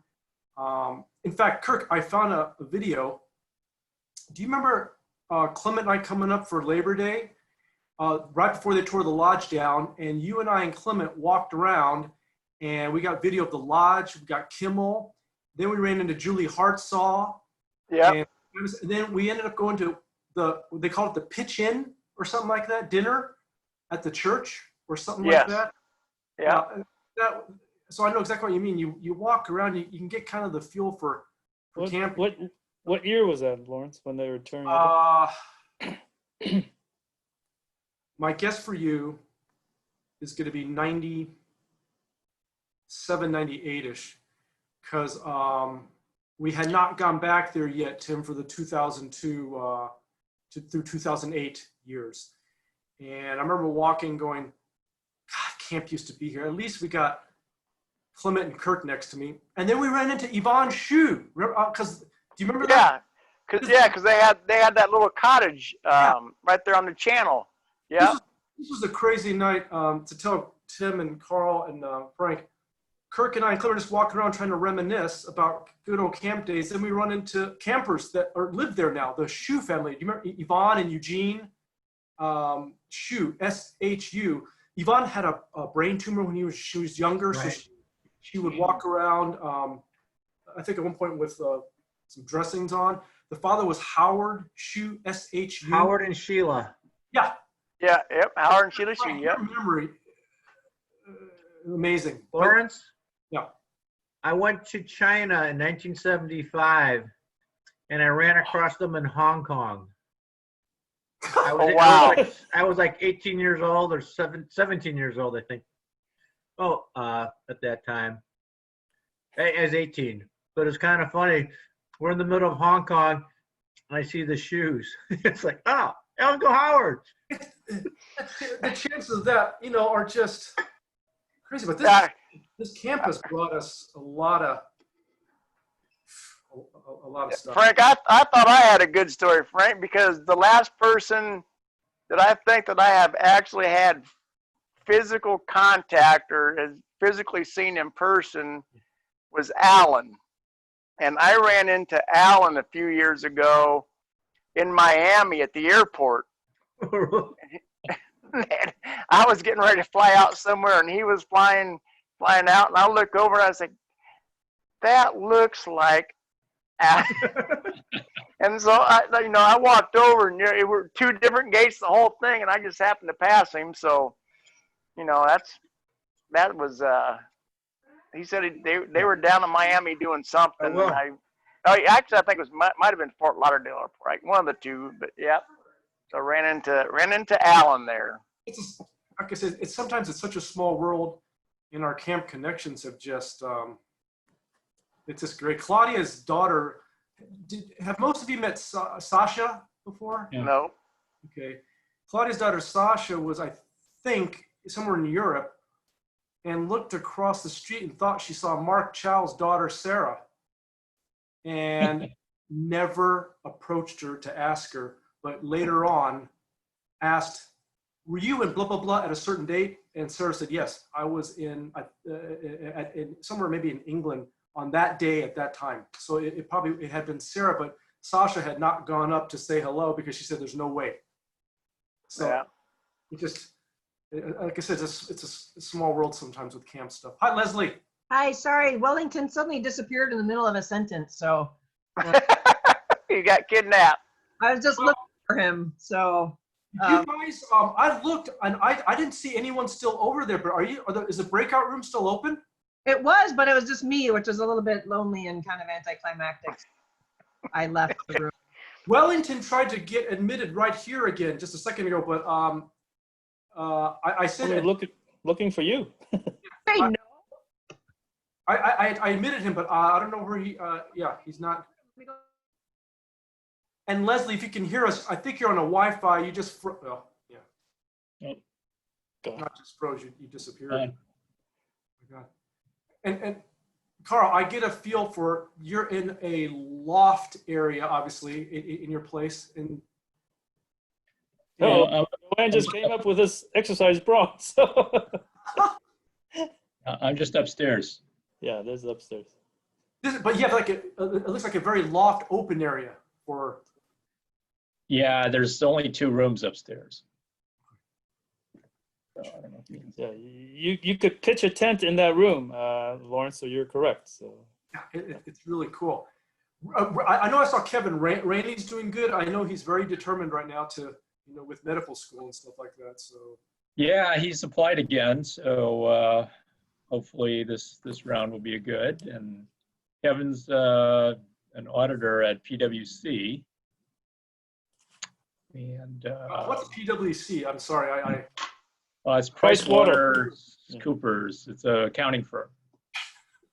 And you're probably going, God, Lawrence, you don't know that? Nah, Schwab. I stuck a little bit of cash in Schwab. That's it. That was Kevin or Randy you were talking about? Kevin's with the PricewaterhouseCoopers. Okay. And I know Randy's going for medical school right now. So. Yeah, he's applying again. Yeah. Well, I tell you, his I do say so myself, his personal statement is really nice. Well, thanks for reviewing that. That was really nice. I think Jason did also. I think Randy was very smart. He got opinions from a lot of people, and it looks nice. I mean, he's telling a story, you know. So I just tell him it's really good. Big help. Really good, stuff like that. So good. But anything else from any of y'all?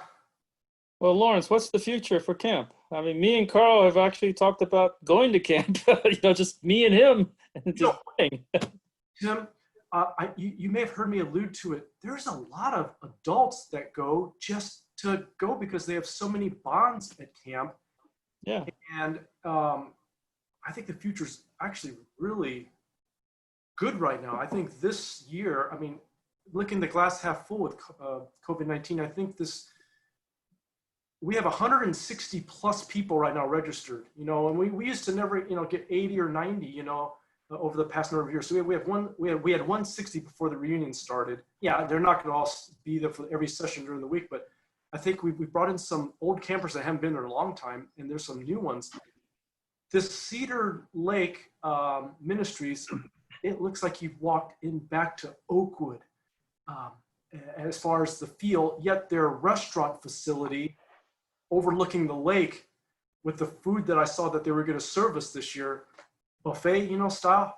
Wow. Yeah, I did take a look. I did take a look at the brochure. It looks very promising, and it's and it's very close to Chicago. Said 5 minutes. Fly in to Chicago and go. So I think it says 5 minutes. Yeah. Hey, I may be able to get my brother. Hold on a second.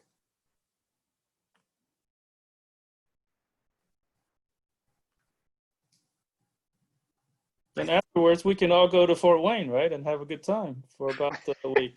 Now there's 5 of us left. Do some water skiing. Come on up. Exclamation point. Yeah, that's yeah. Hey Tim, where are you living now? But I don't know if you guys know, but there's a good chance I'll probably move back to Louisville within a year. So, yeah. Tim, where are you living now? I didn't know that. I'm in Silicon Valley. I'm with Carl in Fremont. Fremont is like 10 miles north of Silicon Valley, basically. Okay, I visited Carl, so I know where Fremont is. Okay, good. Okay. Yeah, I just moved here from LA about a year and a half ago. So to work at a startup company. So we make laser headlights for BMW. So that's the new technology. Is that all the high-end headlights are. Yeah, all the high-end headlights, especially the high beam, is using a laser. So. But it's not going to take your eye out. No, it's going to be. They call it contoured. It's going to be shaped. So if a car is coming, we can shape the laser beam so that that spot where the car is coming is devoid of light. So yeah. Wow. So yeah, I mean, if you could have your electronics to drive a car automatically, you can certainly see if another car is coming, and you can just not shine the high beam there. So yeah. Yeah. So, Tim, I'm sorry when I got on the phone with my bro. Hopefully he joins us. Good chance within the next year, you said, of moving back to Louisville. Yeah, I just bought a house in Louisville, so I will. It's a done deal, pretty much, right? I closed this past week, so Carl knows about it, but not many people know about it. So yeah. Congratulations! My gosh. Yeah. So I bought Are you going to work from home, or are you going to be retired? Yeah, I can't retire. Yeah, I don't want to retire. You retire, well, sorry, Frank. So, yes. I'm adverse to being retired. So, but you're gonna work forever. Okay. Well, I'm not gonna work forever, but I could be a consultant or whatever. I'm willing to travel to China. When the time comes that you can do that. But no. I'm either gonna work remotely for my current company.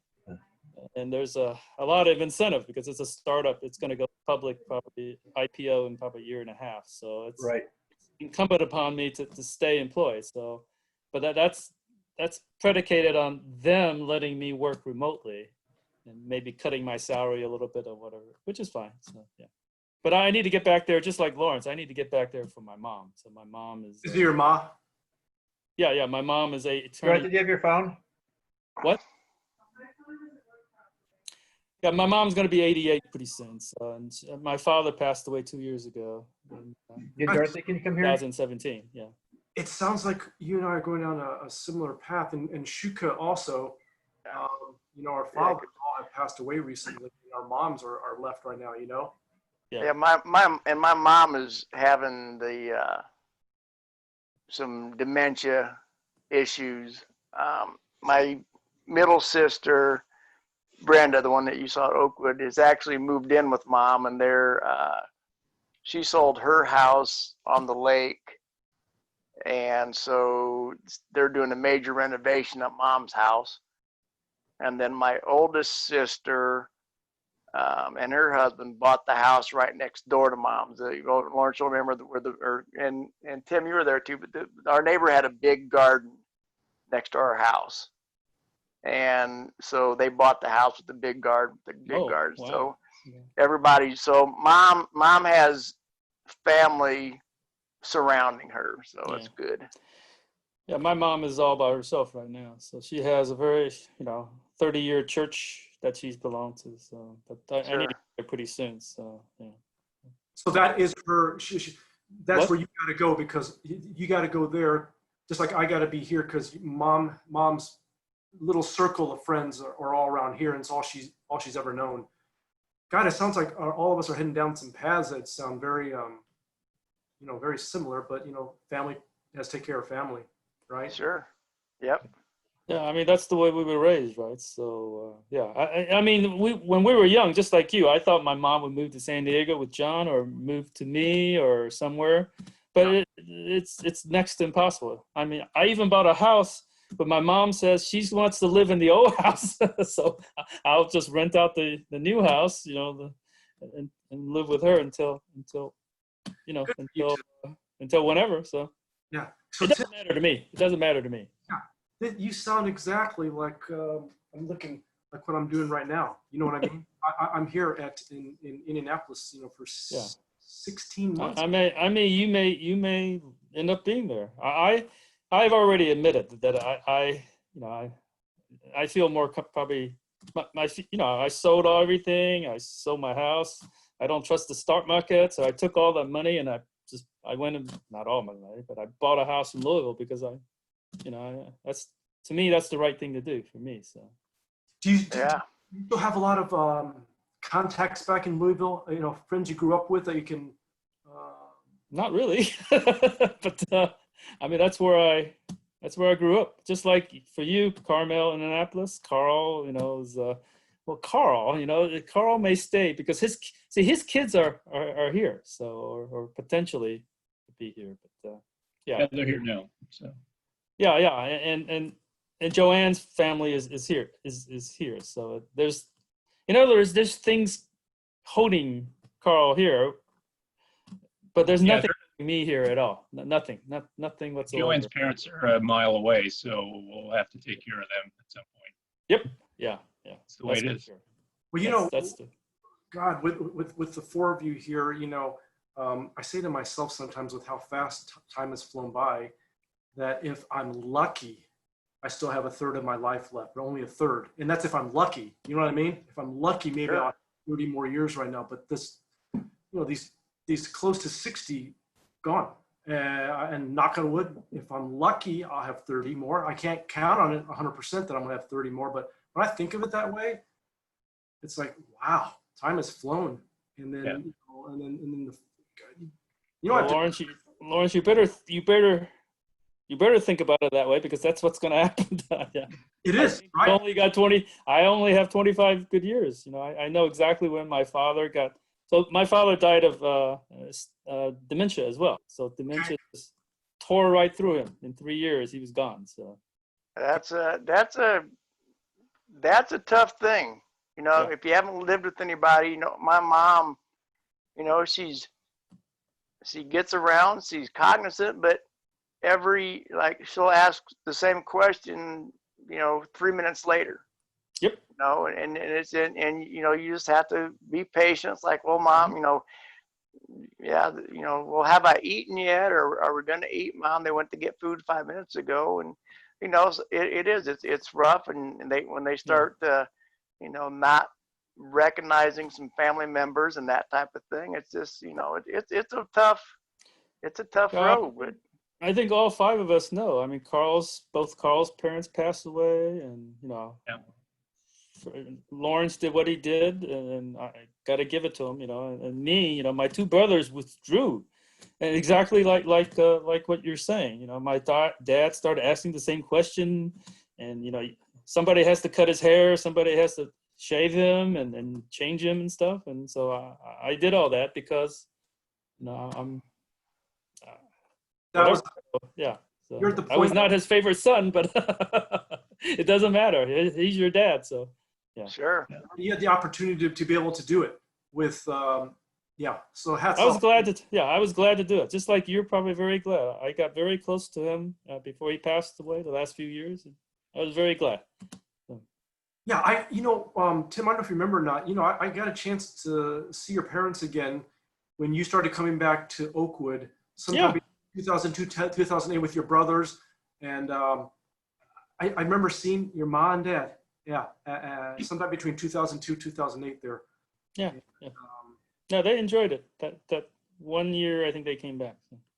Yeah, it's just nice to see them. And yeah, when I think sometimes at night, if I'm lucky, you know, and when you think 30 years ago, 1990 to now, how fast 1990 to now has gone, like that's 30 years. So I had another 30 from here on, and like, Jesus. Okay. Well, that's Frank. Frank is the one that's a little bit ahead of us in terms of just being smarter about everything. Not older, Frank, smarter. So, yeah, I'm 61. I don't know how old you guys are, but then Carl's about a year and a half younger than me, right, Carl? You're not 60 yet, right, Carl? This year. Yeah, but this year. But not yet. Not yet. Not yet. Carl, I hit 61 a week ago. Okay. Good for you. Yeah. So I'm older than you. I'm April, so yeah. And you still probably, there's a youthful, I think there's a youthful part to all of us, but Shuka, you still got a youthful little soul to you. Well, shoot, if he's still water skiing like he says he is. Okay, anyway, Frank, tell us what's going on. I think he's on the phone. Oh, he's on mute for one thing. Wellington, you must love us. You're on mute. Mute. Sorry about that. No, I was having a long conversation with Leslie, and I didn't realize my computer was unplugged, and all of a sudden it just went, and so I'm like, oh crap, that was kind of rude to just cut it off. Yeah, she was looking for you, so. Apparently. So anyway, she told me to get back on the Zoom to then get put into the kids table and get back to the conversation. Okay.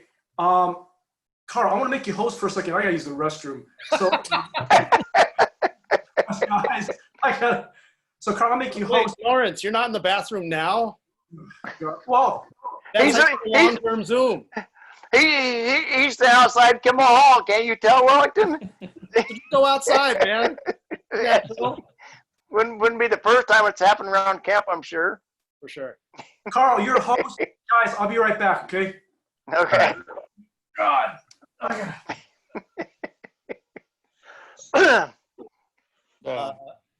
Anyway, I wanted to ask Frank what he thought. You know, in other words, what do I think about what? Well, we're talking about the future. You know, all this other stuff. You know, 25 good years, 30 good years, whatever. I mean, but the question that I have is, you know, me, Carl, Kurt, Lawrence, we're all around 60 years old, right? So what did you think when you were 60, and what is it now? I mean, how much smarter are you now? I mean, what is there any lessons learned we can have? Any smarter? Well, my wife retired. I retired because of that. It's part of it. Am I any smarter? I don't know if I'm any smarter. I think we figured out one thing is when we were 60, we figured that we had 15 years to travel and do stuff we want to do. Figure after 75 that we may or may not be able to travel and stuff. How's that? So given that, we decided we'd take better care of our health. Both Dorothy and I have dropped some weight. So we're exercising on a regular basis and live long and prosper. I mean, you look good, Frank. So I have to say that. So, but thanks. But did anything drastically change from what you thought when you were 60, 61 to right now? I mean, you had ideas about this and that. And now that you're 60, well, you got a Medicaid card, right? So you're 64, 65? Yeah. Hold on a second. I'm trying to do two things at once. Oh, okay. Can I get back to you later? I'm trying to. We made a date to play cards with somebody, so we're playing cards on the line. So I'll talk to you later. Okay. Okay. All right. Hello. Okay. What's happened with the phone? Okay. We lost our wise person there. Yeah. Oh. Now it's just, and I don't know, Tim, if it does for you, but it seems like time, the older we get, the time actually goes faster. I mean, if you look at Christmas seems like it's 6 months away instead of a year now. It just seems like the weeks get shorter. 7 days seems like it's 5 days, and I think that's what kind of scares me is that we're gonna, man, as it the older we get, if it keeps going faster, is it our 5 days now going to go down to 3 days? I don't know. And maybe it's just me that thinks that. No, Yeah, the weeks are flying by. Yeah, it's been happening for 20 years for me, Kurt. So.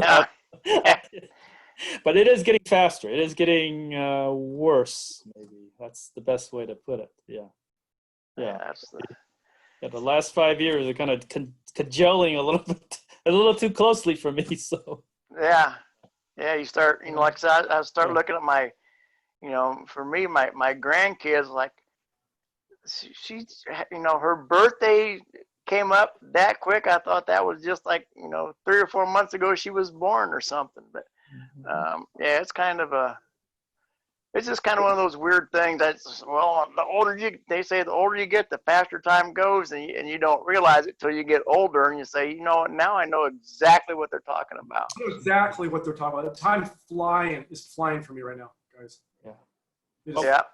What I was trying to get out of Frank was actually that he had like a conception of what was going to happen for the next 15 years. He was going to work until he was 65 or 60 and then retire and then travel for 10 years and I sort of have the same kind of stuff, but obviously it's just a pipe dream for me right now. So you never know, right?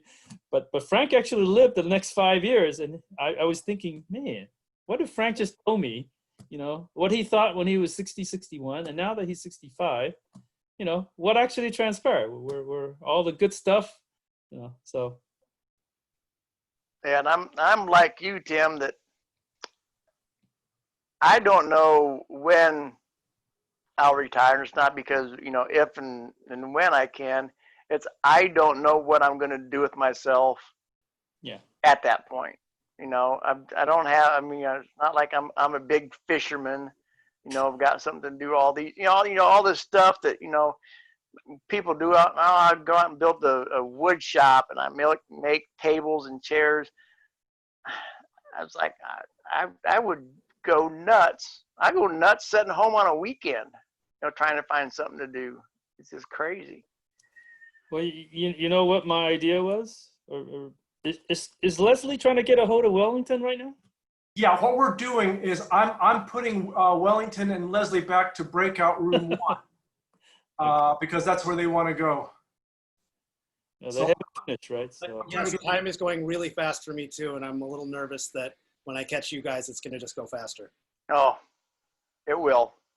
Wellington, it's going to go really, really fast. Yeah, I'm going to blink and it'll be 10 years. Yeah. Yeah. It's like 5 years ago. I remember when we had that virtual chat. It's like, no, Wellington, that was 10 years ago. Oh my God. They had got, I guess they were in the middle of a deep conversation or something. That's what they wanted to head back to that breakout room. or something like that. So Leslie and Wellington are back over there right now for a while. And But to answer your question, Kirk, it's I'm not a deep thinker, not really, and I don't think it pays to be a deep thinker sometimes. But I mean, like you and like Lawrence and Carl, I mean, I've seen my father go from a very brilliant engineer to nothing, basically. You know, I mean, so I sort of have a timeline. I'm hoping not to be on that timeline, but you know, as an engineer, you have to take precautions. So I mean, my plan is to work and then travel, and then, you know, just like you were saying, what am I going to do?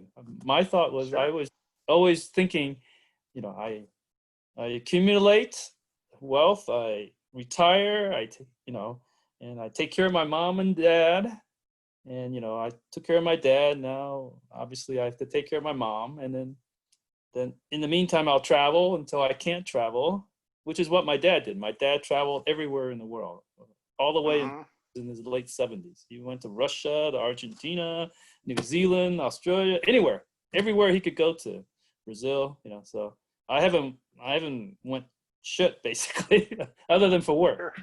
Yeah. So I've been in Europe for one day, you know. So, but that's my game plan. But hey. Well, Tim, retirement's going to be the next big thing, right? I'm not sure I want to retire, Carl. So I'd like to retire, but I can't. I'm like Kurt. I'm a little bit afraid that retiring is not a good thing. So it depends what you can do. You know, I can, as a quality person, I can always get a job at one of the ISO registrars and just work 25% of the time and still get paid, not for the money necessarily, but just for doing something, you know, having something on the calendar. Yeah. I don't know why I just sensed, Tim, that you play tennis. You said once a month or so, but I always see you so active. Are you doing some cardio for the brain? And I mean, you know, anything at all right now? Cardiovascular exercise or? Let's just say that on a scale where Carl is a 10 because he runs marathons and he goes, I am like a 3. So yeah, I joined the place where he actually worked out. You know. Well, Carl could probably tell you. I paid a very small amount of money, $260, and I went to the gym in the whole year. I went to that gym 3 times, maybe 4. All right. Yeah. Carl, you have probably read, and Frank also, you know, cognitive capabilities. Well, you just try to keep, obviously, your health good, but you do regular cardio, especially brisk walking or running. It's supposed to really help keep the cognition clear. Yeah, you just walk our dog. I don't know. Frank probably is up on all things. Frank, is that pretty much the bottom line right now, that regular cardio, even brisk walking, is extremely beneficial for the long term? Well, you're on mute. It all helps. Yeah, I'm on another call right now. Oh, no, I'm playing. Okay. He's gambling. He's gambling. But Tim, I'm just trying to, from the cognition standpoint, just trying to keep health as good as possible, and just some regular cardio. And I'm actually worried about Carl running his body down. I'm very what do you call that? Reticent to sway Carl against, you know, doing these crazy things that he does. But my body would not hold up. But Carl has figured out many ways, you know, different socks that he uses, different routines, different exercise regimens. So, my sense with you, Carl, is that you're health oriented, you're slender, you got the genetics. Your knees can take that pounding. Again, Jim Wong, knees can take the pounding, but most of us, myself included, you know, it's a pounding, you know. So. I'm not doing much of that anymore. We walk the dog. Yeah. I thought you were. And she slowed down too. So. Well, what's amazing about Carl is no matter if he runs marathons or he's training for marathons, he So he doesn't do marathons now, but when I see him every week, he still looks exactly the same. So I think it's the genetics. I mean, perplexing. I've not seen Paul forever, but you look at Mark, you look at Stan, unless Stan's dramatically changed, they're just slender. Just, Paul's big. What? Paul is big. Well, see, I'm glad I told I said, I haven't seen Paul in a while, so who knows? the last I saw Stan, I doubt Stan will ever get heavy either. You know, Stan just looks like someone who's very regimented in whatever he does to stay slender. And Mark is slender. So Stan gets skinny from stressing out too much. Well, Stan, I just know that I just can't imagine Stan or Carl or Mark ever, even at 23 or 24 BMI. I see you guys more down at low 20s for your BMIs is my guess right now. So that's just my. Carl has another secret, and that's Joanne. Joanne's in very good shape, so she cooks. I mean, the food in their house is very healthy, I think. So I think you have to give that. Healthy. Eat healthy. Very healthy. Very, very, what do you call that? Non-processed. She can make a lot of things right from the raw material. So, yeah. We eat a lot of fish. Oh yeah. Fish. I fish a lot. That's my hobby. Yeah. You guys have to develop a hobby. That's it. And keep it busy. Retirement. That's all. That's all it is, Tim. We just gotta find a hobby. Okay. Just find something you love to do. Yeah. And then keep busy. Then you start meeting friends. No, keeping busy, yeah, is very important. Yeah. Yeah, because I go ocean fishing almost every week. Deep sea fishing. So we eat a lot of fish. Yeah, she leaves the house at 3 o'clock in the morning, comes back whenever with a Comes load. back 8 p.m. No, good for you. I'm starting to realize this is the truth, and that you're doing it on a regular basis, right? Yep. God, good Once for a you. week. Because I still have to work. But if I'm correct, it's your business though, right? Yeah. So that's nice. You get to have your own business to. Well, you had a partner for a while, right? There's two I of still you. have a partner. I still have her. We still partner. We still do, but we work from home now. Were you working from home even before COVID-19? Were you working from home? Well, I do a lot of consulting work. Then I go out to the client, but they all shut down. So I work from home. I got you. Everything's from home. No, they have an office. If you're asking, they have an office. They do have an office. Yeah. They have. I sometimes have to go in, but now I don't. So everything's from home. You were saying this, your new job is going to be just a hop away, like 5 miles or something like that. Oh. My new job, yeah. So that's yeah, it's going to be good. Yeah. Carl has a very tough job. That's all I can say. Knowing the business. Carl has gone from a big-time PR manager where he's just show and tell to he's actually actually have to do work. He's fixing $1 million tools to make sure the fab is keep running, right, Carl? Yeah.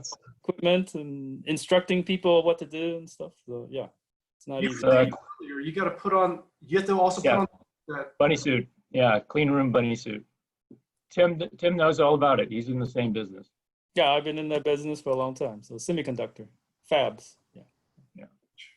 So Lawrence, if you're not working, do you buy your own health insurance right now?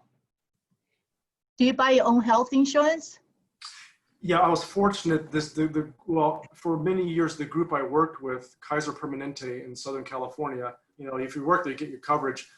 When I left Kaiser, I was able to just stay on in a certain plan that I got that they don't even offer anymore. So yeah, make a long story short, yes, I'm still with Kaiser Permanente. I know the doctors in Orange County where I used to work. So it's always good in a HMO system like that if you have a good primary care doctor, you're set, because he or she could just they answer your calls quick, emails quick, and they get you set up for tests so quick and take care of you. So I was lucky because the guy I picked was very popular when I was working there because patients loved him. And then, so when I left, I was able to, in the long run, get him. So yeah, make a long story short, yeah, I purchased my own health insurance right now. But, you know, in looking forward to, honestly, in 5.5 years, you know, when Medicare kids said, oh, Yeah. that'd be nice. Be much cheaper. Well, yeah, and I don't know what you guys are. A lot of you guys are experts with the economy. I mean, I don't know what's going to happen also with the Social Security. They keep saying it's going to, like, you know. So I don't know, but we'll see. I just take a day at a time. Just try to, knock on wood, stay healthy and take a day at a time. And yeah, and being here in Indianapolis right now, mom said hello. She's in the kitchen. Oh, okay. She's looking through things right now, but yeah, she's doing really good right now. My mom. How old is she? That's good. She just celebrated her 90th. Oh my God. June 21st. So we had a Zoom birthday thing with Clement and Claudia. Oh. And me sitting next to her, and she knows this week is going to be a little bit tougher on me as far as, you know, because I got to do virtual stuff with camp a lot. So we put the house cleaning on the back burner for this week. Well, when I say cleaning, I mean looking at boxes and boxes of stuff that she wants me to save certain things and this and that. And oh my God, for me to go through a box and try to find certain things she wants. And then, as you all probably know, trying to make decisions on what to keep and get rid of. I've just learned, if it's not important, just get it recycled or out of here before she sees it, because it's so hard for her to let go of things. Mm-hmm. So if it's important, I think she ought to look at it. I'll show her. Otherwise, I go. And then I don't know, the older I got, this is not gonna sound like me, I'm so recycled oriented. I found a place for electronics. I found a place for cardboard, for paper, for glass, you know. She goes, just put in the garbage can, just can. When she sees me drive off with a load in the car to a recycling place, she's like, good God, you're wasting your time. I'm so happy that I got a place for electronics and cardboard and paper and glass, you know. And Claudia's little daughter, Sasha, she's going into environmental law, so she sees it from my perspective also. But, you know, right. Mom and I, you know, we click well. Granted, we sometimes like mom and child sometimes, but you know, we're good. But 16 months, I never expect to be here 16 months. I came back here with a bag and some a few little spring outfits to stay 2 to 3 weeks. You know, next thing you know, I'm having to tell the clinic to put on hibernation and buying summer clothes, then fall clothes, and winter clothes, and here I still am. And actually, I've gotten used to being here now. Thinking to go back and you know, it's more foreign for me to think right now, going back and starting back up the practice versus staying here, you know, and helping her. So I think everything's on the table right now, and I hear exactly what Tim said. You know, you can't trust this or this. Sell everything, take some money, put it in a house without a mortgage. It's yours. You don't have to worry about that anymore, and just, you know, so. Yeah, just be extra careful, that's all. You know, like I said, I think a lot of you on the screen here are probably very wise with money, and you know, I've always been not quite that way, but I know that I think just if I did anything right now, it would be I would purchase another house. I'm in a condo now, a high-rise condo. I went from a house to that. I've liked it for 13 years. I think I'm ready, actually, believe it or not, just to buy a little house again. Just have a little house, but we'll see. I think right now, like I said, my plans are just to stay here as long as she needs me till she gets to her next destination. Yeah, you have to think very carefully, because my mom was very offended that I bought a house in Louisville. She goes, "What's wrong with my house?" I said, "Well, Mom, you have to think a little ahead."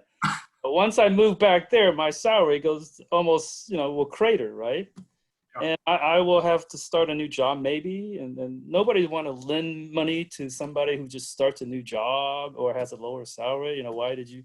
So all these questions So I basically had to do it. So yeah, I mean, if you think very carefully about what you want to do and accomplish. So. Well, believe it or not, these last few months, I've really thought a lot about what I think I'm going to do. So I'm actually heading off on a tangent like you, Tim, to be honest. I got a little bit still in Schwab. I'm thinking of, keeping that there, but taking the condo right now and selling it, and then just buying a little, a new house, but smaller, just small, and just pay for it and done, so we'll see. Now, where? I know I'm entertaining. I don't have to be in Southern Cal anymore. So I've entertained Indy in one other place. So we'll see. But, I mean, I don't want to get in your underwear, but isn't your mom? I loved your mom and dad's house. It's like Carmel is one of the elite places. Okay, so they moved to after they sold that house. They ended up building. Oh, they sold that Lakeshore house. We're on a lake right. Yeah. We're on a lake right now. A 6,000 square foot house. My mom lives in. 6,000? Okay. Square foot home right now. That's how much stuff also I'm going through. Oh. It's everything. It's on Geist, right, Lawrence? Geist Reservoir? Yeah, it's on Geist. If she heard me talking like this, she'd probably walk over here and just stare at me. Say, don't be saying any more things. But Tim, they sold the house in Carmel in '95. And they bought this house on something called Geist, which is a lake. And this was the Carmel home was their dream home. Then this one kind of was dad's main dream home. Mom wanted to be in this property on the lake, but they built this, it's just. So she's living here. And I tell her, you should just enjoy the house right now. Just enjoy the house. I'll get it cleared out for you, but just enjoy it. She's so set on, I got to sell it. I got to get a smaller place. But, I think it's naturally going to happen. She's going to stay here for a while because the progress that I've made is pretty good. But, she has certain things she wants to clear out. She'll start it. And next thing you know, she's taking a nap or she's eating something. So I tell people generically, I'll probably be here till the end of the year. I could see myself here till end of next year still, doing the same thing. And I don't mind, if she needs me, I don't mind.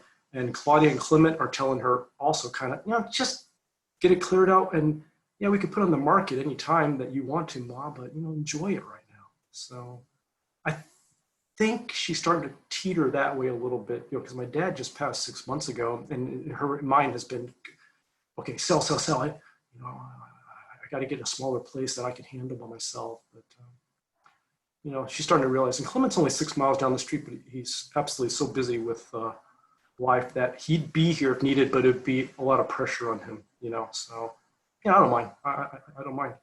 And like I told you guys earlier, it's more foreign for me to think now going back to Southern Cal and restart my practice than to stay here right now. So. You know who can advise you the best of the group here is Joanne, because she understands tax law, she understands financials.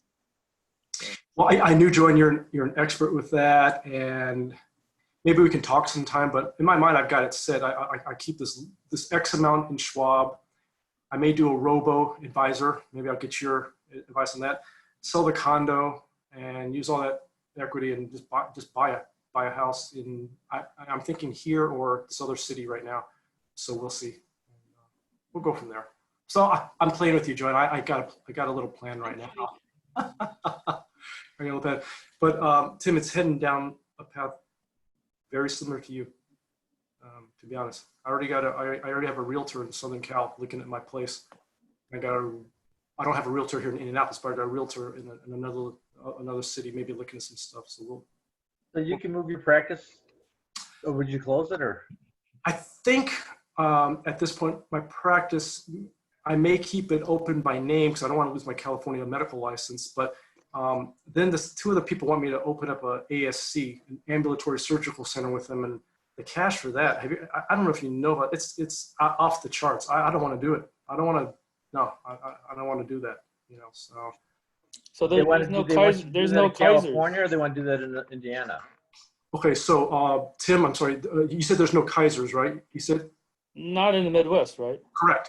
Right now, if something were to happen to me here, I got coverage to go into an urgent care or ER that Kaiser would cover. That's it, right? I flew back to California in December for 10 days to just do a bunch of, checkup tests and stuff like that. And I could see myself still flying back and forth because I don't want to lose this primary care doctor right now. Yeah. And in fact, I'm probably going to go back there again November-ish to get, just to get basic stuff done. And Frank, to answer your question, I tell you, as each day goes by, the chance of me opening up going back to the practice and reopening it again are starting to slide, because a lot of my referral sources have already come to the conclusion we don't know when he's going to come back to see our patients. So I think a lot of them have moved on to different physical medicine doctor, which I'm good. They got us in their patient someplace. And this ASC thing is too. I started looking into that. I have no knowledge of how to build an ASC. I have no knowledge how to run it. And they want X amount of cash potentially to join them. I'm not. But they want to do that in California. Correct. So I could still potentially, in my mind, maybe I'm naive right now, live maybe here in Indy, but still have that in California. The two people there really running it, they need it more because they're more investing people, and they wouldn't be the medical director. They would just be putting money into it, but they want me to put money into it also as a medical So they're not doctors. They just want, they're investors who want you to run it for them. They need, I guess, the quote MD degree to start this thing. And I tell them, I have never done anything like this. I don't have energy to learn about it right now. And I don't want to put money into something that I don't understand. Right. So I'm just saying, to answer your question, that's my only other option right now. I don't think I'm gonna take it. So it may be I'm semi done, but we'll see. I don't know yet. So, but I know what I would do each day. I plan the day all around getting a nice workout done in the morning, and get that done, and then I'm absolutely at peace once I get an exercise done. I could easily put on Netflix. Just with a healthy meal, having my workout done, Netflix and a healthy meal, I'd be absolutely in heaven and fine. Actually, I think I'm very personable when I'm around people like this because they're my dear long friends. But inside me, I like my quiet time. Maybe Joanne and I have talked a little bit about it years ago. I love my quiet time, and people may say, "What?" Yeah, I like when Kirk and I lived together, I think I had more energy to do things, but right now I love quiet, peaceful time to myself. And I know that my brother and sister aren't like that, but I love it. So I truly could, I know I'm rambling, sorry. Get a good go ahead. Workout is the most important. Get the workout done and nice shower, cleaned up, great food in front of me, Netflix, maybe a friend every now and then that will hang out for a contained amount of time, but then when it's done, I'm on my own again, enjoying the quiet time. So again, I don't know what the word is. I've kind of. That sounds like a lot of my friends. And it's kind of like this, the whole pandemic thing, when people were like, oh, I got to get out. I got to get to the store. I got to do this. I got to do this. I was coming home, plopping down my recliner after my hard day of work and said, you know what, I'm glad I don't have to go. I'm built for this. I'm kind of built for this whole solo, thing. I do my work, I come home, and my time is my time, and people are going nuts, and I'm like, this is the best time of my life. There's a handful of I don't have to go nowhere. Shuka, I'm like you. There's a handful of us look at it that way. I'll be honest, the third city I considered for a moment, and it's not out of the woods yet. You guys are gonna laugh. Syracuse. I said, Kirk's close by. Syracuse is beautiful on a lake, but it's on the back burner, just to let you know. Yeah. But and I know people the opposite, being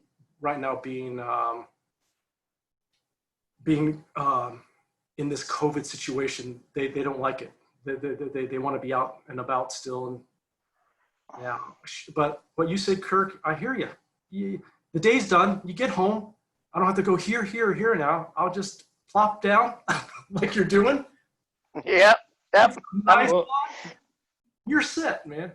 Well, let me ask you a question, Lawrence. It's just a very simple question. Over time, the last 30, 40 years, me and Carl and Joanne, I mean, we know how to make money professionally. All I have to do is just get myself to work, right? And any question or all these things, I know what to do, right? So it's sort of not even work to me. So in your case, there's a HMO everywhere, right? And there's a need for sports medicine almost everywhere. So you conceivably could practice, and I mean, the job I would assume would come very easy to you. I mean, you could just say, "Oh, I've seen this 100 times." You just hand them a piece of paper telling them what to do. Like, remember when I tore my Achilles tendon, right? So you sort of knew everything already. So you didn't want to advise me, but that's okay. I mean, you're not my doctor. I think some of it. Couldn't you do that? Yeah, I could. In town here, my brother and a neighbor have kind of offered locum tenens stuff, but I have no desire to do it. You know, I get up, I exercise here, then I start working for Ma, and we start clearing, and then we just enjoy some time together watching CNN, and then clean some more. And I'm good right now. So I guess to get one question is, you've heard me probably to allude. For me to get back to California and start working again, now that you've kind of experienced not working for 16 months, I don't have the greatest desire or energy to do it at the moment. And I know I heard what you said and what Kirk said, what are we going to do with our time when it's done? But I know with me, it would be heaven if, you know, for me not to have to work anymore. And even though I'm working a lot here physically, lifting and doing things, it's still mentally good because dealing with sports, but a lot of pain patients and a lot of nerve stuff now. I'm drained. I got drained. Frank, you're in the call last night, right? When I was still doing stuff with trying to call in medication for someone. While I was on the call, you know, I'm still doing some stuff, and the pharmacy wasn't picking up, and this patient, very dear friend of mine, needed something immediately. So I've been retired for about 3 months, or for 3 weeks, 18 days now. And, you know, I still enjoy I'm going to miss the patient interaction. The part of me, because I had some patients who are like, well, I wonder what happened to them. You know, they did this and did that.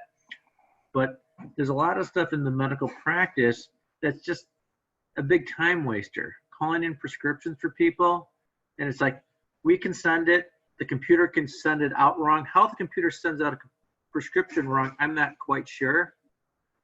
But I know, you know, our electronic medical record said we sent it. The pharmacist says they don't have it.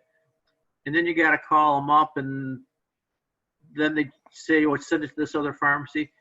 A lot of the stuff is a pretty big waste of time. And, you know, there's a lot of time wasters. Writing letters for insurance companies and things like that. You know, why do you want to do this? And it's just, so there's a lot of stuff that comes with the territory that doesn't really have to be done by physicians, but we end up doing it. You know, document, you know, how many times, you know, you order test strips for a diabetic. You know, well, how many times are they checking their blood sugars? Can you prove that they're doing that? It's like, but it sounds like you're kind of burnt out, Lawrence. You've been tired? Well, I was leaning that way, and then experiencing being here and not having to mental work as much, if that makes sense. Yeah. It's just heaven. It's just me, heaven right now. And so I don't know. We'll see. But I keep alluding to, Tim, what you told me a moment ago. It sounds like you read my mind as far as thoughts. You know, you bought a place. You're close to Ma. I'm thinking about a place, maybe not necessarily here, but you know, and just being, you know. But I'm taking it a step further. I don't know if I'd open up the practice again, but. Well, you're still thinking about your mom. Your dad passed away, and those must be on your mind. You know. Well, my mom is the main thing. My father, I'll be very honest with you, I surprisingly just, how do I say it, recovered from it pretty quickly. Claudia and Clement are still a little bit, and Mom are a little bit affected by it, and I can't tell you why. I don't know if it's something inherently in me That's so selfish and me oriented, but something I was able to not compartmentalize, but yeah. And with my mom, it's just spend time with her, make sure she's taken care of, and enjoy time with her as much as I can. She's picky. Oh my God! If I clean out a box improperly and I haven't sorted things just right with unused Christmas cards or birthday cards, God, I'll hear about it. I'll just go, okay, I'll put this over here and this over here for you. And my magic is I turn CNN on. Yeah. She gets absorbed in politics. Oh, really? Trump, God damn. And then I'm free. I'm free again for her. Wow. That's a trick. I turn CNN on and she loves it. But so the beauty of it also is that she loves it. She loves watching. That's why she doesn't want to turn it on, because she knows she'll start watching it and fall asleep watching it, you know? So, yeah. But that's my story. And it's funny, I think Joanne, even though Joanne and I haven't seen or talked to each other for a while, I think I've talked to her about my personality and stuff like that. You know, people always asking, hey, God, Lawrence, how come you never got married and never got children and stuff like that? I remember Tim and I used to talk when we were younger, you know, like Tim would say, I can't wait to meet your wife or blah, blah, blah, blah. And I'd be like, yeah, it'll be cool, but no, I don't know. No, what's the word? Frank, you're lucky. Joanne, you're lucky. You know, I think, with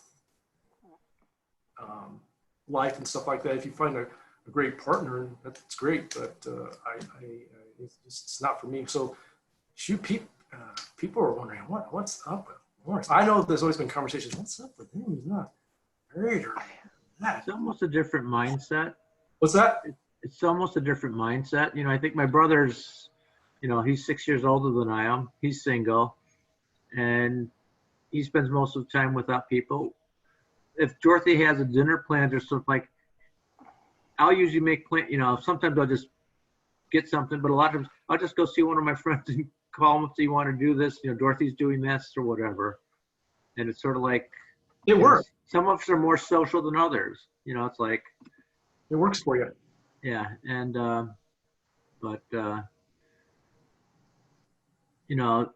Dorothy likes her alone time. I remember in medical school, one of the guys said to me, make sure your wife has something to do to occupy your time, because you're going to be a doctor, you're going to be busy, and if all she's doing is waiting at home, waiting to see what time you're going to come home, it's not going to be a good thing. So Dorothy had her own career. We both had family, but the point being is that it's nice if if the only thing they do for entertainment is each other. So yeah. So Tim, you were asking me earlier about if I had any great insights. Probably no great insights. But come on, Frank. But back when I was 60, we saw what happened to my parents, or to Dorothy's parents. Okay. She didn't have particularly good health. No, she had actually reasonable health, but she couldn't travel. She had the money, she had the time. But I remember, 15 years ago, we wanted to go to Israel. Our church was going to Israel. She wanted to go to Israel. It's like, no, your health isn't good enough to do that. Mm-hmm. And we kind of figured out, we need to make sure that our health is good enough so we can do the things that we want to do. I see people who are, so what do you see for yourself in the next 15 years? Are you going to, we're fortunate we have the money to travel, but the other part of it, you need the health. So when we turned 60, we started going on a long trip every year. One year we went to France, one year we went to Germany, one year we went to the Baltics. And we went on safaris and all sorts of neat things. And figure out, we have the money to do it. We have the health to do it. And we do it when you're young. And, Jason and I, we went with David Tan, we went with Jason and Betsy on traveling. But when you go on these trips, we're toward the young side. We're, 60 to 65, you're still toward the young side. But you see the guys who are 70, 75 years old, some of those guys are using canes. it's hard for them. Jason and I, when we went to Germany, we had it was a river cruise. In the morning, they'd give us like a 1 or 2 hour walking tour of, this is the town. These are places you might want to see in the afternoon. And Eugene and myself and Jason, every day it was like, well, there's a castle on the top of this hill. You can go from the shoreline and go up and climb up to go see the castle. And that was kind of fun. But a lot of guys couldn't do that, But we did that instead of, well, let's go see glass blowing, or let's go to the store and buy chocolates, that kind of stuff. And so Jason likes to do all that kind of stuff and whatnot. And so we just want to ensure that our health is good enough to do that. John talked about playing pickleball. Dorothy and I have played pickleball like 25 out of the last 30 days. And we're riding bikes. Dorothy's ridden like 1,200 miles, this year. I think I'm probably close to that. And so, I hear what you're saying about exercising. We're waking up at 6 o'clock in the morning. The first thing we do is just, let's go play pickleball. Then we go bike ride. We're done by 9:30 or 10 o'clock. But, I've decided, but I was told I needed to lose some weight. So I'm in the process of losing weight. I've never been in as good shape as Lawrence. Lawrence just drives us crazy. It's 85 degrees at camp, 90 degrees at camp, and he's going out jogging. I can't do that stuff, I think Carl and Joanne would go with me. I remember Joanne, they did that mile run. Joanne runs better than I do. What kind of an athlete am I? Remember we had to run around that mile loop? Yeah, I still remember going out with Carl and Joanne when they first started running. Do you remember Joanne at camp? You're on mute right now, but I just remember you and Carl with running. The three of us would go out for a little run together in the loop, kind of.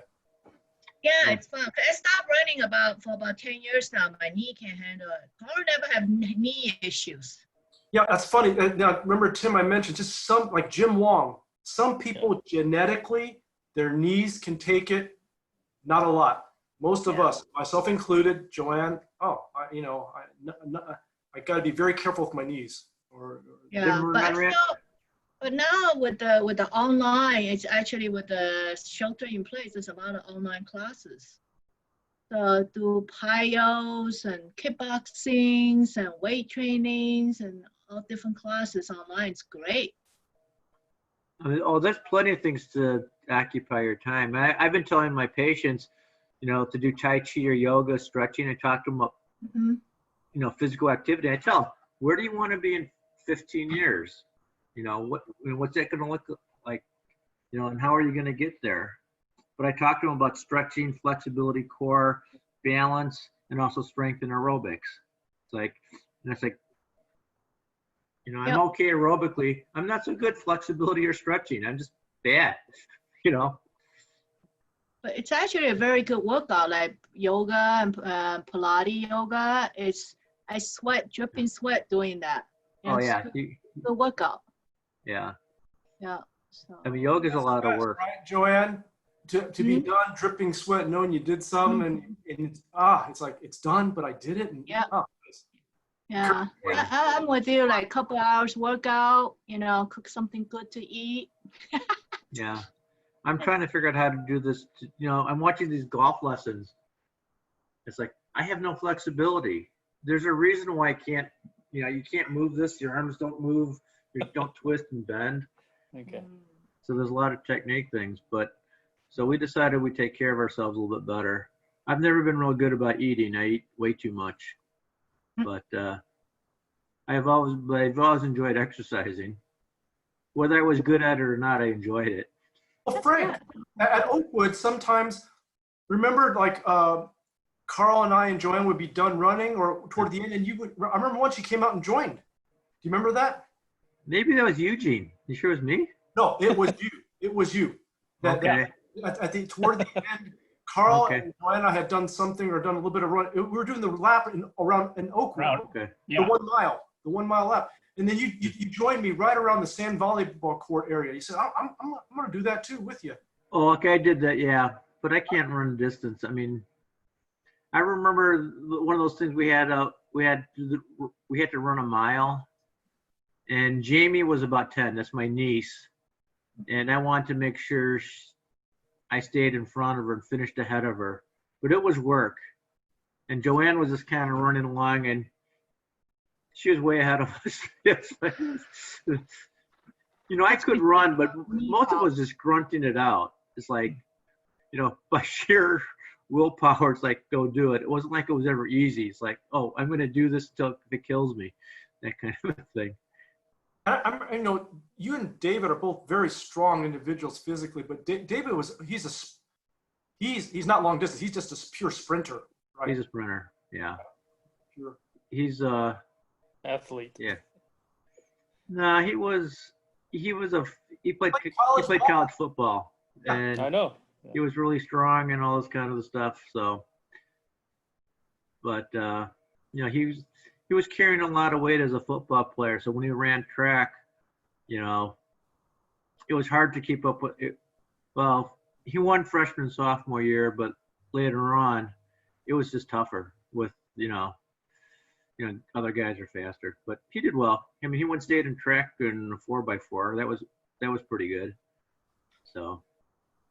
Anyone that can play at a college level, any sport, first of all, that's hats off. There's only a handful of campers that I think did something at college level. You know, like I learned tonight, Joe Lee. I didn't know he played at Indiana. Very few people, right? Yeah. It got him into a good school. Dave Chen played. Dave. Oh yeah. Dave Chen was football. Yeah. Oh, he played. I mean, playing Big Ten football is a big deal. Big Ten. He played Big Ten. He was at U of I. I know. I didn't know that. Yeah, I don't think he played that much. But he played for one of the better high schools in the state. He might have been all state. I'm not sure. I talked to him about it once. I mean, he's, but he was. I mean, he's 6'3", 6'4", right? When guys weren't that big, in the 60s. He was probably born 47, 48, somewhere around there. I just think about people that camp seeing him for the first time. Yeah. I remember the first time I saw Dave. Yeah. Wow, this is the biggest Chinese guy I've ever seen in my life. And he was very mobile. I mean, he's a good athlete. He's a good athlete. Yeah. He teaches skiing. He's Oh he my teaches, God. Those guys who do the handicap guys, the guys who use like the little sleds and stuff like that. Yeah. He teaches that. Jason and I went out to go visit him once and to go skiing with him. We stayed at his house, and then Jason and I took off. I think he was still working, so he took I think on the weekend we went skiing, and then during the week Jason and I just went further up north to ski. So Lawrence, I have one comment, and thanks, Frank. Sure. But I have the same exact plan as you, to get in better shape so I can travel, because that's the only thing I really think that I need to do, and I think I would enjoy it. But one thing that I figured out, for me at least, is that I haven't progressed at all since I was very young about my physical fitness. I still do exactly, Lawrence probably knows, I still pretty much do exactly the same thing I've always done. Yeah, I've always massage, I've always done calisthenics. I haven't progressed at all, but I've learned to control my stress better. So I'm a big believer in somehow you have to age properly. It's 50-50 for me. It's stress, weight control, and then sort of fitness in the middle. I'm like you, Frank. I can never run distance. I was always a sprinter. I'm amazed at Carl, what Carl can do, but Carl can swim a long time too. I've seen, but anyway, but for me, just like what you're saying, Lawrence, about the emotional break that you got, to me, I am convinced that stress is a big, it'll age you, right? There's nothing worse. If you were to ask me if I had to pick one thing to get rid of, chronic neck pain, headaches, gastroesophageal reflux or stress, it'd be a no-brainer. No-brainer. You get rid of stress. That eats you away. Stress just eats you away.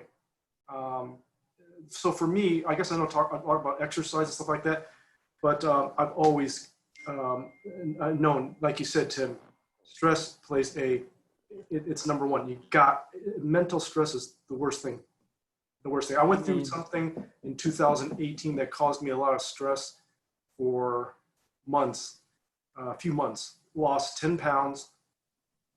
Couldn't watch a show and not relax. Had to go out and run to get out of me.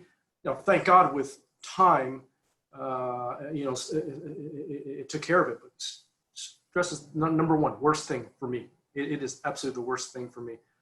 And Dorothy says that's when my hair started turning gray. It was 2000. I mean, 2000. That was 20 years ago. But I always had a little bit of gray hair, but it was, for the most part, people would have said it was black. But my dad died in 2000 under questionable circumstances, and wait. Yeah. Wow. Okay. So it really affected you, no matter what you thought or what you did. It right there. Well, I don't know if it's true or not, but if you look at pictures, which is that was the time, Yeah. That's 20 years ago, No. But who knows? Maybe it would have turned gray anyway.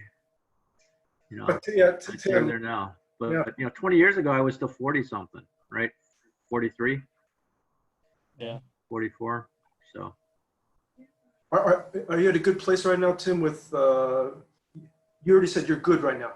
You've gotten a much better place with the mental stuff, right? I'm better. When I was younger, I didn't know, but it was like I didn't have a happy marriage, so it was there's a lot of things. And my father died, and my daughter.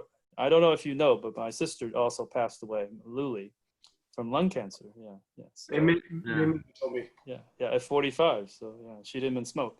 So a lot of things happened. My daughter Stephanie had some mental problems. Actually, we actually had to commit her to a mental institution at one point. So not a lot of people know that. So, but so I had some rough time. But the biggest. So Frank won't be able to relate to this too much, or Carl. But when I got.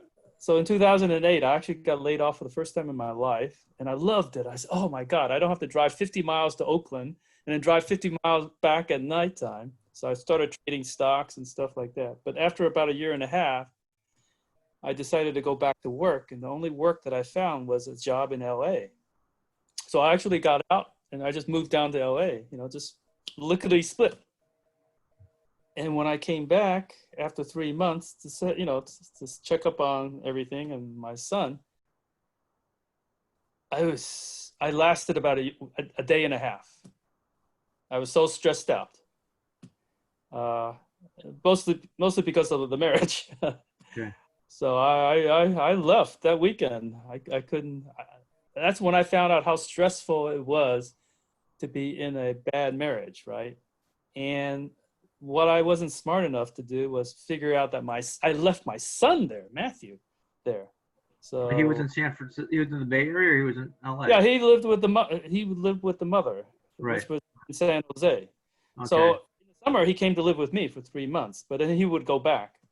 Right. But then after 2 summers of that, I think Lawrence and maybe Carl knows a little bit about it, but yeah, his freshman year in high school at one of the top high schools in the Bay Area.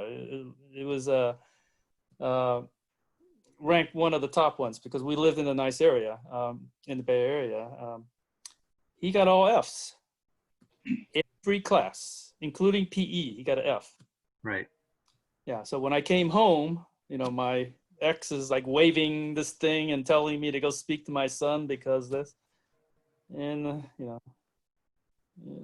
I knew, I knew it wasn't working. So he and I are very similar in that we don't say very much. So I basically just said, Matthew, you wanna come up and go down and live with me and start over? Basically start over. Basically, go to a new high school. He just said yes, and that was it. One word. That's all. Almost. that was about the only thing we said. Maybe I said, well, you pack what you need. But that weekend in December or January, I think it was January or December, he packed his some clothes, and then we left. We went to LA. And he didn't see his mom for 3 more years. So she's never visited, Marilyn's never visited Matthew in the 8 years that he lived in LA. So anyway. He's doing okay now? Yeah. He took 5 years to graduate from high school. But he went to the community college and he found a girlfriend. So he's had the same girlfriend for 5 years. He's very happy and he's doing great. I left him. I went to, think about it. Think about when you're in college, which he was, and then his father is living in the dining room of his apartment, which is what I was doing. So I was living with him while he was going to college. I mean, who wants to have your father living with you when you're in college, right? So it was time for me to leave. So when I left LA, great. So I left in February of 2019. Yeah. So. Okay, to go back to the Bay Area. Now I'm back because of the startup. So, but Matthew stayed in LA in that apartment. So he's independent. Yeah. Oh, where at again, Tim, in LA is Matthew? He's in Torrance, Redondo Beach area. Okay. About 12 miles south of LAX. So, yeah. Well, bad marriage will mess you up. With him. Yeah, I mean, the time we spent, we're just like, I mean, probably you and David don't always say, but just because he's close to you, the fact that I left him in San Jose for 2 years while I merrily went down to LA to work, I had no idea what I was doing. I thought I was just providing for the family, but I actually left him there. And plus his sister, who was sort of his mother was his sister, Stephanie, left also to go to college. So he was left all by himself, and I didn't realize what that did to him. So. Were you divorced at that time? Or were you separated? Were you separated or divorced? Just to be honest with you, we've been separated for a long time, for nearly 25 years. Matthew was an accident, actually. So Matthew was me, Marilyn, connecting. So Matthew's 22 years old. So he was an accident that actually happened. So, yeah. Okay. We always been separated, except for that one period where. So are you married now or you're divorced? You're separated. Let's just you don't want me to ask you not to tell us. Let's say don't worry about I started paying alimony. Let's just say I started paying alimony in 2018. So yeah. But okay. Yeah. But yeah, our marriage was anyway. So my two brothers, just like my two brothers. So getting back to what Lauren said, John and Jimmy never married and probably never will. So they seem pretty happy. I mean, they're I obviously don't wish a bad marriage on any of them. So or anybody. So. Do you have a good faith support? What is that? Do you have a belief in God? Did you go to church? Oh yeah. I converted when I was 41 years old. I was baptized and everything. So yeah. Okay. Did that help and you? That was to try to save the marriage. Our neighbor across the street, we joined the church and we try to, because they counseled us, right? Trying to save the marriage, right? Right. And I'll just be frank with you. I tried and she could care less. So anyway. Right. That's tried as hard as you could, I think, right? And I tried as hard as I could. I could have probably tried even harder, but there's a point of no return, right? I mean, so at some point I just decided that my happiness was not going to be contingent upon her happiness, which is the way it was for a long time. I could only be happy if she was happy, and she was, she's somewhat of a. No, I don't want to say anything. So. Okay. So. All I can say is the marriage dissolved itself 50-50. I mean, if I actually had to say somebody was 51% more guilty, it would probably be me. Yeah. So I just wasn't smart enough to figure out how to be a good husband. So. Okay. What do you think? Anything you could have done could have made her happy, though? Or is she just a person that's just not going to be happy?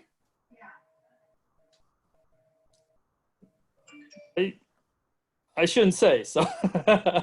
I think you're being very, very kind and good that if she's not here to be able to speak for herself, it wouldn't be. Yeah, it's not it wouldn't be fair yeah. to say. But I also know you, Tim, so I think you probably put in a hell of an effort, you know? I tried pretty hard, but you know, I wasn't smart. I wasn't smart in the marriage business, let's just say. So I was a decent father, and you know, and stuff like that. And obviously, I'm a good son. I'll try to be, but a husband, I was not that great. Well, I'm just glad to hear a moment ago you said that right now that I sense that things are pretty good place for you right now from a stress standpoint, correct? Yeah, it is, because my 2 kids. So Matthew's on his own, and Stephanie now living with John. So my 2 kids are being well taken care of. So John stood up and took the duty. So he's looking after Stephanie. So because I can only look after one of the kids. So yeah. You ever think about legacy? Oh yeah, all the time, Frank. So That's why you're asking exactly all what these you. questions. Yeah, you sow what you well, whatever. Sow what you reap. Yeah. I don't know. All I can say is this, Frank, and I'm not too wise about it. And you know, Carl, I think many people have done their job, including you, Frank. But I Not just necessarily. the 4 years and then the 2 years, the 6 or 7 years Matthew spent with me, I've imparted enough. We don't talk about much. We don't say much to each other, but he just watched the way I operate, and hopefully he learned something from me. Yeah, that he wouldn't have if I had stayed away or we had lived. So yeah. Separately. So It's tough. it sounds that way. Well, I mean, Lawrence has always been a very careful person. I mean, Lawrence is highly careful. He used to plan out his, test taking, his homework. Even in college, he was a very both strategic and tactical. I mean, so I could sort of figure it out why Lawrence. No, I can't say that. I'm being cavalier about it. But yeah, I mean. Were you guys roommates in college at Purdue? No. No, but as close as you could, because he was we lived in the same dorm and we could come visit each other. And when he first went to Purdue, he lived in the house, Tim. I remember going over there to the house, spend time with you. Then he came over to the dorm, and like I said back then, as far as camp goes, Tim was the person I was closest to. We would at camp we would spend time after camp. He'd come down to Indy with me for a while on his way back home to Louisville. And that would be wonderful to have that cushion with him there. And then remember, Jeff and I came to visit you once with Clement, Tim. Yeah, I remember that trip. Yeah. Okay. We were, Frank, we were about as close as you can get, not being roommates. The person I got along best as a roommate is laying on his back right now. I don't know if he's asleep or awake. Mr. Kurt? Yeah, I'm right here. That's the power position. That's the position kings go into. Lay down and wait for people to feed them grapes. I'm going to be waiting for one long time. I would say Lawrence knows me very well because I haven't changed that much since I was young. I haven't changed that much since I was young. So that's really good. You have that relationship. Yeah, John and I were roommates in college. Who? John. But I'm curious. I'll ask you in a moment how you got along as roommates because, Tim, you alluded to earlier. My old roommate Jim is from Fort Wayne. Before we lived together, I thought we were going to click like this, right? Oh my God, we were like that in a matter of a semester. So it's tough living with friends, and I'm just lucky that Kirk and I clicked so well because, like I said, Jim Lewis and I picked each other to live. This is my sophomore year roommate, and we just didn't. So living with someone, I hope you and John's friendship blossomed from it rather than, or at least stayed neutral. It didn't go downhill, actually, because it didn't go downhill. Huh? Yeah. Yeah. So he was roommates with my brother Jim. Mhm. And then I think my brother moved to an apartment, and I became his roommate. And then his last year, or my last year, boy, was he in grad school? Then we had the 6-bedroom apartment. But by his senior year, we never really saw each other because he was doing his research. He's other end of campus and stuff like that. So it sounds like you and Tim had a closer relationship. But John and I talked. We were good. But when we had the 6-bedroom apartment, things were just kind of different because it's one thing when you're in a dorm and you live together and you're roommates, but we still spent a lot of time studying and stuff. So. That kind of stuff. But we used to play football in the armory and stuff like that. Carl's brother played basketball with us once. We had like a 5'9" and under basketball team. At MP? Yeah. Yeah. We were pretty bad, but That's fun. but those were fun times. Yeah, growing up, like I said, growing up before I met, before Kirk was even around, Tim and I, Jeff, Dave Kwong, we were very close at camp, but always after camp, to have Tim come home with me to Indianapolis, we knew each other left and right. Hey, Lawrence, do you remember were you at the reunion in Champaign-Urbana? Alan? We played football. What? Played football inside some big thing. Yeah, that was the armory. Yep. We played basketball. We played football one year inside someplace in Illinois. Was it shaped like a big airplane hangar? All I remember is just some big old thing. Yeah, I remember, Lawrence. Yeah, we went into the inside gym and we played football. I threw a pass and you caught it amazingly because it was a crappy pass, but you caught it like way, way down. I don't know if you remember that or not. Yeah, I do. I had to dive for it, Lawrence. It was I admit it. Don't do. It was a horrible pass. Now it had distance, but it was off. But Tim caught it. I remember you caught the thing. Caught the thing, man. I remember now distinctly. They were like, Jim. Were Jeff and Hugh there? Yes, they were both there. Okay. Do you guys remember playing basketball? Was it on a basketball court or was it a bigger building? We played at the MP building. We would have played the MP building, I think. That's like a basketball court. That was a basketball court. Because Well, Jeff or Hugh said something about beating us in basketball, and I know when we played it during the reunion, we definitely won because we thought we were going to get killed by you guys because we were all old and out of shape. Because we were all residents, like Joe Lee. Joe was really good. Joe and John and myself. I didn't score much. I just remember you guys being very smart with how you approached, whereas the younger crowd just thought, "Oh, we were younger. We can just do it." You right? Yeah. Smart with how we were making layups and that kind of stuff. I see that a lot when we play basketball with younger guys. All these 40, 45-year-old guys, they just make a bunch of layups, and all these other 20-year-olds, they start throwing threes up. High yield versus low yield. But at any rate, we digress. I just remember you guys are just very smart with how you did it, whereas, I guess I say the quote younger generation, we just thought we'd just go in there and hey, we'll just roll over them, no problem. You're giving them too much credit. They're crafty. That's because we were old and we couldn't move like you guys could. I just remember stuff like that even at camp sometimes. I remember once his uncles pounded us. Uncle Powell and Uncle Victor Nee were like, what the heck just happened? We thought they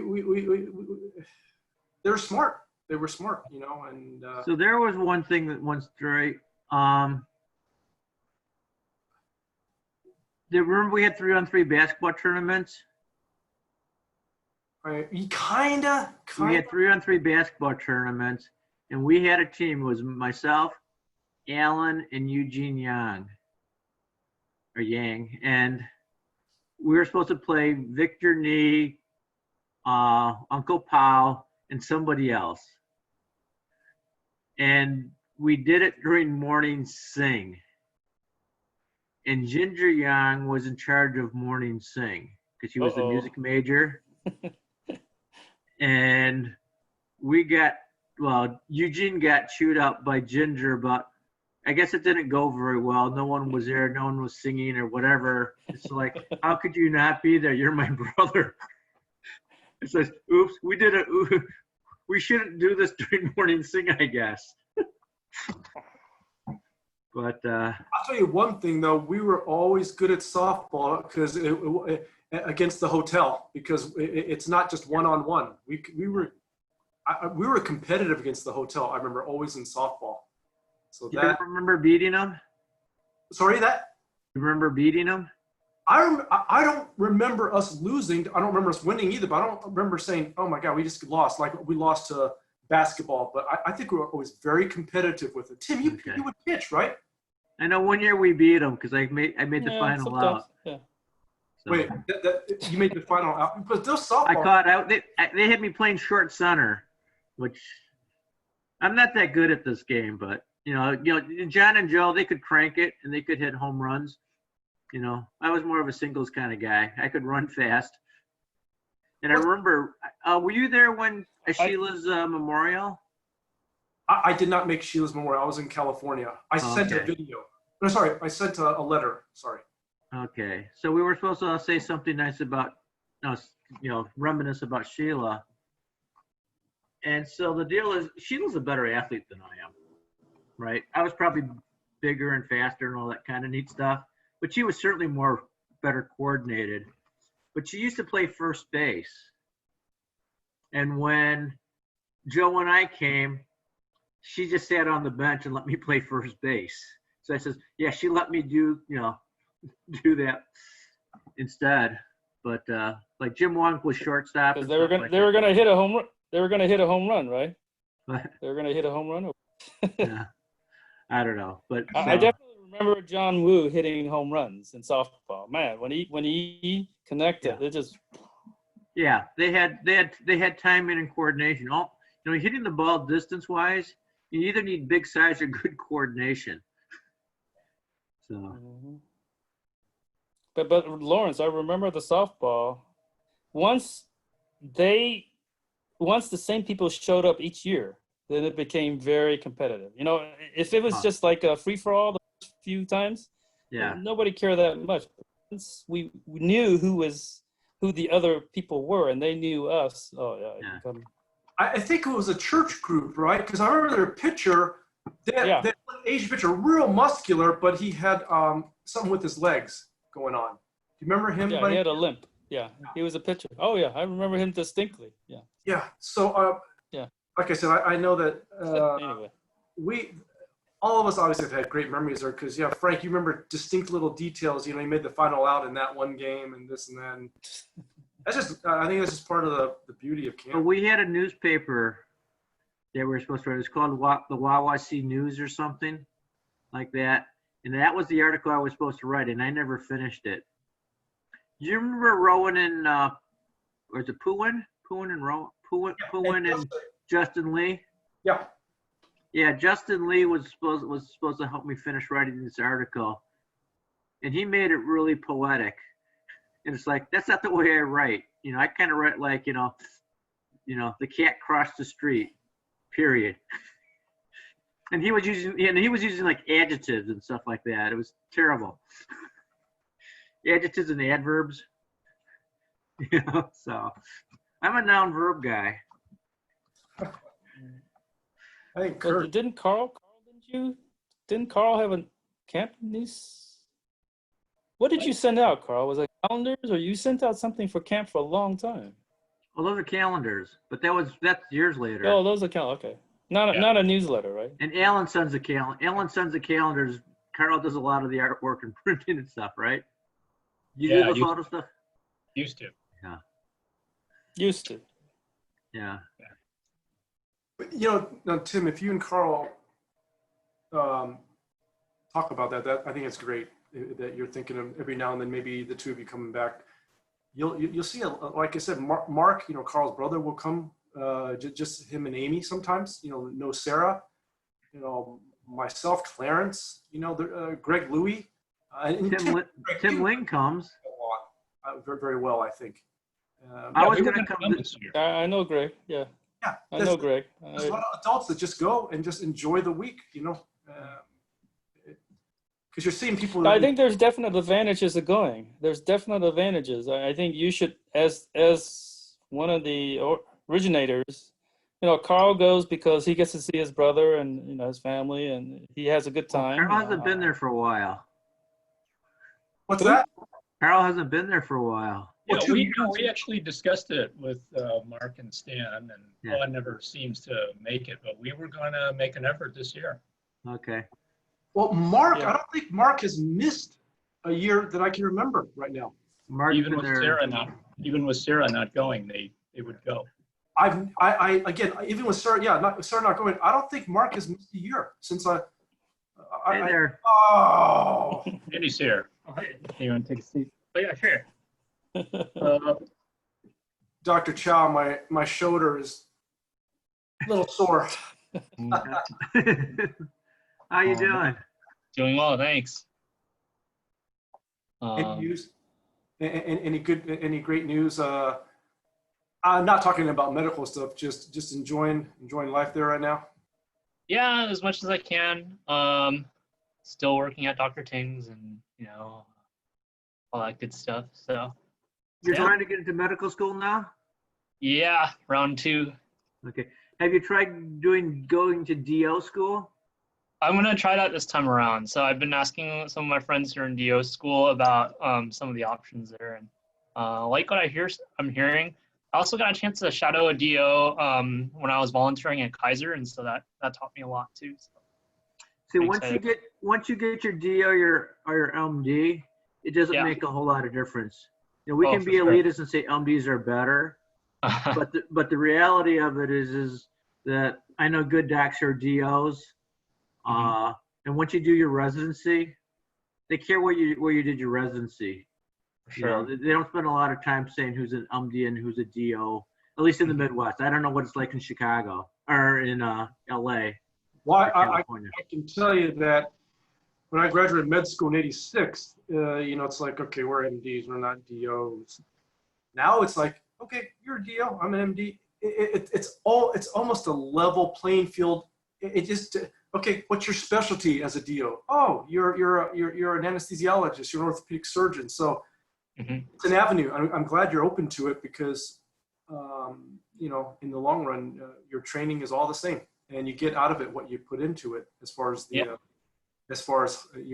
studying. So, but it has changed a lot though, because even in '86, Kirk, when I finished med school in Indiana, I remember once I went to there's some place in Indiana that had a DO school, and I was actually backwards. I said, what is this? Now it's over the last 34 years. Yeah, it's a big difference. There's team physicians out there that are DOs and stuff like that. So. Yeah. But I'm glad you're open to it. Yeah. The other thing is being a physician's assistant. Yeah. Which is kind of they kind of have a sweet deal. They don't have the liability. They don't have the responsibility. They do all the hospital stuff. But I know my daughter-in-law is a physician's assistant. Oh, I see. She's doing extremely well. But she was working. She signed up doing the COVID stuff. I see. Yeah. Sure. Yeah, I'd consider all the options for sure. By the way, I think we set a record. The 80s host, Sonius goes, what? You guys are still going? I said, yeah. There's 5 of us, but we're still going. You guys know how long we've been on, right? Randy's. Yeah. But go ahead. I'm sorry. Randy's been driving Randy's been driving the Tesla, the Model S. So he's no. More? I haven't driven it in no more. No, I don't drive it. I drive the other cars.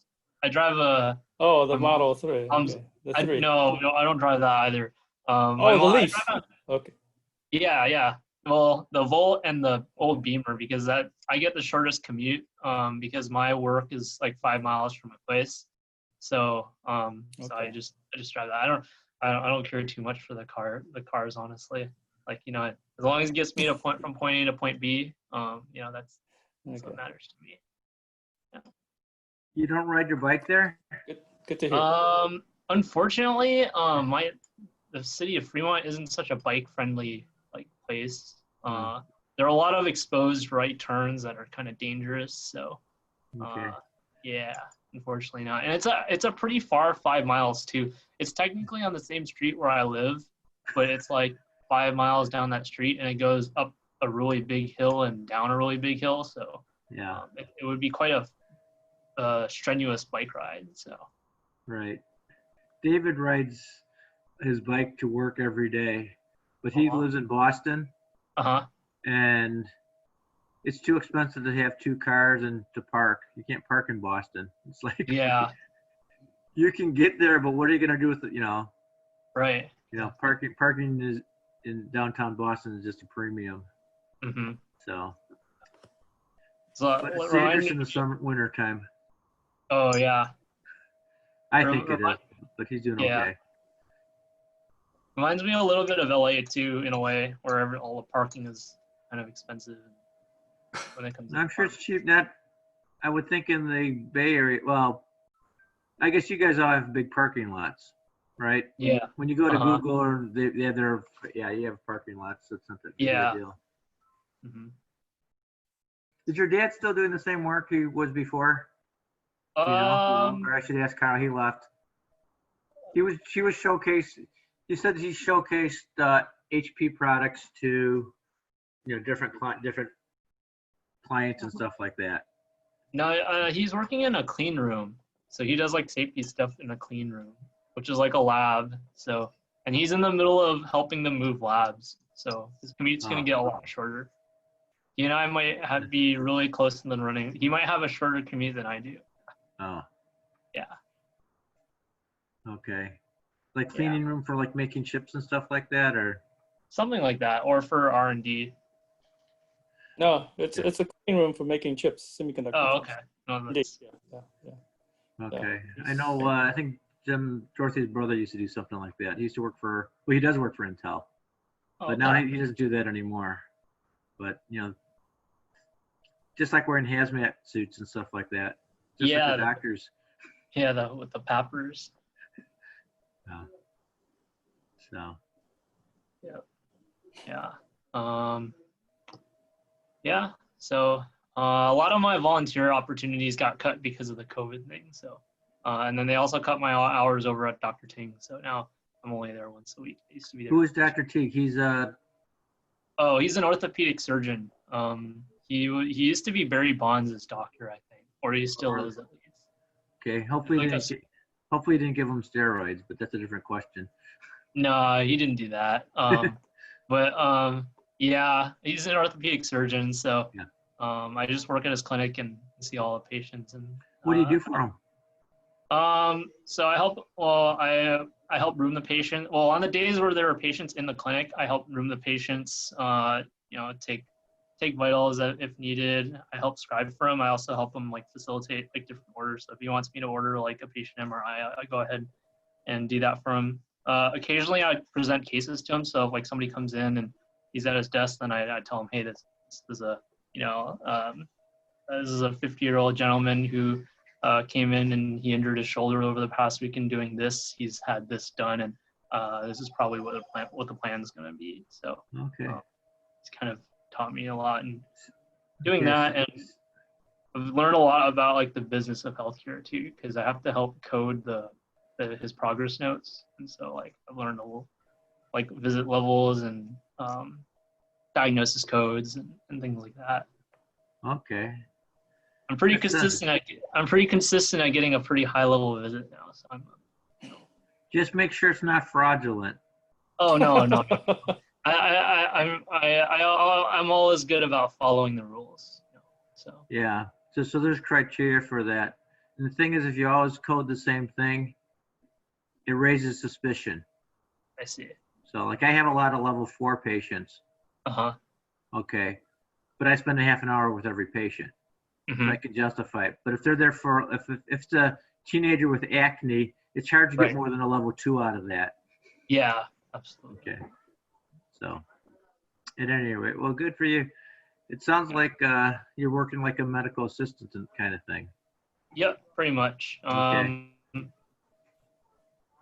Yeah, and then I used, well, before the whole COVID thing went down, I volunteered with this group called Rock Medicine, and so they like staff medical staffing at different events, so raves and music festivals, kind of like Lollapalooza in Chicago, kind of a Okay. thing. Yeah. So there's like a version of that out here called Outside Lands, and so that's all over in. So what did you do for them? You help schedule people or? I help. Basically, I go on the field with like different teams. So I'm a CPR level volunteer, and they have like EMTs that also go out and roam around the venue. And so we get calls to, for patrons in distress, and we respond to those. If we need to, then we transport them to a clinic area. And so that's when I have to. Yeah. So some emergency like first aid care, and then as much as necessary, and then. If we need further care, then we drop them off in our clinic, and they get further treatment there.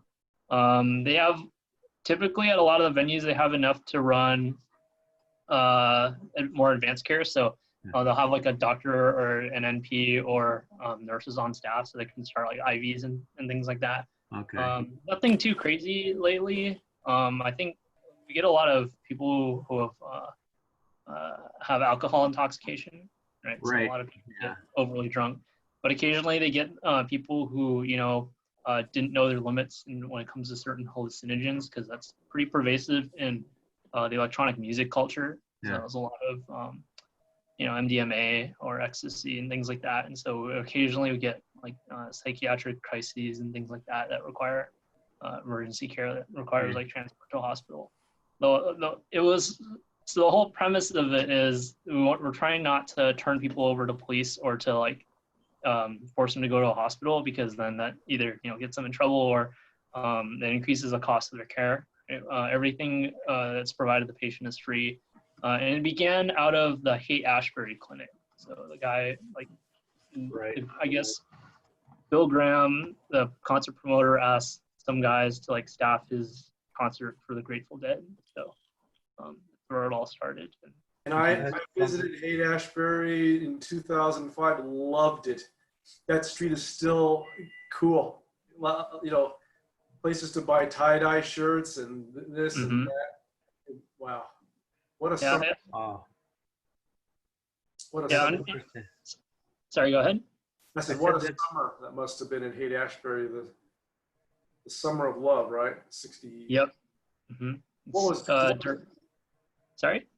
What year was that summer of love? Frank, you're full of facts.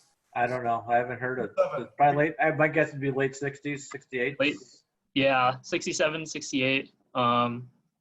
It was because the whole story came from like this anesthesiologist came, and he discovered it, and then he eventually started his free clinic there, and eventually that grew into something bigger.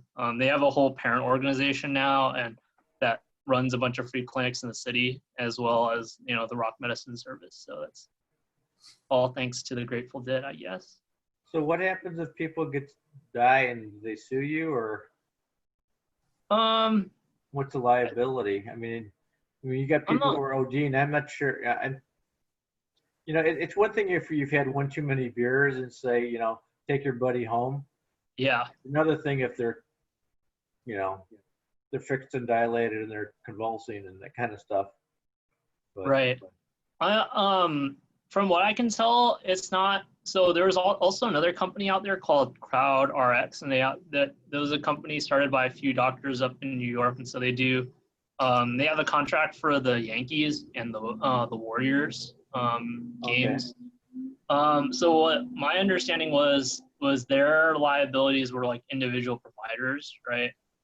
Versus I think Rock Medicine somehow they're able to make it such that individual providers such as like EMTs or volunteers aren't individually liable for care. So I'm not. Well, they're all volunteers, right? Right. Versus at CrowdRx, they're all paid. So those are all people who get paid, a certain amount to do a show and things like that. Okay. So. You may be covered by Good Samaritan laws. Possibly, yeah. That's pretty much how it originally started out. I mean, it was a bunch of, the way some of the old timers describe it, it was like a bunch of druggies who helped other druggies, basically. And now it's developed into a more formal service. Sounds like AA and Narcotics Anonymous. Pretty much. We try not, like, and it's a very liberal, I guess it's a very liberal take on it too. Like, it's a very, it was developed from a very liberal mindset in terms of, you know, especially with the fact that, you know, they believe, you know, every healthcare is a right, not a privilege. And they're trying to get people to go home and not have to, you know, force them to go to a hospital or turning them over to police, things like that. Okay. So it says 67, Summer of Love. Yeah. Is Haight-Ashbury, that's a district? Two streets that cross each other, Haight and Ashbury.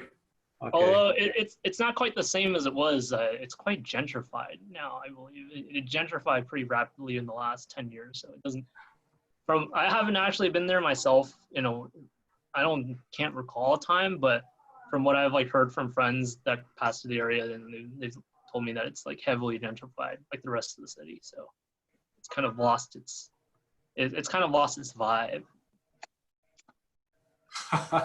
Well, a lot of those guys probably grew old too. That too, yeah. They grew old and they got priced out. Yeah. So go figure people get priced out in California. Mm-hmm. Hey guys, I probably got about a couple minutes left. I'm gonna go eat dinner with my ma. I think that's probably a good idea. So we've gone, why don't we go till 9 o'clock and call it a day? Well, I tell you, 6 hours with Lawrence. We have gone almost 6 hours with this thing. Carl and I got on at 12:45. Yeah, 15 minutes before the program started. So, but there's like I said, so much to catch up. And Tim, I sent you a message. I don't know if I sent you a chat. I don't know if you got it. So. Yeah, I will. Yeah. Thank you, because yeah, that'd be great. Yeah. Anyway, yeah, they're showing the dog Sugar. So. There's Sugar. How old is about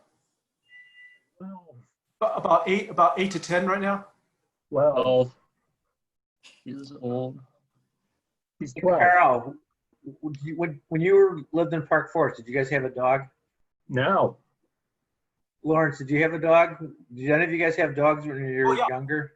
I had two dogs last March when I flew out here to Indianapolis with someone looking at them, but one passed when I was here.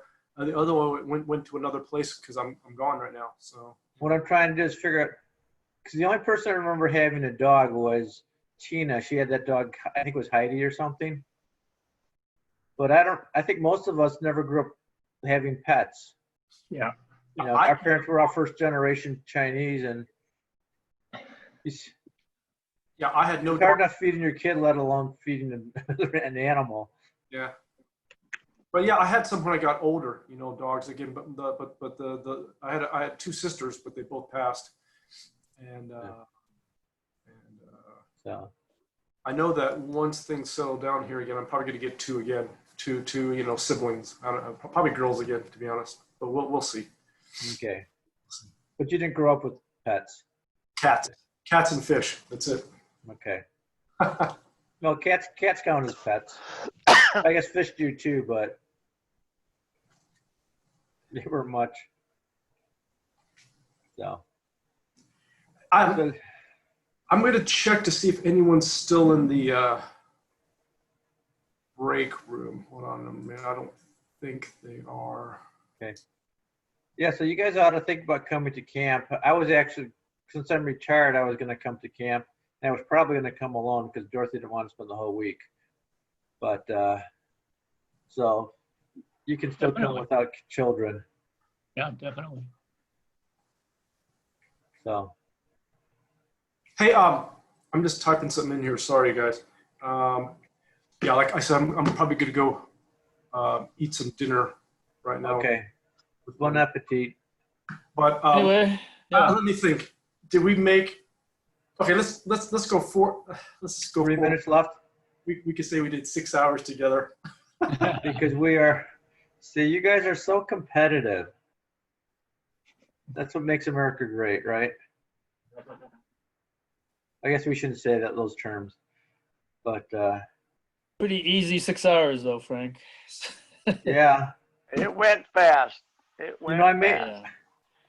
There's another couple we've been playing. You play euchre? Do you guys know how to play euchre?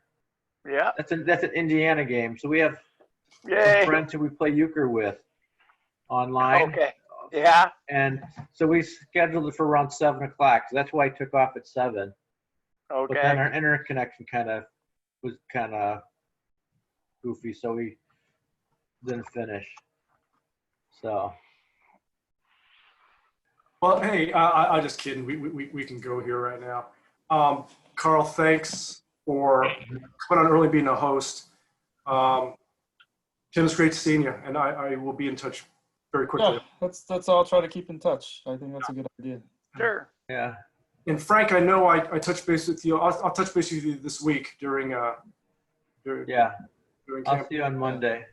And I know Shuka, we're just literally hour and a half away from each other, but maybe when this COVID thing dies down, I'll pop up there. Again, you coming down here would be great, but Mom is paranoid about COVID-19 right now, so it's probably easier for me just to head up to Fort Wayne one day. Sure. Yeah, I think the next time I head to the Midwest, I'll let you guys know. Maybe we can meet up in Annapolis or something. So that'd be cool. Sure. I would love to do that. Put masks and head out. Yes. Okay. Yeah. Take care, guys. Like fun. All right. I've got all the pappers you guys will need. I guarantee it. I believe it. All the what, pappers? Pappers. What's a papper? They're PAPRs. Pappers. Oh, okay. Air purifying respirators. Oh, wow. Okay. All right, guys. Right. Good. I'm gonna Take care. We got like 1 minute left. Yeah. Okay. Oh, well, we do? we'll hang.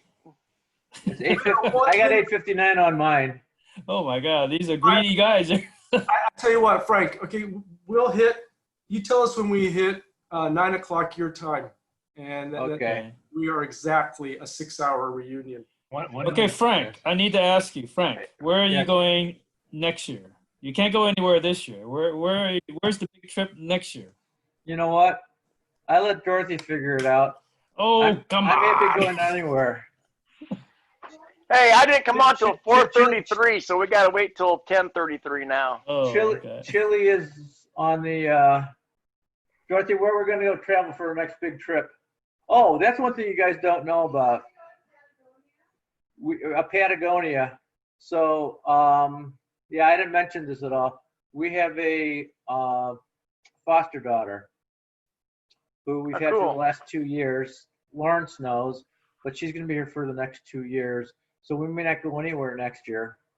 But although last year we went, we had her go on a mission trip, and we went to the Canadian Rockies to go on a train. So, at any rate, it's 9 o'clock. Okay, I just accidentally did here, so. Okay. Hey Tim, can I get your Yeah, phone number? Yeah, let me send it to everybody. So, Just let Jeff to me. I'm gonna put it on my phone.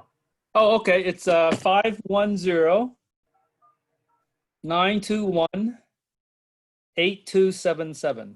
It's my cell phone. So. Okay, so I'm calling you up now. So that's me. Okay. Hey, I'll hang sounds up. like Frank. Okay. Now I got yours. Thank you. Hey Kirk, what's your number? 260-410-1128. 260. 410-1128. Yeah, Okay. that's my work phone. That's on 24/7, 365. So. Got it. Okay, so that's mine. Cool. If you guys ever hang around Chicago. And Frank, what's yours? I just called you, 847. Oh yeah, you're right. Okay, never That's mind. why I do it. It's easier that way. Saves a Thank lot goodness. of time. Yes. I got you, Frank. Yeah, I have Lawrence and I have Carl's already. Okay. So, Yeah.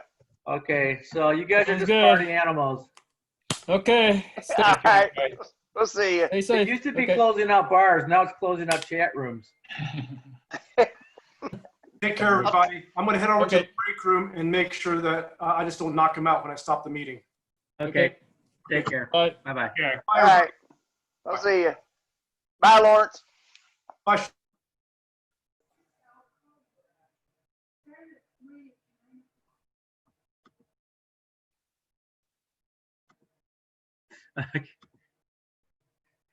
I'll see you, Chris.